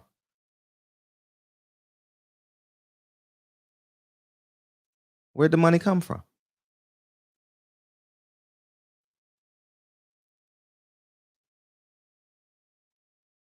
Because the enrollment is declining. They're going to tell you it wasn't, but the enrollment was declining from 73 to 75. It was greatly declining. There was fractions.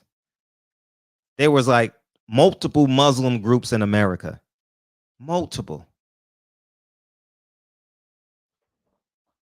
So I think that's it. I think everybody called in. I don't know if, I think that's it. You know what I mean? I think, oh, Mark Nash, you want to say something? Go ahead, man. Go ahead. Appreciate it, Fred. Hey man, I'm gonna be honest. I gotta agree with you on that right there. That's 1,000,000% true. I'm a father. I remember me and my wife had a miscarriage prior to having the child we have now, and I couldn't imagine not being there for her, my daughter, my wife. But my phone about to die, so I guess. Appreciate it. Batman, you just listening, right?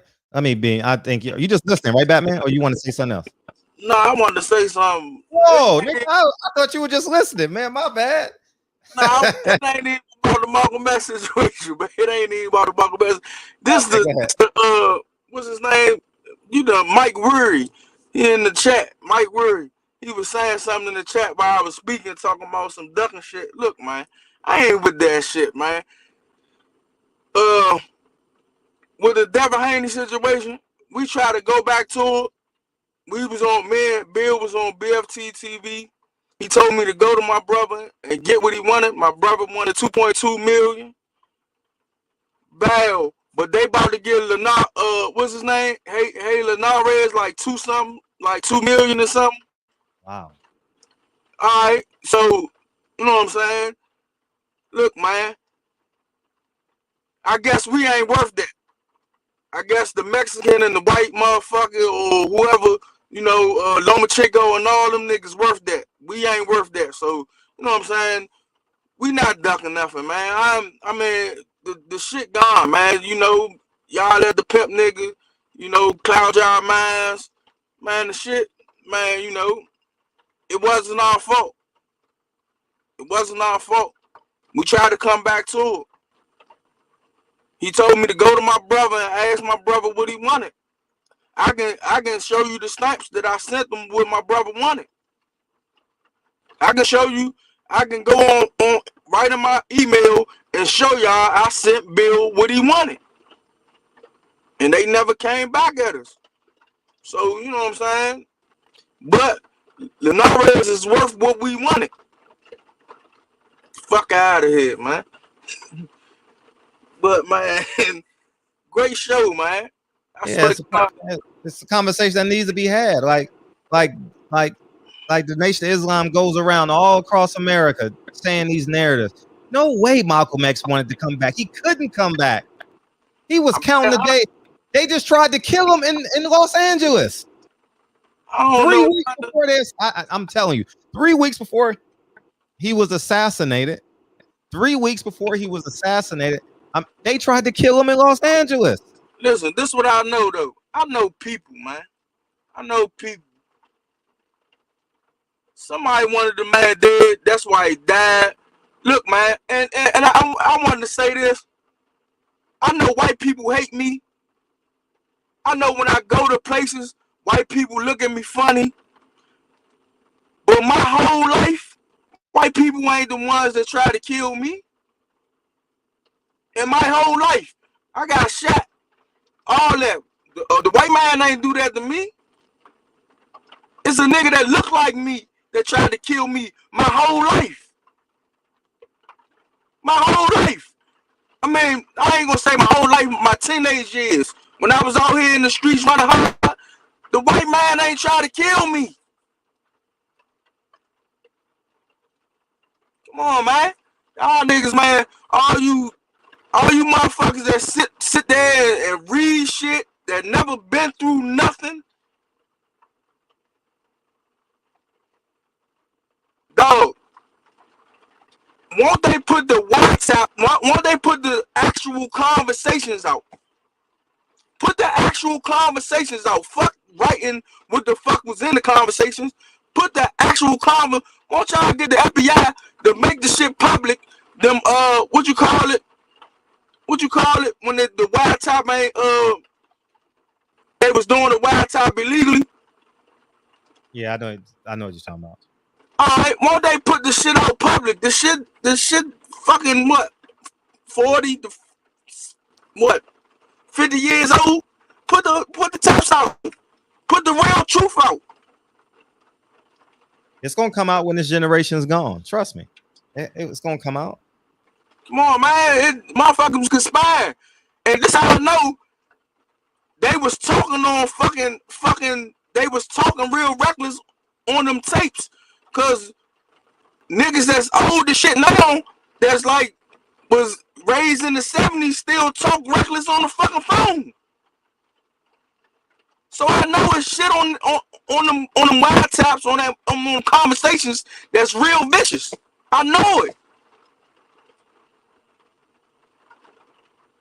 Cause motherfuckers at that age talk on the phone like they talk to you like you and you know what I'm saying, right there beside them. I know it.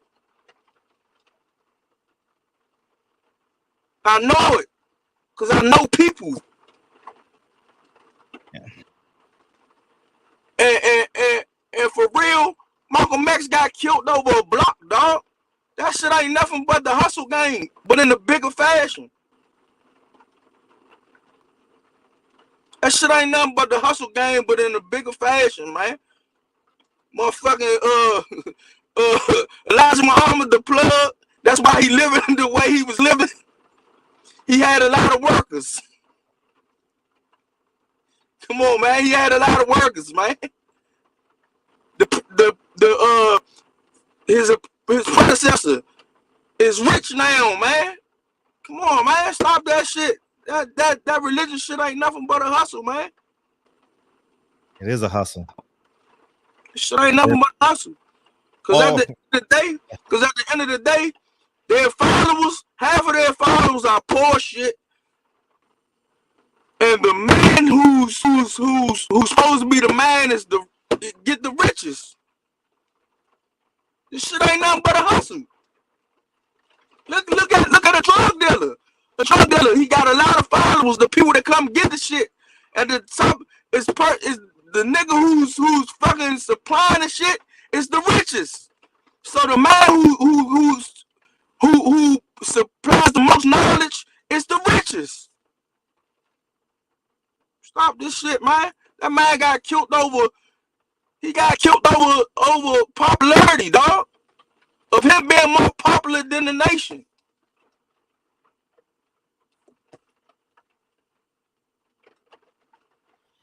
Come on, man.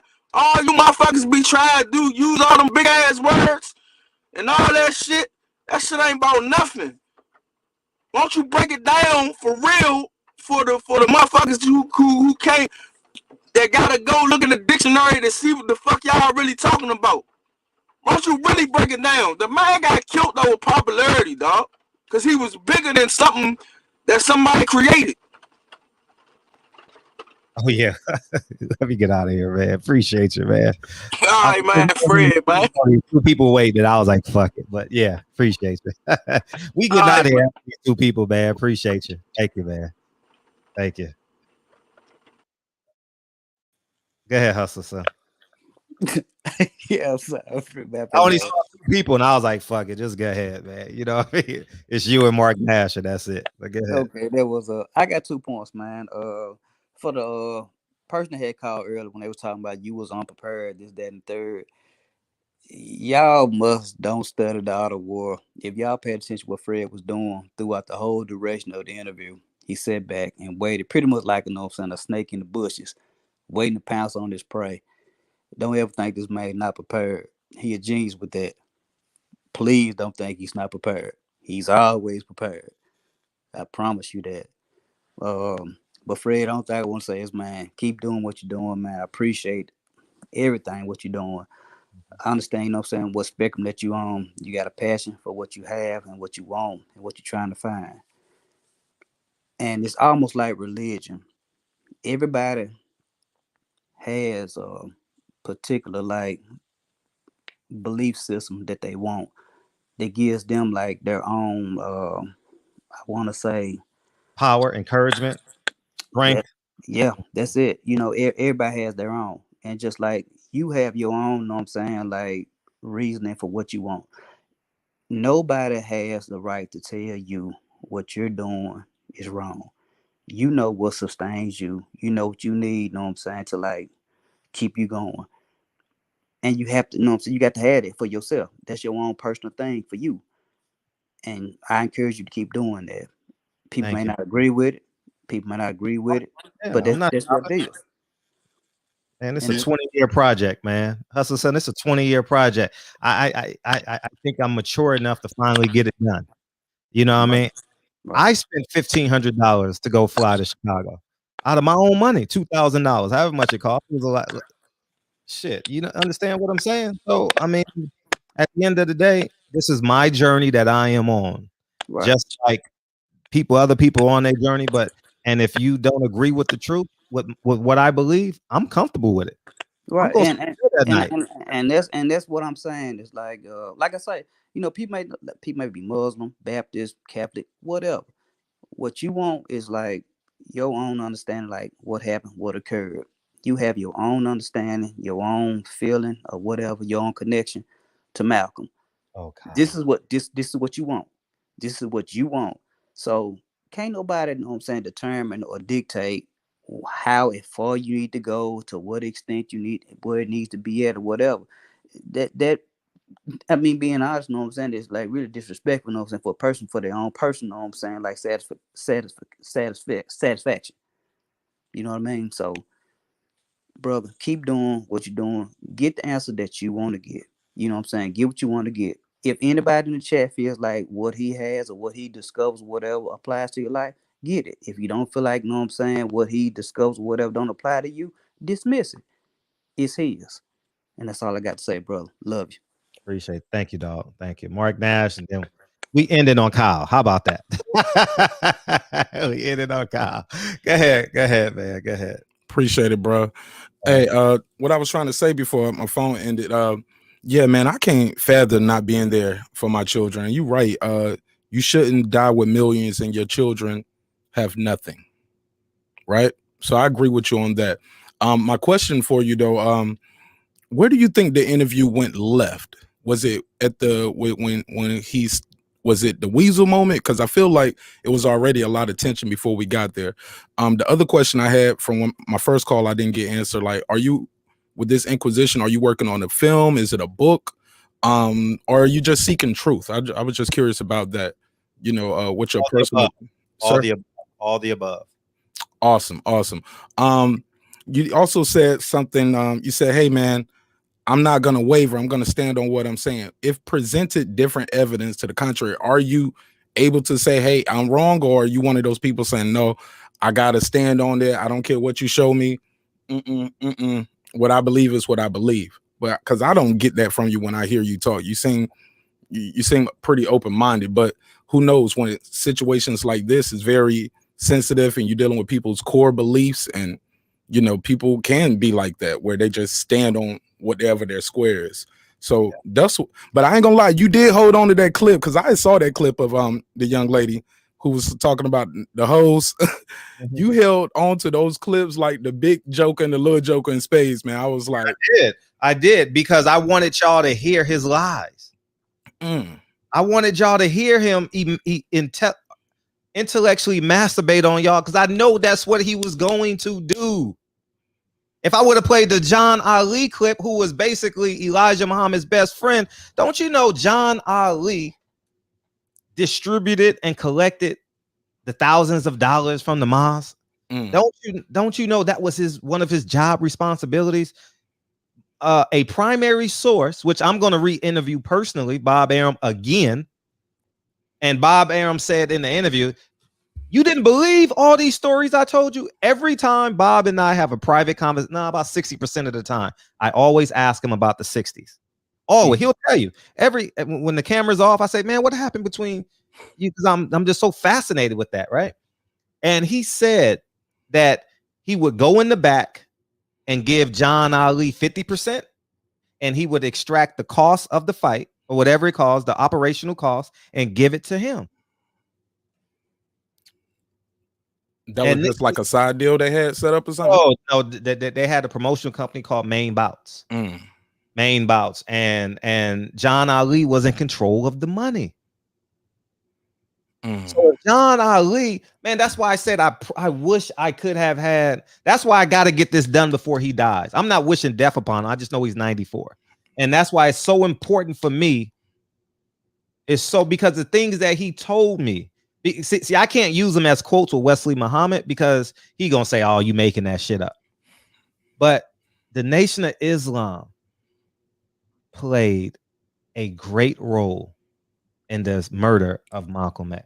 Now, I heard him admit that. I'm wrapping it up, Fred, but the way he frames it is if they were bad actors, they went rogue. They went against the will of what they were told.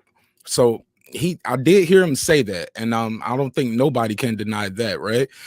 So that's pretty much it for me. The last thing, two things. Can we get the JFK episode? Can we get this JFK Inquisition? Because I'm not that I did that. I did that a long time ago. I gotta go check the tape. I gotta check the whole playlist. No, not on the channel, but I've done that. I've talked to Bob about that too, because he worked for JFK.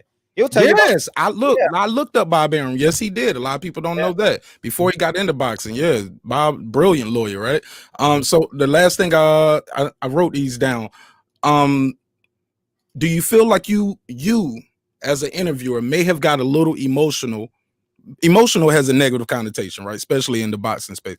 Do you feel like you are too attached, and once he started, intellectually masturbating, you feel, hey, this guy's trying to play me? Because you actually said, I got to stand up for myself.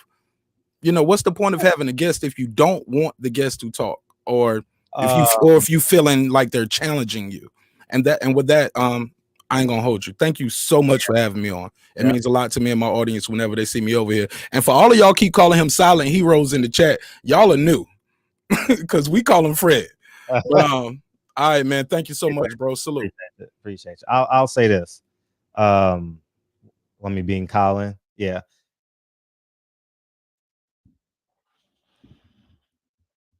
I don't give a fuck if y'all are. See, I am, and this is just how I feel.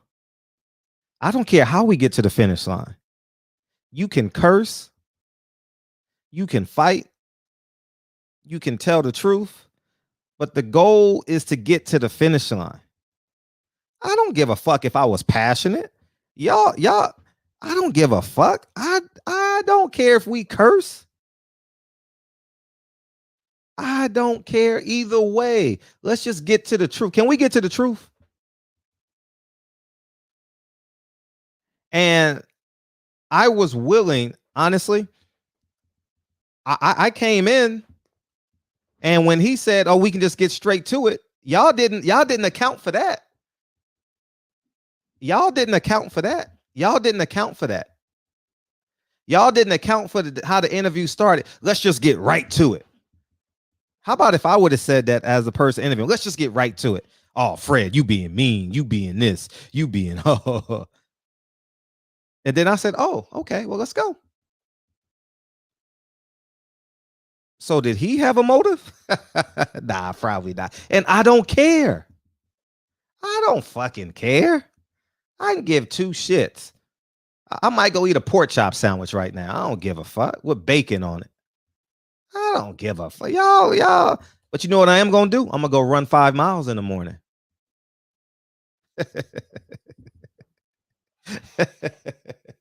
I'm going to work for myself. That's what I'm going to do. And I don't give a fuck if y'all don't come back. Call me coon. Call me whatever you want. I don't give a fuck. Y'all can do what y'all want to do. But I'm going to tell you one thing. You wouldn't want your daughter doing that shit. I'll tell you that damn much. Wesley Muhammad is the truth. He is. He is the truth. Shit. Give two shits. He's the truth. He came on. I respect him that he came on. But when a man throws a rock and hides his hand, I know I'm dealing with a coward. And I know. Oh, but wait, you won't let me talk. Huh? You cut me off, and then you cower. Y'all heard it. Oh, brother, you won't let me talk. And then he cuts me off. So I know the type of man I'm dealing with.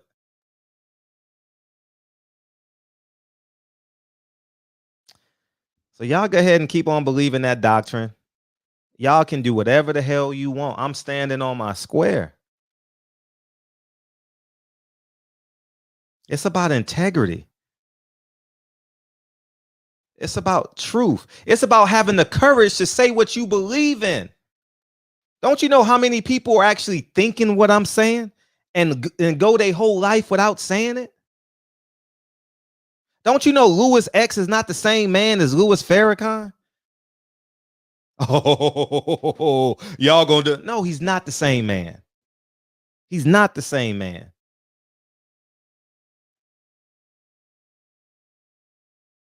Y'all too afraid. Y'all leaning on religion.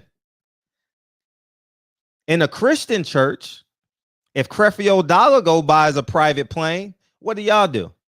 How the hell he using the parishioners' money to go buy a private jet and live in that big house? Let me bring you in, Kyle. That's it, Kyle. How he gonna do that? How we gonna?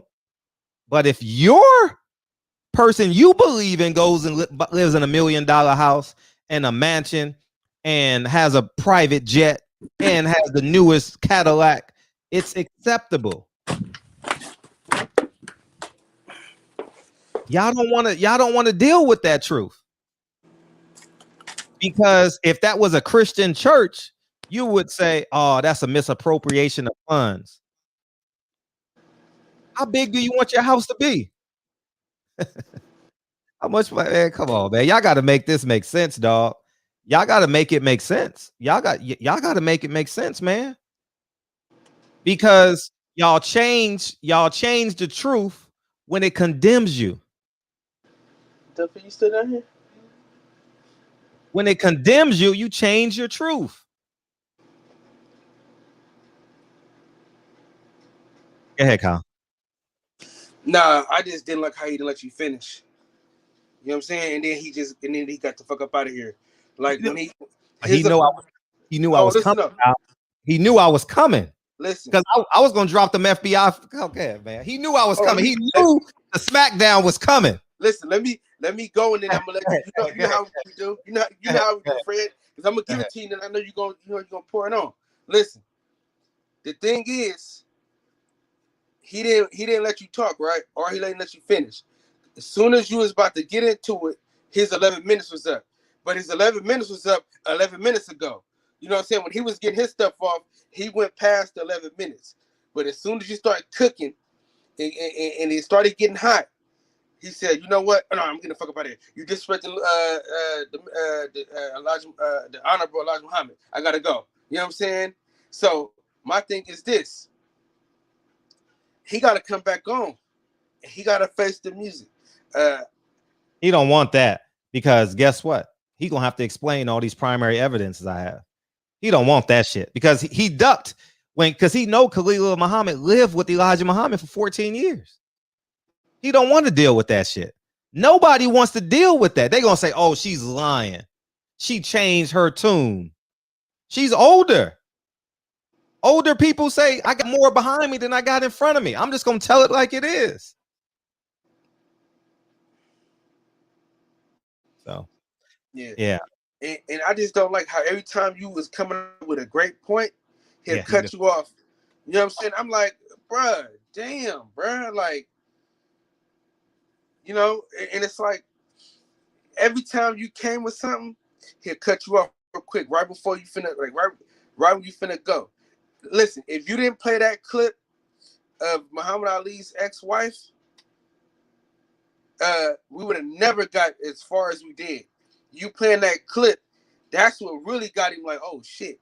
He got some shit that I didn't know he had. You know what I'm saying? And then if you'd have played that interview, that you went, what's his the one you went to Chicago and got, if you'd have played some of them clips, come on, man. I got it. I got it. We sitting at dinner. We sitting at dinner. I mean, and he says it. We wanted him dead. I said, and then my camera wasn't on when he said, I said, wait, I got to put this here. Because I didn't want to record without him knowing. So I put it in the middle of the table, but I put it face down because, it don't make sense. It's looking up at the ceiling. So I put a picture over it. And I said, say it again. What you say? And that's exactly what he said. And he called me Tuesday thanking me for the interview. This is stuff that sometimes when people is knocking at death's door, I don't know what it is. We gonna get there one day, Kyle. God willing, we get there in a long time from now. I don't know what's in his head. We spent 9 hours together. You know what it is. You know what it is though, Fred. They know they can't get to the other side without getting this off their chest. These are skeletons they done had for 50, 60 years, dog. We talking about 1965. Yeah, and then you know what else he said? Wallace Muhammad knew he was dead. That's why he came back. Dude, wait till I drop this interview. Wait, dog, I'm telling you, my God, that's why I have to finish this before John Ali comes back, before he passes, because that's why I want to shoot this in June. I want to shoot this in June. It's important that I get this because he is a primary resource for this project I'm working on. He's a primary.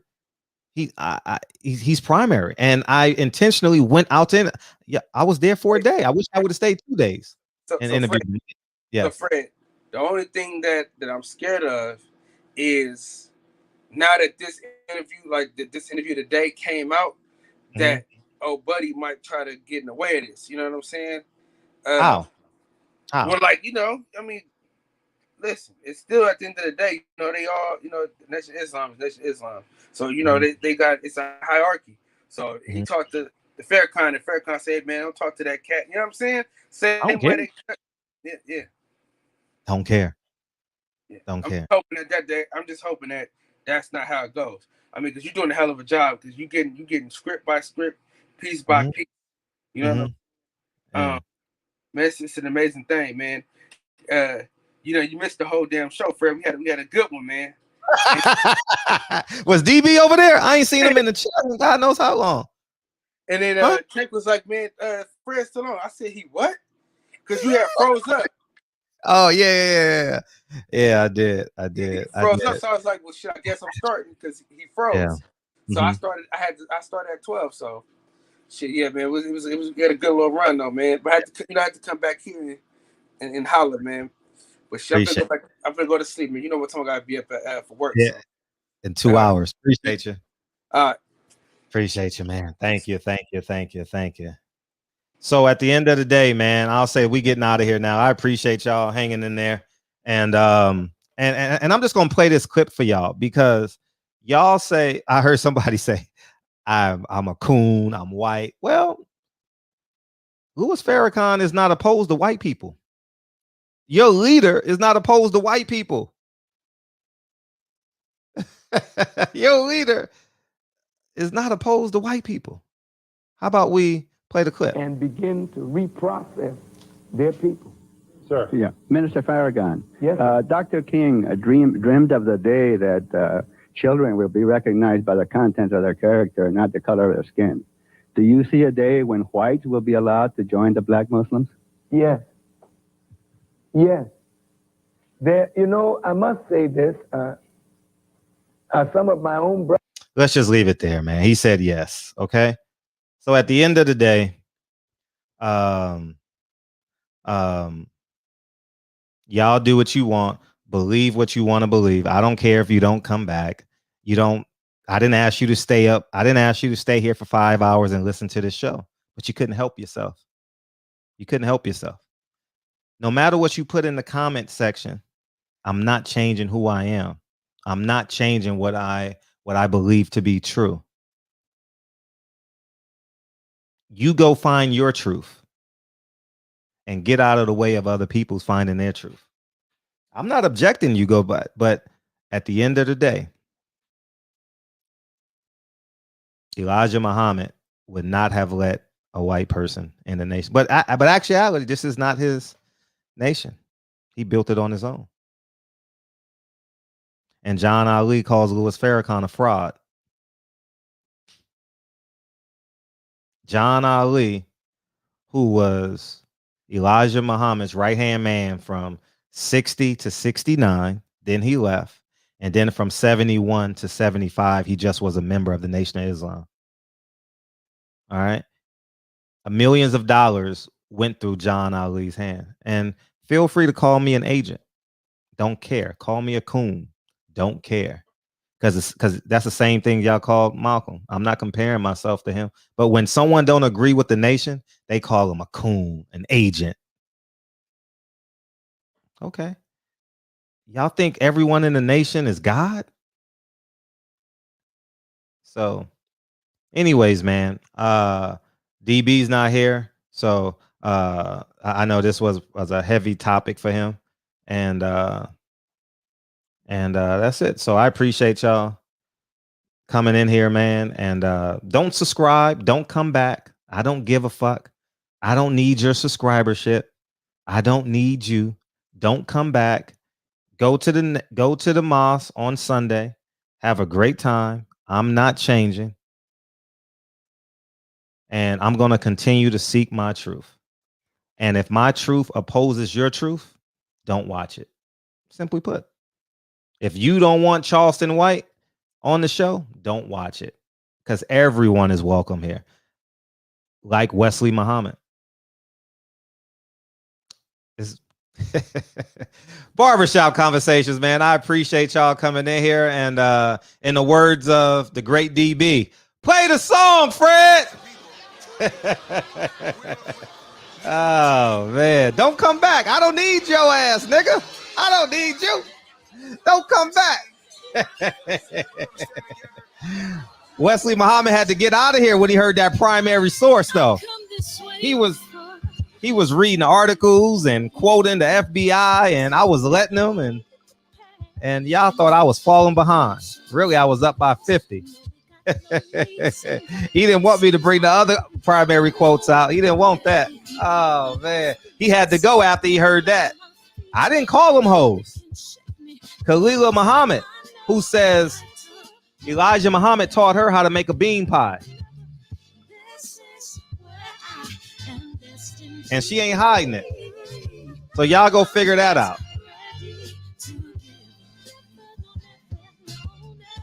So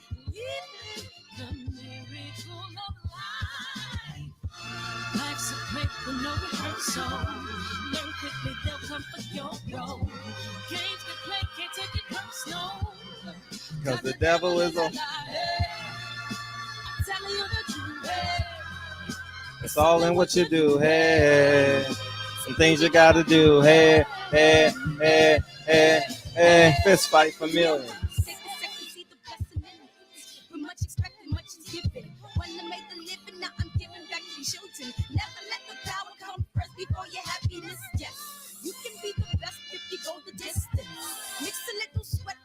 Elijah Muhammad, women in the nation didn't have any rights. Explain that one. Explain that one.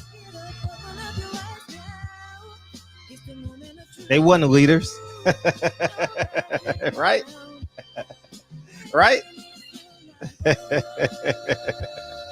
Oh, man. Right? They didn't.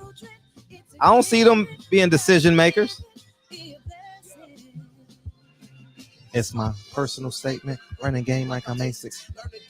Games to be the greatest, yeah. Bobbing and weaving and changing up like a season and do it to the little grind. So I do it for all my people. Jabbing in competition, back up against the ropes. You fighting for recognition. I'm fighting just to promote equality where we lack it. While cancer slowing our road. I'm confident we'll make it. We focus on common goals. Yeah.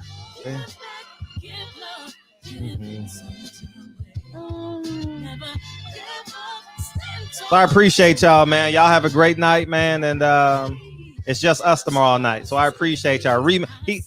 Jordan, he don't want no rematch clause because I'm not even gonna play with him. I'm not gonna set him up. I'm just gonna close the show. I'm just gonna be Mariano Rivera in the 9th round. How he gonna refute primary sources? How he gonna refute John Ali? How he gonna refute John Ali? Because the devil is a lie. Hey, hey. the truth. Hey, it's all in what you do. Hey, some things you gotta do. Hey, hey. Love y'all. I'm gone. Peace.